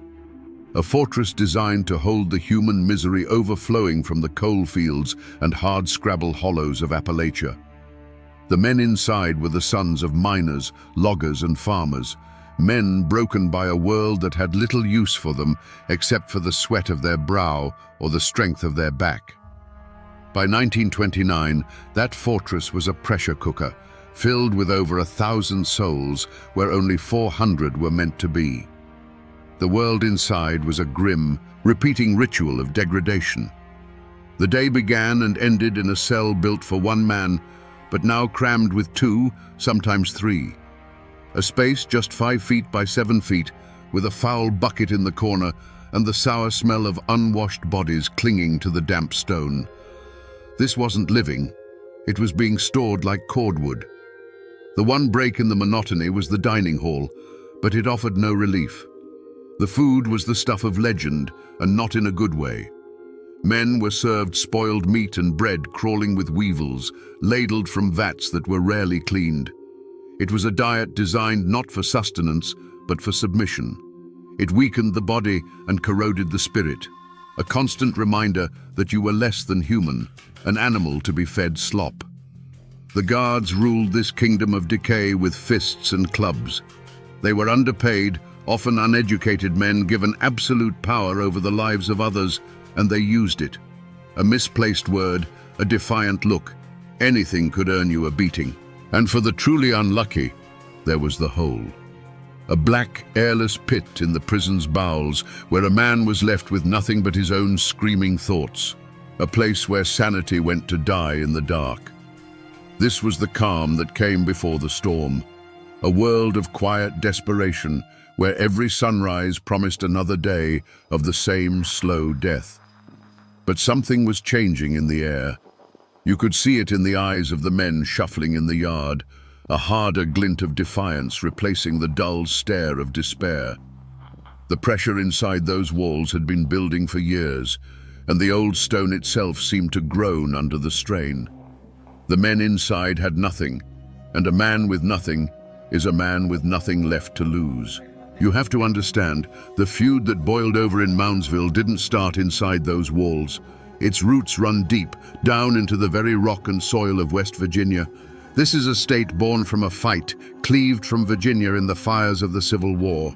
It's a land of coal and blood, where generations of men learned a hard lesson. Everything worth having must be fought for, and the men in charge will never give it up easy. The old scars of history were still fresh in 1929. The West Virginia mine wars were not a distant memory. They were an open wound. Men locked in Moundsville had likely stood on the picket lines. They had seen company thugs beat their friends. They had heard the machine guns at Blair Mountain just 8 years earlier. They had fought a literal war against the coal operators and the state militia, and they had lost. That fight taught them 2 things: a burning hatred for any authority that wore a uniform, and the cold knowledge that sometimes The only way to be heard is through the barrel of a gun. The prison was just the final chapter in a story that began in the company towns. There was a direct pipeline from the mine to the penitentiary. When a man was used up, injured, or blacklisted for trying to unionize, he was often left with nothing. Poverty and desperation would lead to moonshining, to theft, to a fight in a saloon. And the same law that protected the company's profits would come down on him like a hammer. The men filling Moundsville's cells weren't just criminals. They were the discarded, angry remnants of a brutal industrial war. In these mountains, a man's pride was often the only thing he owned. He might not have 2 cents to rub together, but he had his name and he had his honor. The system inside Moundsville was designed to strip that away, to grind a man down to a number. But you cannot take the fight out of a mountain man so easily. To be from West Virginia meant you might get knocked down, but you never stayed down. That defiant spirit, the same one that fueled the Union battles, didn't die at the prison gate. It just went underground, waiting for a spark.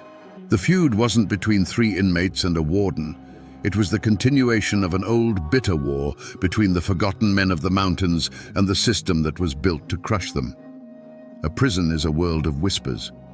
In a place like Moundsville, where the walls sweated misery, the grapevine was a twisted, venomous thing. It was the only source of news, and it thrived on fear and suspicion.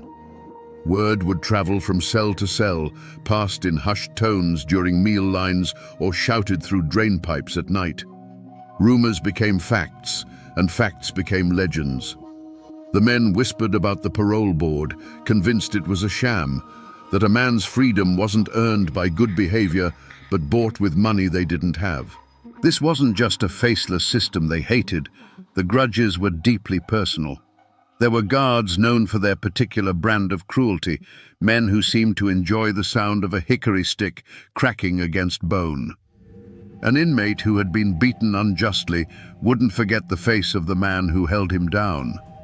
A family on the outside that was denied a visit for a petty reason wouldn't forget the name of the guard who turned them away. These weren't just inmates and guards. They were neighbors from warring hollows, now locked in a cage together. Frank Heyer, the man they called the ringleader, was known for his sharp mind. He'd likely tried to fight the system with words first, filing grievances that were ignored, trying to reason with an authority that had no interest in reason. Each dismissed complaint was another nail in the coffin of a peaceful solution. Everett Lilly, the muscle, was a different story. His was a language of fists and fury. His file was likely thick with reports of brawls with guards, each one earning him a trip to the hole, each stay in the darkness hardening his resolve into pure, diamond-hard hatred. The air was thick with the poison of betrayal. The most feared man in Moundsville wasn't the toughest killer. It was the snitch. The constant threat of an informant turning a quiet complaint into a charge of conspiracy meant no one could be trusted. This paranoia turned men against each other, but it also forged unlikely alliances. Small, tight-knit groups formed, bound by the simple code of the mountains. You look after your own. And in the winter of 1929, the whispers began to change. They were no longer just about spoiled food or crooked guards. They were about taking a stand. The old grudges were simmering, and the web of rumors was pulling tight, getting ready to snap.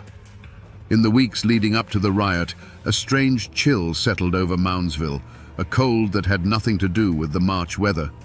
The old-timers, the men who had grown grey inside those walls, they knew the signs. It was like the unnatural quiet that falls over the hollow just before a tornado hits. A deep, listening silence. Men spoke less and watched more. Even the rats, the true kings of the prison, were said to have grown agitated and bold, as if they sensed the coming feast of chaos. Then the omen came, not in the form of a strange bird or a bad dream, but in cold black ink on a newspaper smuggled inside. Governor William Conley had given an interview declaring his iron-fisted policy on the state's criminals. There would be no coddling, no leniency, and absolutely no negotiating with convicts. To the men shivering in their cells, these weren't the words of a politician, they were a prophecy. It was the outside world officially telling them that their letters would go unread, their pleas would go unheard, and their suffering was of no concern. The last door to a peaceful solution had just been slammed shut and bolted from the outside. Frank Heyer lay on his cot in the dark, listening to the symphony of the dying. The tubercular coughs from the next cell, the distant clang of a steel door, the soft scuttling of vermin in the walls. He wasn't a prophet, but he could read the signs as well as any man. He could feel the threads of desperation, anger and betrayal pulling together into a single tight knot in the center of the prison. It was a gut-wrenching feeling, a premonition not of what might happen, but of what must happen. He knew, with a certainty that chilled him more than the stone floor, that they were about to step into a darkness from which none of them would ever truly return. The morning of March 21st, 1929, began like any other in that cold, grey hell. The air tasted of damp stone and coal smoke. Deputy Warden James P. Mearns was making his rounds, his footsteps echoing with authority in the prison's vast central rotunda. This was the iron heart of the institution, the nerve center from which the entire prison was controlled. Mearns walked his familiar path with the confidence of a man who believed he was in absolute command, oblivious to the three shadows detaching themselves from the walls. They moved like ghosts: Frank Heyer, Everett Lilly, and Walter Legg. One moment, they were just inmates shuffling past. The next, they were a single, lethal entity. There was no warning, no shouted demand, just a sudden, violent closing of a circle, a flash of sharpened steel, spoons and bed springs honed over countless nights into crude, deadly shivs. Mearns barely had time to register the threat before he was overwhelmed. The struggle was short and brutal. One moment, he was the master of this domain. The next, he was prey, the cold point of a prison-made knife pressed against his ribs. They didn't just hold him. They dragged him, struggling and terrified, to the circular iron cage that stood in the very center of the rotunda. This cage was the ultimate symbol of the guards' power, the perch from which they could watch over the cell blocks like gods on a steel throne. In a single defiant act, the inmates shoved Mearns inside and slammed the heavy door. The loud clang of that lock echoed through the prison, a sound that was both a death knell and a declaration of war. The watchers had become the watched. That sound was the spark that hit the powder. News of the warden's capture spread not like a whisper, but like a roar. A deep, guttural sound that erupted from the cell blocks. 1,000 voices joined in a single, primal scream of rage and triumph. It was the sound of chains breaking, of pressure valves exploding. In minutes, the riot was in full flood. Inmates overpowered the few guards on the interior, seizing control of the cell blocks and the dining hall. The prison, a place of rigid order, descended into controlled chaos. This was it. The line had been crossed, and there was no going back. By seizing a hostage and taking over the prison, Heyer, Lilly, and Legg had committed an act of open rebellion against the state of West Virginia. There would be no talking their way out of this. There would be no plea for leniency. On that cold March morning, in the heart of their own prison, they had signed their own death warrants. The only question left was how many men they would take with them. For 26 hours, the prison held its breath. Then, from the north wagon gate, came a sound that signaled the end. It was the high, screaming hiss of an acetylene torch, a sound that cut through the cold air and sliced away the last, thin thread of hope. To the state police outside, it was the sound of progress. To the men inside, it was the sound of the executioner sharpening his axe. Heyer, Lilly, and Legg heard it. They knew what it meant. In a final desperate gamble, they dragged Deputy Mearns from the cage and hauled him toward the groaning gate. Were they using him as a human shield? Were they planning one last defiant stand in the doorway? Or were they simply men cornered by fate, running blindly towards the noise and the fire? No one will ever know. All we know is that they moved toward the very violence they had summoned. Then, with a screech of tortured metal, a section of the gate gave way. A ragged hole opened up, and for one fraction of a second, the scene was frozen in a terrible tableau. Through the swirling smoke of the torch, the assault team saw three defiant silhouettes framed against the dim light of the prison interior, the terrified form of Mearns caught between them. It was a picture of pure, cornered desperation. The world then exploded in a single deafening roar, an eruption of sound and muzzle flash so violent it seemed to shake the very foundations of the prison. A volley of bullets tore through the newly made opening, a storm of lead that didn't distinguish between rebel and hostage. The air was filled with the sharp crack of rifles, the metallic shriek of ricochets off steel and stone, and the thick, choking smell of gun smoke. It was over in an instant. The defiant silhouettes in the gateway were simply gone. They didn't fall. They were erased, slammed back into the darkness by the sheer force of the volley. One moment they were men making a stand, the next they were just heaps of grey prison cloth on the cold stone floor. A third figure staggered back, a look of shocked disbelief on his face before collapsing into the spreading shadows. Through the smoke, hands reached in and pulled Deputy Mearns out into the daylight. He was alive, untouched by the bullets, but forever haunted by the sounds and the fury of those final seconds. As the state police poured through the breach, a profound and unnatural silence fell over the rotunda. The Great Rebellion had not been crushed in a battle. It had been ended with a single, brutal, and overwhelming act of violence.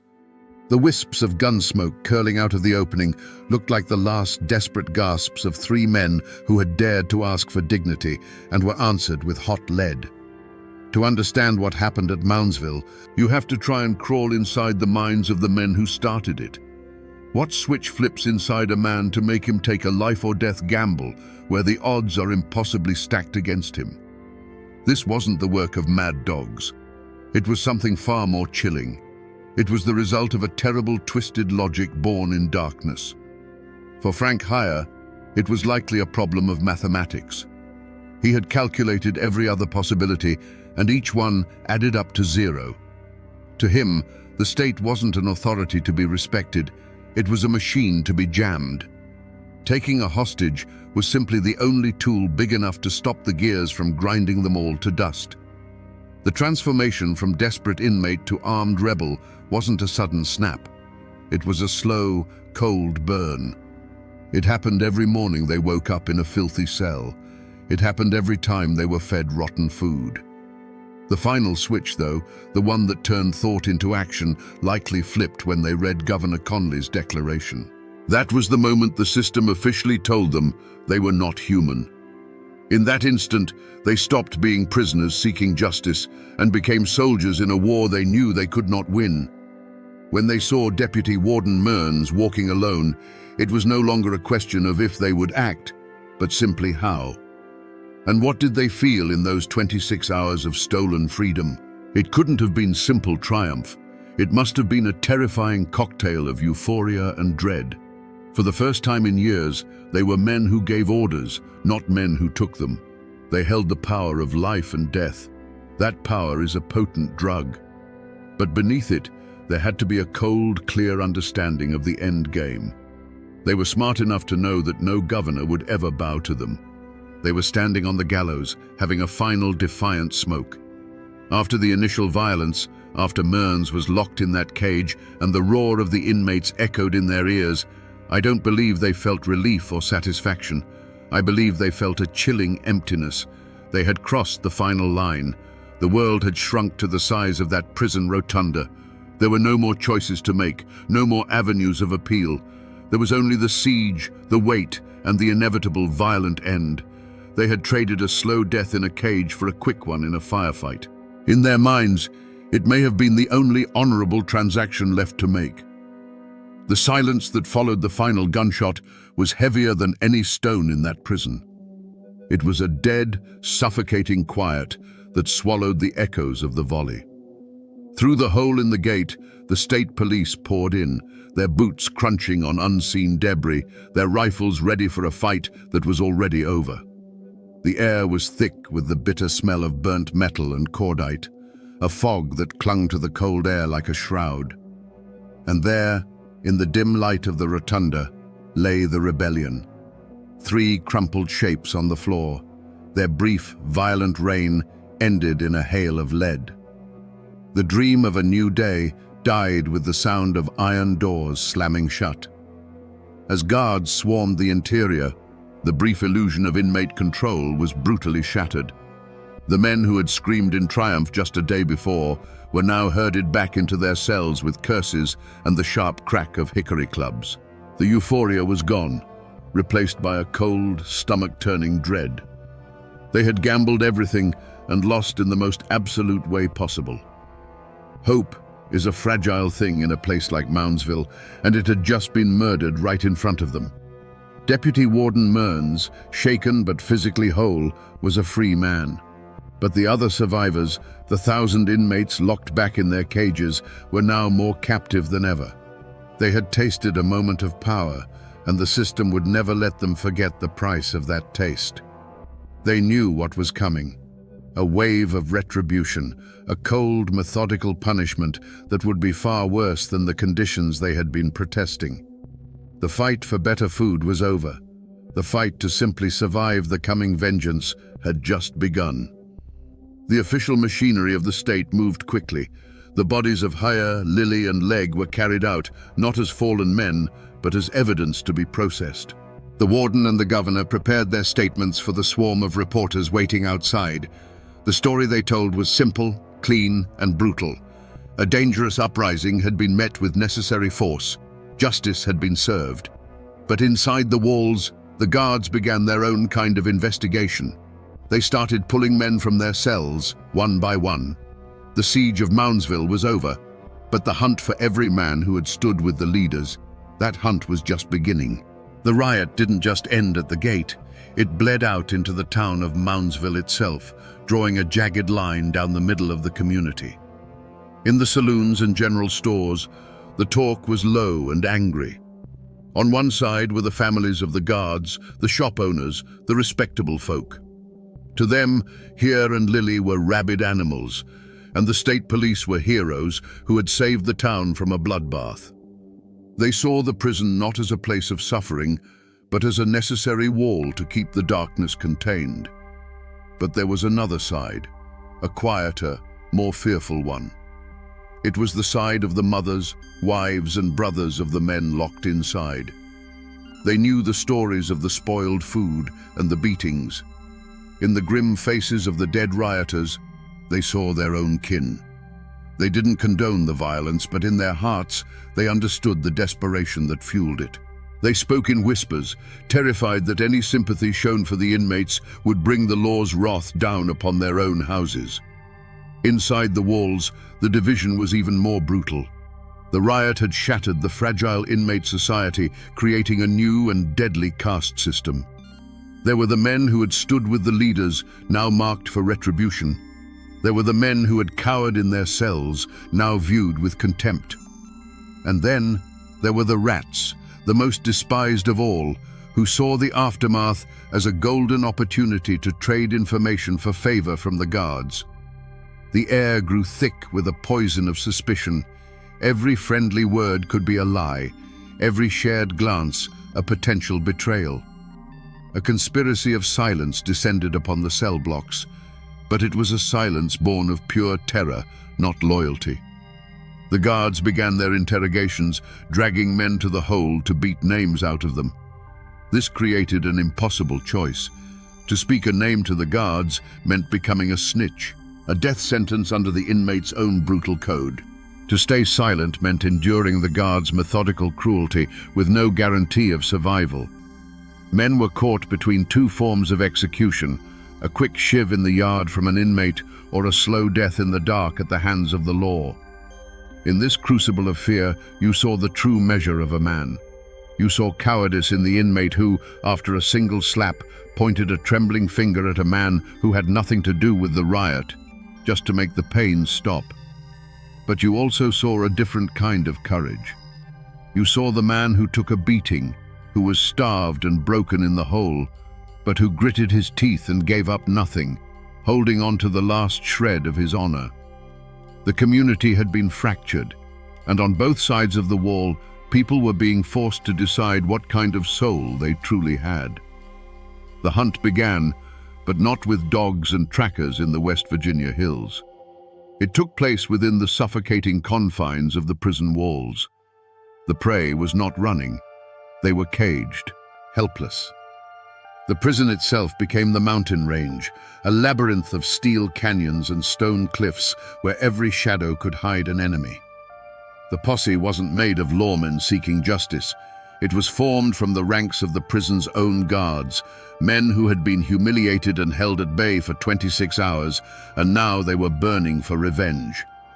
Led by a captain whose reputation was as hard as the hickory club he carried, this posse of vengeance began its slow, methodical sweep. They weren't looking for evidence. They were looking for names. They moved through the cell blocks in the dead of night, their faces grim and unreadable in the flickering lamplight. The only sounds were the jangle of keys, the squeak of a guard's boots on the stone floor, and the sudden sharp cry of a man pulled from his cell. The chase was a psychological war of attrition. They used the snitches first, dangling promises of better food or an early parole hearing in exchange for a name. Every inmate became a potential Judas, and the terror of betrayal was a tangible thing, colder than the winter draft that snaked through the bars. Men who had stood shoulder to shoulder during the riot now looked at each other with suspicion, wondering who would be the first to break. The wall of inmate solidarity, which had seemed so strong, began to crumble under the relentless pressure. The moment of capture was a scene of brutal efficiency. A cell door would crash open without warning. 3 or 4 guards would flood the tiny space, their faces set like stone. There was no warrant read, no rights given. A name would be barked out, and a man would be hauled from his bunk. Some fought back, a final futile explosion of defiance that was answered with the dull, sickening thud of a club. Others went limp, their eyes wide with the knowledge of what was to come. They were not arrested, they were harvested. Dragged down the long, echoing corridors, past the cells of the other inmates who would lie frozen in their bunks, listening to the muffled screams and praying the guards would not stop at their door. The destination for every man captured in this shadow hunt was the same: the deep, lightless maw of the hole. They were thrown into the darkness, one by one, to face a different kind of executioner. The slow, methodical breaking of a man's body, mind, and soul. There was no trial for Frank Heyer, Everett Lilly, or Walter Legg. Their case was closed by the bullets at the North Wagon Gate. But the state of West Virginia still needed its public spectacle of justice. So, a dozen other men, identified by snitches and beaten confessions as the riot's secondary leaders, were shackled and marched into the Marshall County Courthouse. The trial was a grim formality, a play performed for the benefit of the newspapers.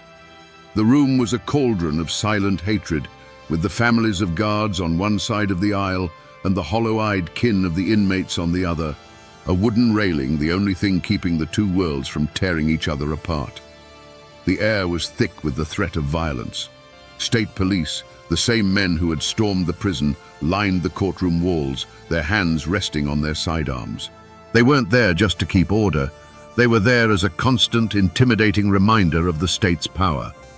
The key witnesses were inmates, brought in under heavy guard. They shuffled to the stand, their faces pale with terror. You could see the impossible choice in their eyes. If they told the truth and defended their friends, they faced the guards' wrath back at the prison. If they lied for the prosecution, they signed their own death warrant with their fellow convicts. Most mumbled their way through their testimony, a ghost at their own trial. The defendants themselves showed no fear.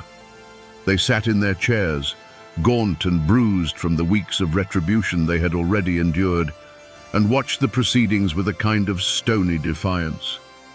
There was no remorse in their eyes, only a deep, weary contempt for the whole charade. They had made their stand, they had lost, and this was simply the price. They were mountain men, and they would face the state's judgment with the same grim dignity they would face a harsh winter or a mine collapse. They would not beg. The verdict, when it came, was no surprise to anyone. Guilty, on all counts. The judge handed down sentences that were designed to crush what little was left of their lives, adding decades to the time they were already serving. It was a message sent loud and clear. This is what happens when you fight back. The gavel fell, and the law of West Virginia was satisfied. But in the cold, dark cells of Moundsville, the men knew that justice had not been present in that courtroom. Only power. For the families of the men who died at the gate, the verdict was a final, cruel twist of the knife. A name that had once been spoken with pride in the hollows was now a brand, a mark of shame. In the town of Moundsville, to be a Hire or a Lilly was to be the kin of a killer, a cop-napper, a failed revolutionary. They were met with stony silence at the general store, with whispers that stopped the moment they turned a corner. There was no atonement for them, only a curse. Most simply couldn't bear the weight of it. They packed what little they had, and under the cover of darkness, they left the Ohio Valley, dissolving like ghosts into the wider world, hoping to find a place where their name didn't carry the stench of gun smoke and rebellion. For the men who were convicted, life after the verdict was a slow, walking death. Their real sentence wasn't written on paper. It was carved into their skin with every sneer from a guard, every extra hour of hard labor, every denial of a letter from home. They were living warnings, the ghosts of the riot made to walk the tiers as a daily reminder of the price of defiance. They were the first to be blamed for any trouble, the last to receive medical care, and the ones who were always watched. They were condemned to serve their time under the absolute power of the very men they had tried to overthrow, and that power was now absolute, unblinking, and hungry for payback. And what of the state, the warden, the guards? They faced no trial, no verdict. They were the victors. For a short time, the riot forced a sliver of light into the dark corners of Moundsville. Newspapers wrote editorials, and a few state commissions made recommendations. The food might have improved for a few months, and the most brutal beatings might have stopped for a while. But the soul of the place remained unchanged. The riot didn't cleanse the system. It taught it a lesson. It taught the men in charge that they had to be more careful, more total in their control. The community, both inside and outside the walls, began the hard work of forgetting. It was a conscious act of burial. The town of Moundsville buried the shame of having a national scandal erupt in its backyard. The prison buried the memory, because it was a dangerous and contagious thing. The story of the riot was locked away in a file, and on the cell blocks, speaking the names Here or Lilly became an act of suicide. The whole brutal, bloody affair was covered over with a thick, heavy blanket of silence, pushed down into the dark mud of the past, where everyone hoped it would lie quiet forever. The state of West Virginia eventually closed the doors on Moundsville Penitentiary in 1995. But the prison didn't die. It stands there still, a stone skeleton by the Ohio River, its towers casting the same long shadows they did a century ago. The locks are off the doors now. You can buy a ticket and walk the same halls where Here and Lilly made their desperate stand. The prison is a museum now, a tourist attraction, a monument to its own misery. If you go there today, they will take you to the North Wagon Gate. It's still there, a massive wall of iron and rust, and you can stand in the very spot where the state police opened fire. The guides will tell you the official story. But if you look closely at the old stone and steel, you can feel the true echo of that day. It's a scar that never healed, a physical witness to 90 seconds of brutal, overwhelming violence.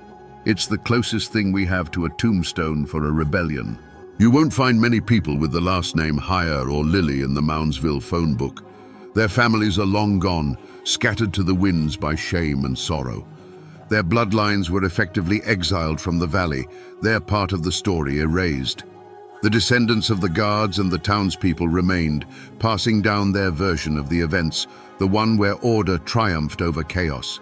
And so, the story became one-sided, the official report carved into the town's memory, while the dissenters' side faded into an uneasy silence. But something remains. The prison itself seems to have a memory. It's called one of the most haunted places in America, and the 1929 riot is the cornerstone of its dark legend. Tour guides and paranormal investigators will tell you about the phantom screams that still echo from the rotunda, or the dark, menacing figure they call the Shadow Man that stalks the halls. Some claim it's the lingering rage of a rioter, a spirit so consumed by the injustice of his end that he can never leave. The riot didn't just stain the floor with blood, it left a permanent psychic wound on the building itself. People may forget, but stone walls never do. So we come back to the question that has hung in the smoky air for nearly a century, the question that clings to the cold stone of the Moundsville prison like a shroud. Was it justice, or was it murder? The law has its answer, written in a dusty report. 3 armed and dangerous convicts killed while resisting law enforcement. A justifiable, if tragic, end to a violent siege. But in the mountains, where the line between a lawman and a company man has always been blurry, they tell a different story.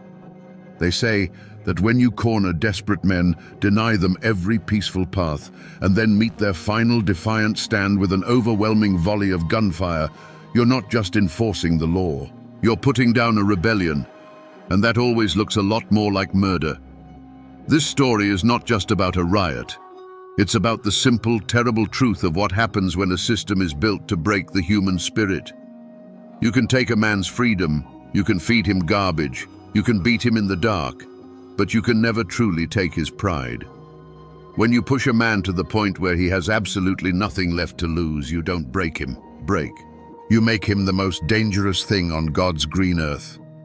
The stand of Here, Lily, and Leg was not an act of criminals seeking escape. It was a raw, bloody scream for dignity from the bottom of a man-made hell. They lost their fight, and the world did its best to forget them. But their story is a warning that echoes down through the years. It reminds us that behind every prison number, there is a human heart, and that even the most broken man will eventually fight back if pushed too far. The ghosts of Moundsville don't just haunt those old stone walls. They haunt us with a lesson that must not be forgotten. And now, my friends, you know the rest of the story.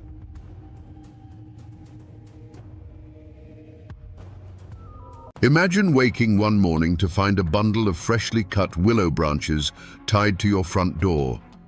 In the lawless hills of 19th century Kentucky, this wasn't a gift. It was an ultimatum, a final warning from a secret army that judged you in the dead of night. They called themselves the White Caps, angels of justice who promised to bring order to a land drowning in chaos. But the whispers that still echo through these hollows tell a different story. A story of how saviors became monsters and how the quest for justice turned into a thirst for blood and power. How did a committee of concerned farmers become a hooded terror that ruled by the whip and the rope? Today, we separate the legend from the brutal truth and uncover the story of the Whitehead clan. To understand the White Caps, you first have to understand their world. Picture the mountains of eastern Kentucky in the years after the Civil War. This wasn't just a place, it was a world apart, a labyrinth of fog-shrouded hollows and impassable ridges that kept the modern world at bay. Life here was governed not by clocks or calendars, but by the rising of the sun and the turning of the seasons. Families lived on isolated farmsteads, miles from their nearest neighbor, carving out a life from the stubborn, rocky soil. The creek was their water, the forest their larder, and the Bible their law. The people who called these mountains home were a proud and fiercely independent stock. They were veterans of a bitter war, farmers and blacksmiths who asked for little and expected even less from outsiders. Their lives were hard, a constant struggle against the elements and the land itself, but there was an honesty to it. A man's worth was measured by the strength of his hands and the truth of his word. They wanted nothing more than to raise their children, work their land, and be left in peace under the watchful eye of God. But a shadow was falling over this simple life. In the dark corners of this isolated world, a rot had begun to set in. With no effective law to speak of, the worst of human nature was allowed to fester. There were the drunks, who would trade their family's last bit of flour for a jug of corn liquor. There were the petty thieves who would steal a neighbor's livestock in the dead of night, knowing there would be no consequences. And there were the family tyrants, men who ruled their homes with a fist, whose wives and children suffered in terrified silence. For these people, justice was a distant rumor, a story told about faraway cities. The local sheriff was often a man who either lacked the courage to enforce the law or was corrupt enough to ignore it for a price. To take a grievance to the county court was an expensive days-long journey that most couldn't afford, and even then, a mountain man's word meant little to a flatland judge. Honest, hard-working families felt powerless, watching as the fabric of their community was torn apart by men who feared neither God nor government. A quiet desperation began to settle over the valleys. It was a feeling shared in hushed conversations around the pot-bellied stove at the general store and in prayers whispered in small clapboard churches. People felt abandoned, left to fend for themselves against the growing chaos. And in that fertile ground of fear and frustration, a dangerous seed was planted. It was the old mountain idea that when the law fails, men must make their own. They didn't know it yet, but they weren't just seeking justice. They were about to unleash a terror far worse than anything they had ever known. The change didn't happen overnight. It didn't start with a gunshot or a hanging, but with a whisper. A whisper that traveled from farm to farm, a shared frustration that finally found a voice in a secret meeting in an old barn. They were respected men, farmers, veterans, even a preacher or two, men who had simply had enough. They decided that if the law wouldn't protect their families, they would become the law. They took a name for themselves, the White Caps, and for their uniform, they chose the simplest, most terrifying disguise imaginable, a plain white sack with holes cut for eyes. Their first target was a man known throughout the valley for his drunken cruelty, a man who beat his wife and starved his children while he spent his days in a stupor. One morning, he awoke to find that silent message on his door, a bundle of willow switches. It was a clear ultimatum, understood by everyone in the mountains. Straighten up or face the consequences. The man, arrogant in his belief that no one would dare challenge him, laughed it off. He threw the branches into his fire and went back to his bottle. It was the last mistake he would ever make in that county. A few nights later, the community learned what happened when a warning was ignored. A procession of silent riders, their faces hidden beneath those stark white hoods, descended on the man's cabin. There were no shouts, no threats. They moved with a chilling purpose, pulling the terrified man from his bed. They dragged him out into the cold night air, his wife's pleas echoing unanswered in the darkness. They tied him to a tree and one by one took up the same kind of willow switches he had burned and delivered their brutal judgment. It wasn't just a beating, it was a ritual of public shaming, a message delivered not only to him, but to everyone. When it was over, they gave him a new ultimatum: be gone by sunrise, or they would return. The next morning, the man, broken and bleeding, gathered his few belongings and left the county forever. And a strange quiet fell over the valley. The theft stopped. The town drunkards stayed home. For the first time in years, there was a sense of order. The Whitecaps had proven that their methods worked. They had tasted power, the absolute power to inspire fear and enforce their will. And in that moment of victory, without realizing it, they had crossed a line from which there was no return. The first drops of blood had been spilled not to kill, but to correct. Yet they had watered a seed that would soon grow into a monstrous tree. The taste of power is a poison, and it didn't take long for it to blacken the souls of the White Caps. The original mission of punishing drunks and thieves was forgotten, replaced by a much more profitable enterprise, fear for hire. Now, a man could pay the clan to settle a land dispute in his favor. A jealous husband could arrange a visit for a rival. The White Hood was no longer a symbol of justice. It had become a mask for greed, revenge, and pure, unadulterated terror. The willow switch was no longer enough. The lessons they taught now were final. Their new reign was cemented not by punishing the guilty, but by making an example of the innocent. Consider the story of a farmer, a man respected for his honesty and hard work. His only crime was courage. He had stood up in a public place and called the White Caps what they had become, a gang of cowardly bandits who hid their faces. He refused to join them, refused to be silent. He knew the risk, but his mountain pride would not let him bow to them. The White Caps heard his words, and a death sentence was passed in the shadows.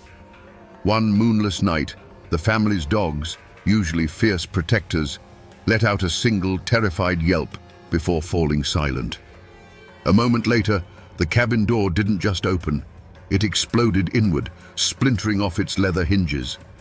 Silent figures, more like ghosts than men in their white hoods, filled the small room. They said nothing. They simply pointed a finger at the father of the house, who had just sat up in his bed.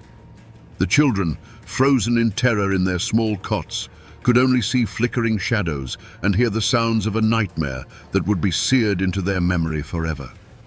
His wife threw herself at the intruders, begging, pleading, but she was thrown aside like a rag doll. They dragged the man from his home, his bare feet scraping on the cold, hard-packed dirt of the yard. His family was forced to remain inside the cabin, captives in their own home, made to watch through the shattered doorway. They saw the torchlight glinting on a rope as it was thrown over the thick branch of an old oak tree. They were being made to bear witness. This wasn't just a murder, it was a lesson, and his family were the first pupils. The children covered their ears, but it did no good. The night was filled with the sounds of a brief, desperate struggle, a man's choked gasps for air, and then a sickening, heavy snap that echoed through the hollow. After that, nothing. Just the creak of the rope and the chirping of the crickets, who seemed entirely indifferent to the horror that had just unfolded. The world had turned into a hell of screams, followed by a ringing, absolute silence that was somehow even worse. The hooded figures didn't linger. They melted back into the woods as silently as they had come, leaving the torch sputtering in the dirt. They left behind a grieving family and a dark shape twisting gently in the night breeze. When the first grey light of dawn touched the mountain, the neighbors would find the scene. They would see the unspeakable trophy hanging from that oak tree, and they would understand the White Caps' new gospel. Keep your head down, keep your mouth shut, because in these mountains, speaking the truth was a sin punishable by death. When the sun finally rose, its light did little to chase away the darkness. It only served to illuminate the horror. The first neighbor to pass by stopped dead in his tracks, his breath catching in his throat. He didn't run for the sheriff. He didn't cry out in alarm. He simply turned his wagon around and went to fetch other men, speaking in low, grim whispers. There was no question of who had done this. The sight of the body, a terrible monument to the price of defiance, was a signature left by the White Caps.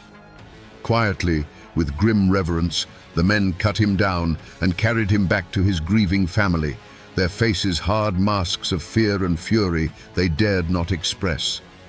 For the widow and her children, the world had ended. Their home was no longer a sanctuary, but a tomb haunted by the final moments of a man they loved. Every creak of the floorboards, every rustle of leaves outside was a fresh wave of terror. They couldn't stay. There was no justice to be found here, only the constant, suffocating presence of the murderers, who could be any of the men they saw every day. Their fight was not for justice, but for survival. Within a week, they packed what little they could carry, abandoned the farm their family had worked for generations, and disappeared, becoming refugees from their own home. Their departure sent a clear message to the entire county. The Whitecaps had won. A thick, suffocating blanket of silence fell over the hills and hollows. No one spoke of the murder above a whisper, and never to an outsider. The code of silence was now absolute. A new, more insidious fear took root, a paranoia that turned neighbor against neighbor. Who was hiding beneath those hoods? The man who sold you flour at the general store? The blacksmith who shod your horse? Even the preacher who spoke of God's law on Sunday? You could trust no one. An invisible empire was being built, and its mortar was the blood of good men. The local sheriff eventually rode out to the abandoned farmstead. He looked at the rope burns on the oak branch, asked a few half-hearted questions to neighbors who suddenly couldn't remember a thing, and wrote a report he knew would lead nowhere. Perhaps he was a coward, too afraid of the hooded men to conduct a real investigation. Or perhaps, and this was the most chilling thought of all, he was one of them, his badge just another mask he wore during the day. His visit was a formality, a hollow gesture that only proved one thing: the law of men had no power here anymore. The hunt for the culprits never began. How could it? You can't arrest a ghost, and the Whitecaps had become something more than men in the terrified minds of the people. They were specters of vengeance, ghost riders who emerged from the night fog to enforce their own brutal commandments. The story of the murdered farmer became a cautionary tale whispered to children, a local legend born from a truth too terrible to confront directly. The ashes of his life had fertilized the soil of their fear, and from it, the Whitecaps' reign of terror would grow unopposed, casting a long, dark shadow over the mountains. Terror cannot last forever. Eventually, a monster will devour itself. The Whitecaps grew too bold, too greedy, and their violence became indiscriminate. When they murdered the family of a state legislator over a petty land dispute, they finally crossed a line that even the cowed local authorities couldn't ignore.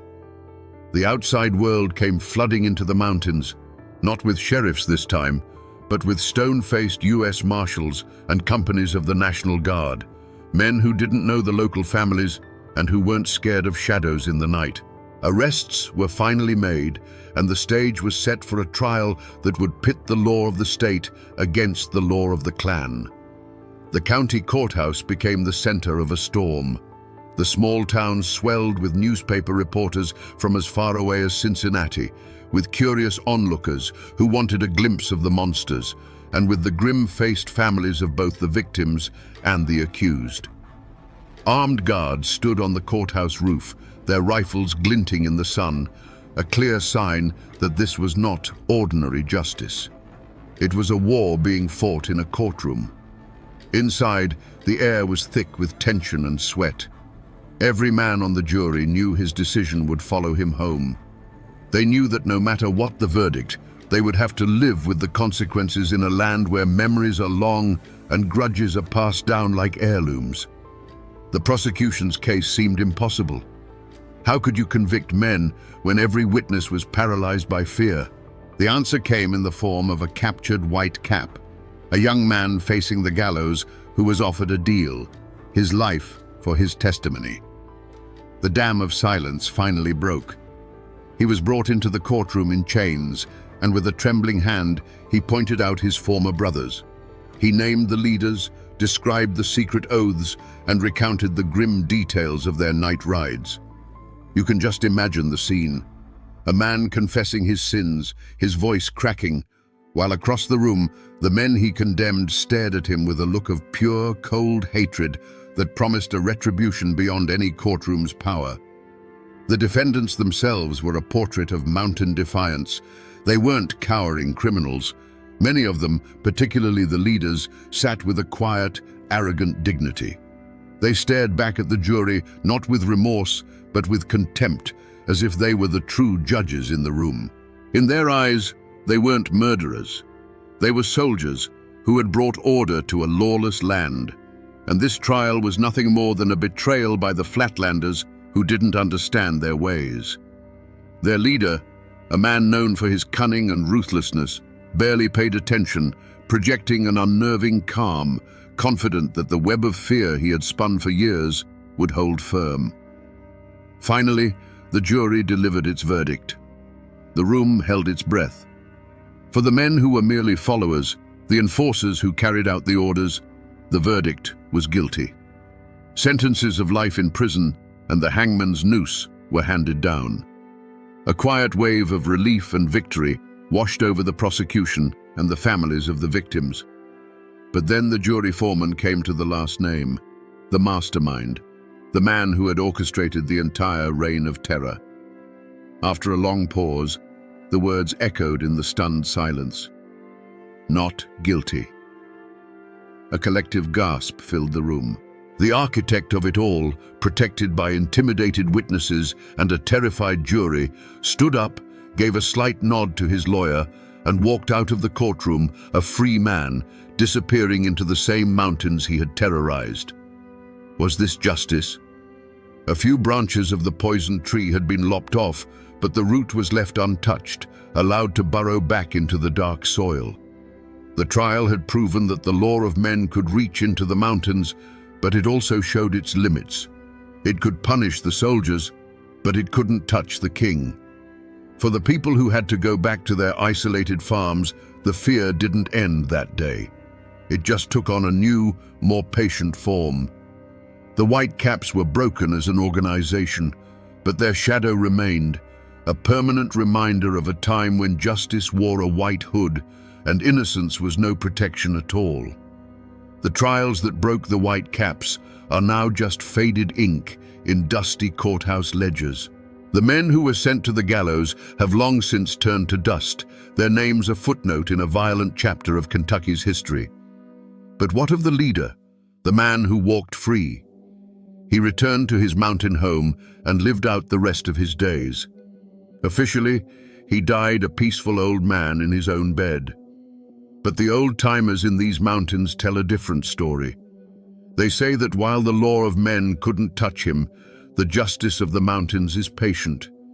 They whisper that his final years were haunted by the faces of those he condemned, and that his name, once spoken with fear, is now spoken with a quiet, knowing curse. The scars left by the Whitecaps run deeper than a single generation. To this day, there are family names in those hollows that carry the weight of that time. Descendants of the Whitecaps live alongside the descendants of their victims. The story is a ghost that sits at their dinner tables. For some, it's a source of quiet shame, a dark secret to be kept buried. For others, it's a painful heirloom, a reminder of a resilience forged in terror and loss. The blood feuds may be over, but the memory lingers in the bloodline, a quiet rift that separates neighbor from neighbor even now. You can still find the physical traces of that time if you know where to look. The old county courthouse still stands, its brick walls a silent witness to the drama that unfolded within. On a quiet afternoon, you can almost hear the echoes of the prosecutor's accusations and feel the weight of the jury's fear. Not far from there, in a small, overgrown cemetery, you can find the tombstones of the men the Whitecaps murdered.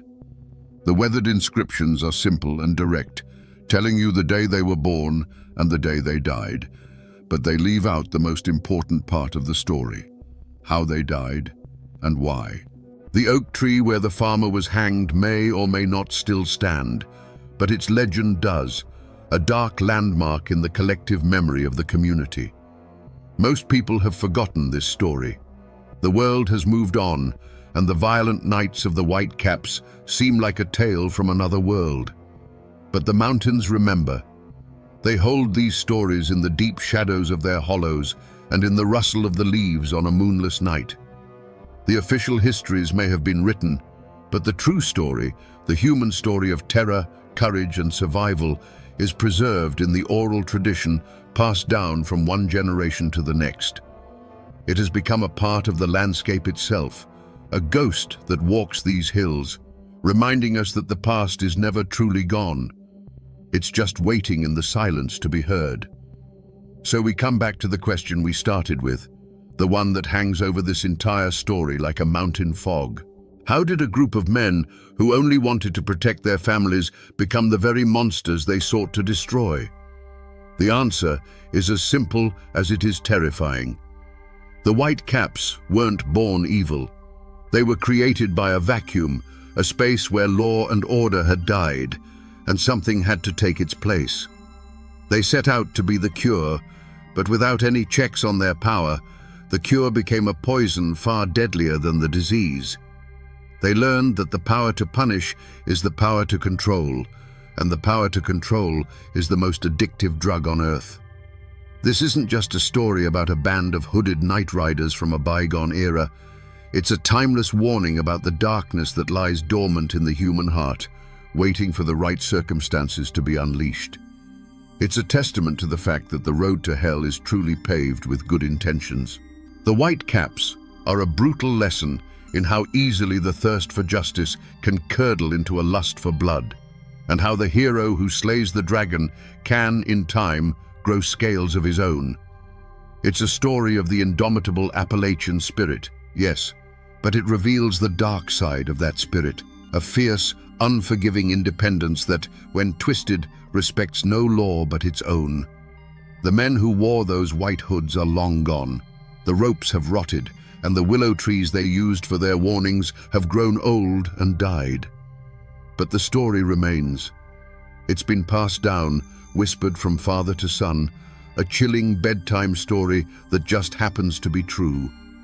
It serves as a permanent reminder, etched into the very soul of these mountains, that the most dangerous men are often those who believe they are doing God's work. They teach us that fear is the cruelest of masters, and that true justice can never, ever be found hiding behind a mask. Can the dead speak?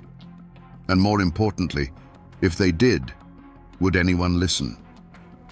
In Greenbrier County, West Virginia, in 1897, this wasn't just a campfire tale. It became the basis for a murder trial. The official report said that a young woman named Zona Heaster had simply died of an everlasting faint.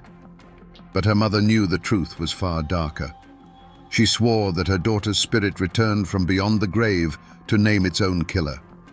They say a ghost can't testify in court.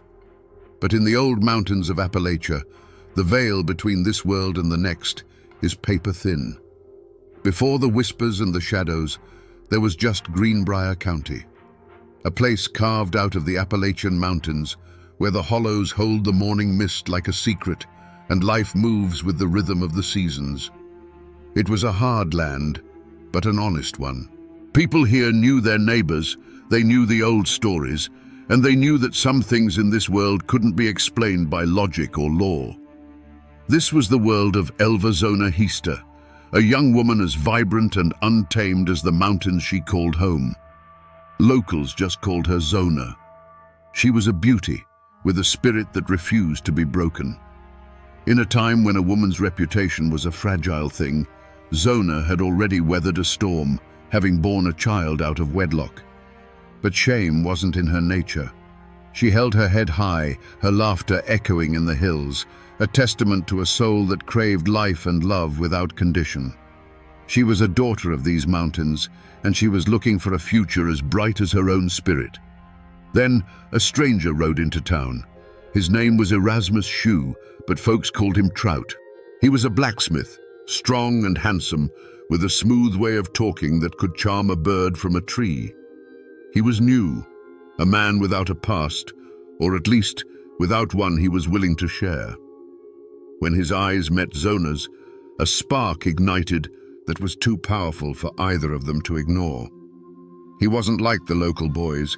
He spoke of a life beyond the confines of Greenbrier, a life filled with passion and promise. Their romance was a whirlwind, a sudden fire that burned hot and fast. Trout showered Zona with affection, painting a picture of a perfect life together. For a girl who had known hardship, his words were like a sweet melody, promising a home, a name, and a love that would protect her from the world's judgment. She was completely captivated, seeing in him not just a husband, but the fulfillment of all her dreams. But one person saw not a dream, but a nightmare. Zona's mother, Mary Jane Heaster, felt a chill every time Trout Shue was near. A mother's intuition is an ancient and powerful thing, and hers screamed that something was wrong. She saw a darkness behind his charming smile, a predator's stillness in his eyes. She warned Zona, begged her to be careful, but her daughter was blinded by the light of first love, deaf to the warnings of a woman who had learned to listen to the whispers of the mountains. In October of 1896, against her mother's wishes, Zona married Trout. They moved into a small house near the blacksmith shop, and for a fleeting moment, it seemed like Zona's dream had come true. She was Mrs. Shue, a wife with a home and a future. But the Appalachian winter was closing in, long and cold, and a darkness far deeper than the winter nights was gathering over that little house. The dream of a happy life, built so quickly, shattered just as fast.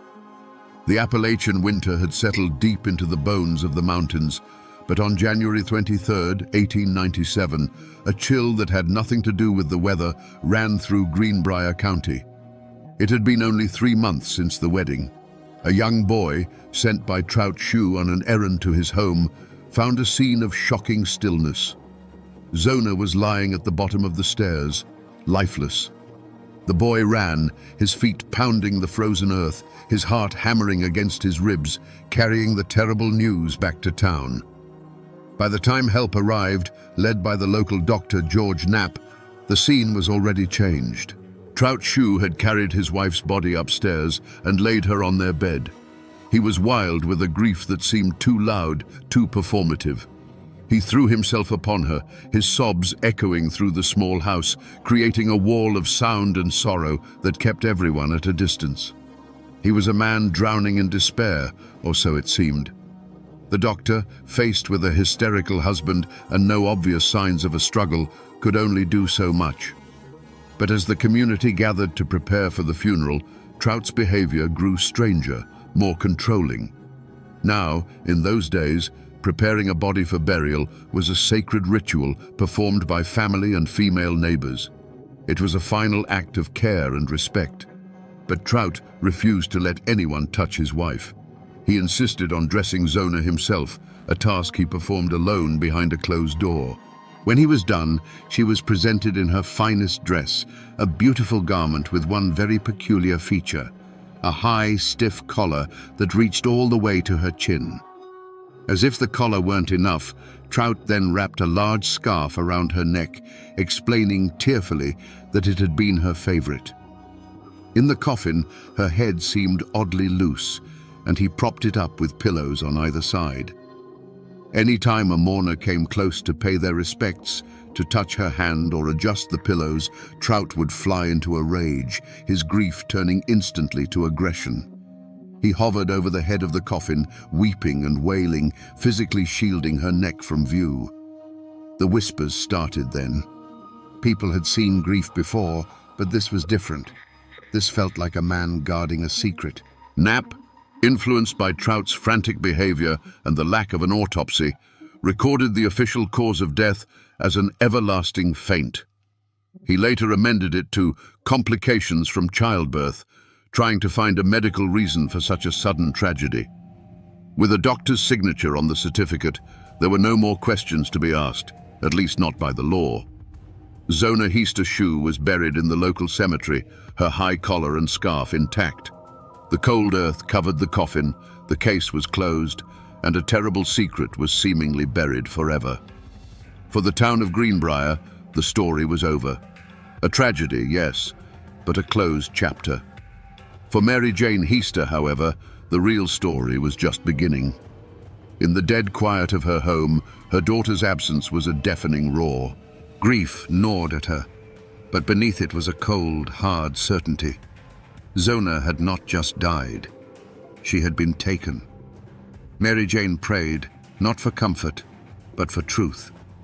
She begged for a sign, any sign, to prove what her heart already knew. And in the deep, silent nights of that Appalachian winter, her prayers were answered. It started with a cold. Not the kind that seeps in from a drafty window, but a cold that rose from the floorboards, a deathly chill that settled deep in her bones. For 4 nights in a row, the same thing happened. The room would grow frigid, and a faint light would begin to glow in the darkness, coalescing into the form of her daughter, Zona. She wasn't a terrifying specter, but a figure of profound sadness, her form shimmering like moonlight through mist, her eyes pleading. And then she spoke, her voice like the rustle of frozen leaves. The ghost of Zona told a story that made her mother's blood run cold. She spoke of Trout Shoe, not as the charming blacksmith the town knew, but as a man of sudden, violent tempers. On that final evening, his rage had ignited over something as simple as the evening meal. He had come home expecting meat for dinner, and when he found there was none, a storm broke inside their little house.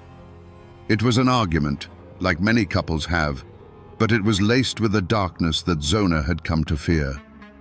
Her daughter's spirit recounted the final horrifying moments. The argument escalated, and in a flash of fury, Trout grabbed her. The ghost didn't speak of a struggle, it spoke of a sudden, brutal finality. She told her mother that he had clamped his hands around her neck, his rage giving him an inhuman strength. Then came the part of the vision that would be seared into Mary Jane's mind forever. To show her mother exactly what had happened, the spirit of Zona slowly turned its head.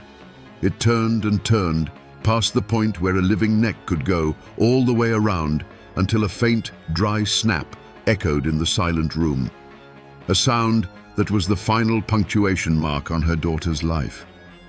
The apparition explained everything. It explained why her head was so loose in the coffin, why Trout had propped it with pillows.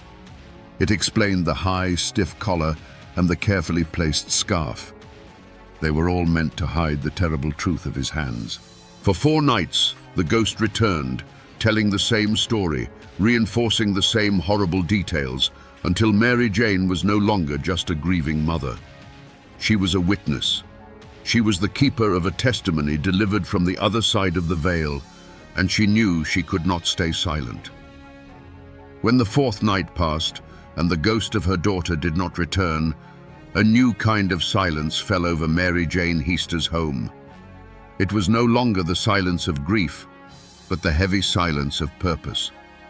The story her daughter's spirit had shared was now a weight in her soul, a truth she had to carry out into the world of the living. She knew how it would sound. A woman, already half mad with sorrow, telling tales of a visitor from the grave. They would call her a fool, or worse, a liar. But the image of Zona's head turning, the ghostly echo of that final, terrible sound, it gave her a courage that no amount of ridicule could shake. With a resolve as hard as the frozen Appalachian ground, she went to the county prosecutor, John Alfred Preston. You can just imagine the scene. A man of law and logic, sitting behind a desk piled with earthly matters, suddenly confronted by a woman whose chief witness was a ghost. Preston listened, his expression unreadable, as Mary Jane recounted the 4 nights of visitations. She didn't flinch or falter, describing the icy cold, the shimmering light, and the horrifying story that came with it. On its face, the story was unbelievable, the kind of mountain folklore that had no place in a courtroom. But Preston was a thoughtful man, and he remembered the whispers that had followed Zona's funeral. He remembered the reports of Trout Shoe's bizarre, possessive grief. He remembered the high collar and the scarf. Mary Jane's tale, as wild as it was, provided a chilling explanation for all of it. It was a single strange key for a lock no one else could open. Her story wasn't just a vision, it was a theory of the crime that made perfect, terrible sense. Risking his career and his reputation, Preston made a decision. He would listen to the ghost. He went back to Dr. Knapp and, armed with Mary Jane's conviction, persuaded him that something was deeply wrong. An order was given for the exhumation of Zona Heaster Shoe. On February 22, 1897, a small group of men stood in the cold silence of the cemetery. The work was grim, the sound of shovels striking frozen earth a violation of the peace. They raised the coffin, and in a makeshift autopsy room, the truth was finally brought into the light. The high collar and scarf were removed, and there, on Zona's neck, was the proof. Bruises, shaped like fingerprints, were still visible on her skin. Dr. Knapp's examination was thorough this time. He found that her windpipe had been crushed, and then he felt her neck. The first and second vertebrae were dislocated. Her neck had been broken. Every single detail from the ghost's testimony was now cold, undeniable, physical fact. The whispers of a ghost had led them to the evidence. The law, which had been so quick to close the case, now moved with swift and terrible purpose. The charm and the tears of Erasmus Trout Shue were now meaningless. He was no longer the tragic widower. He was the monster from his dead wife's story. The manhunt was short because the culprit had been hiding in plain sight all along. Trout Shue was arrested and charged with the murder of his wife. The trial of Trout Shue became a sensation. Word of the Greenbrier ghost spread through the mountains like wildfire, drawing crowds to the courthouse in Lewisburg. This wasn't just a murder trial. It was a spectacle, a clash between the modern world of law and the ancient world of mountain belief. The courtroom was packed, a sea of faces, some hungry for justice, others just hungry for a good story. Prosecutor Preston had a strong case built on the solid scientific evidence of the autopsy. He had the broken neck, the crushed windpipe, the bruises. He had the facts. But he knew the heart of the story. The thing that had brought them all here was Mary Jane Heaster's spectral visitor. The defense attorney, on the other hand, saw Mary Jane as his greatest asset. He believed her story was so outlandish, so patently insane, that he could use it to discredit the entire investigation. He thought he could paint her as an unreliable, hysterical woman whose grief had pushed her into delusion. He planned to make a mockery of her testimony and, by extension, the entire prosecution. It was a fatal miscalculation. When Mary Jane took the stand, the courtroom fell silent.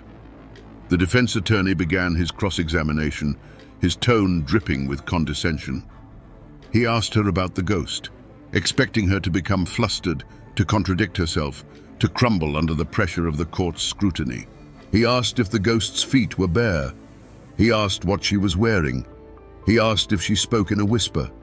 He was trying to catch her in a lie. But Mary Jane Heaster did not crumble. With an unshakable calm and a sincerity that was spellbinding, she answered every question. She looked directly at the jury, 12 men of the mountains who understood a world that wasn't always visible to the naked eye. She told them, under oath, about the 4 nights her daughter came to her.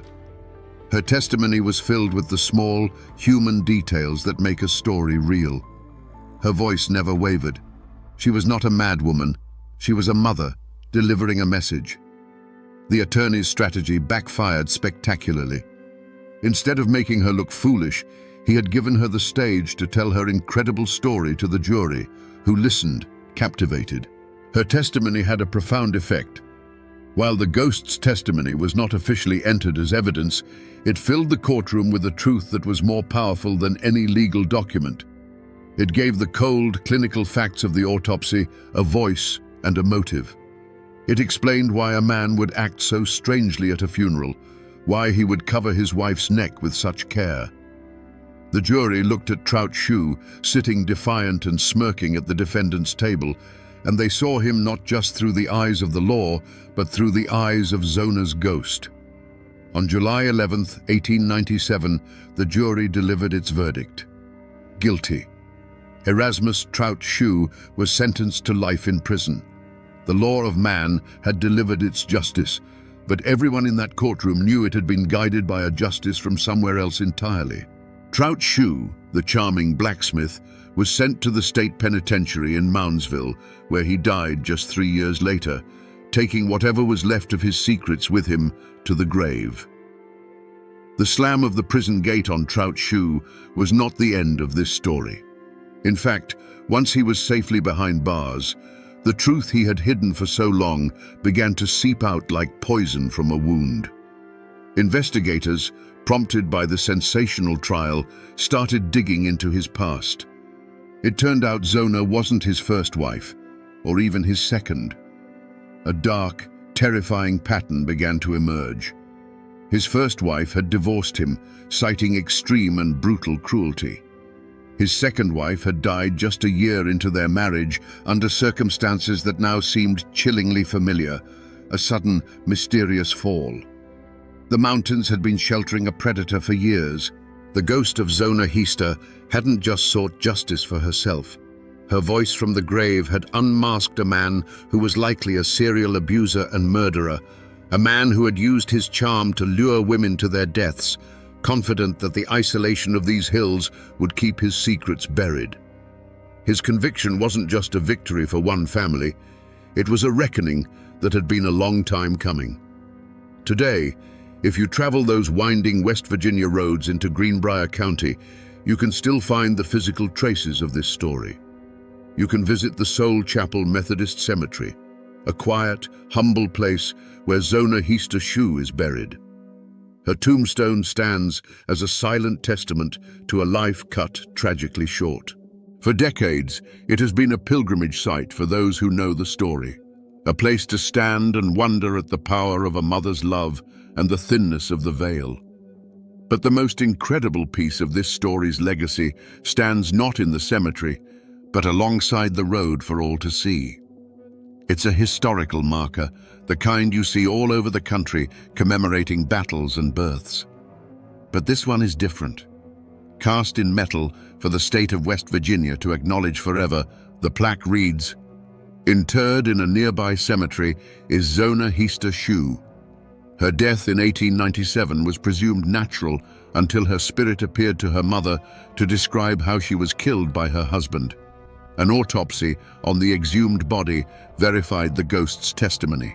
It ends with a sentence that still sends a shiver down the spine. The only known case in which testimony from a ghost helped convict a murderer.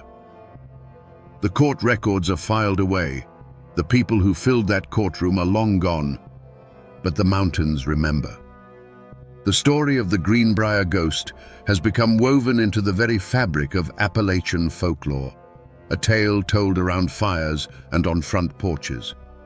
It serves as a permanent reminder that in this land of mist and shadow, some bonds are stronger than death, and some truths will find a way to be heard, even if they have to cross the threshold of the grave to do it.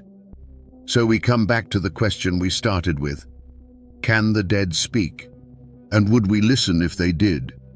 Skeptics will say that Mary Jane Hista was a shrewd and desperate woman, that she cleverly took the town's whispers and her own suspicions and wove them into a ghost story, the only tool she had to force the hand of a legal system that had already dismissed her daughter's death. In a world where a woman's word meant little, perhaps the word of a ghost was the only testimony that could not be ignored. But whether you believe it was a spirit returned from the grave or the manifestation of a mother's unbreakable love, the truth that was unearthed is the same. This story isn't just about a ghost, it's about a voice that refused to be silenced. It's about the fierce, primal power of a mother's intuition in a world that often trusts only what it can see and touch.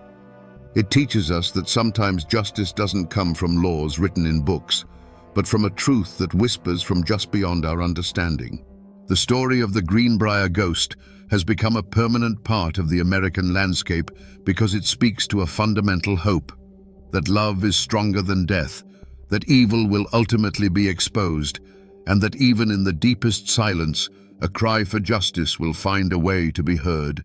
It is a chilling, beautiful reminder that in the old mountains, some secrets refuse to stay buried.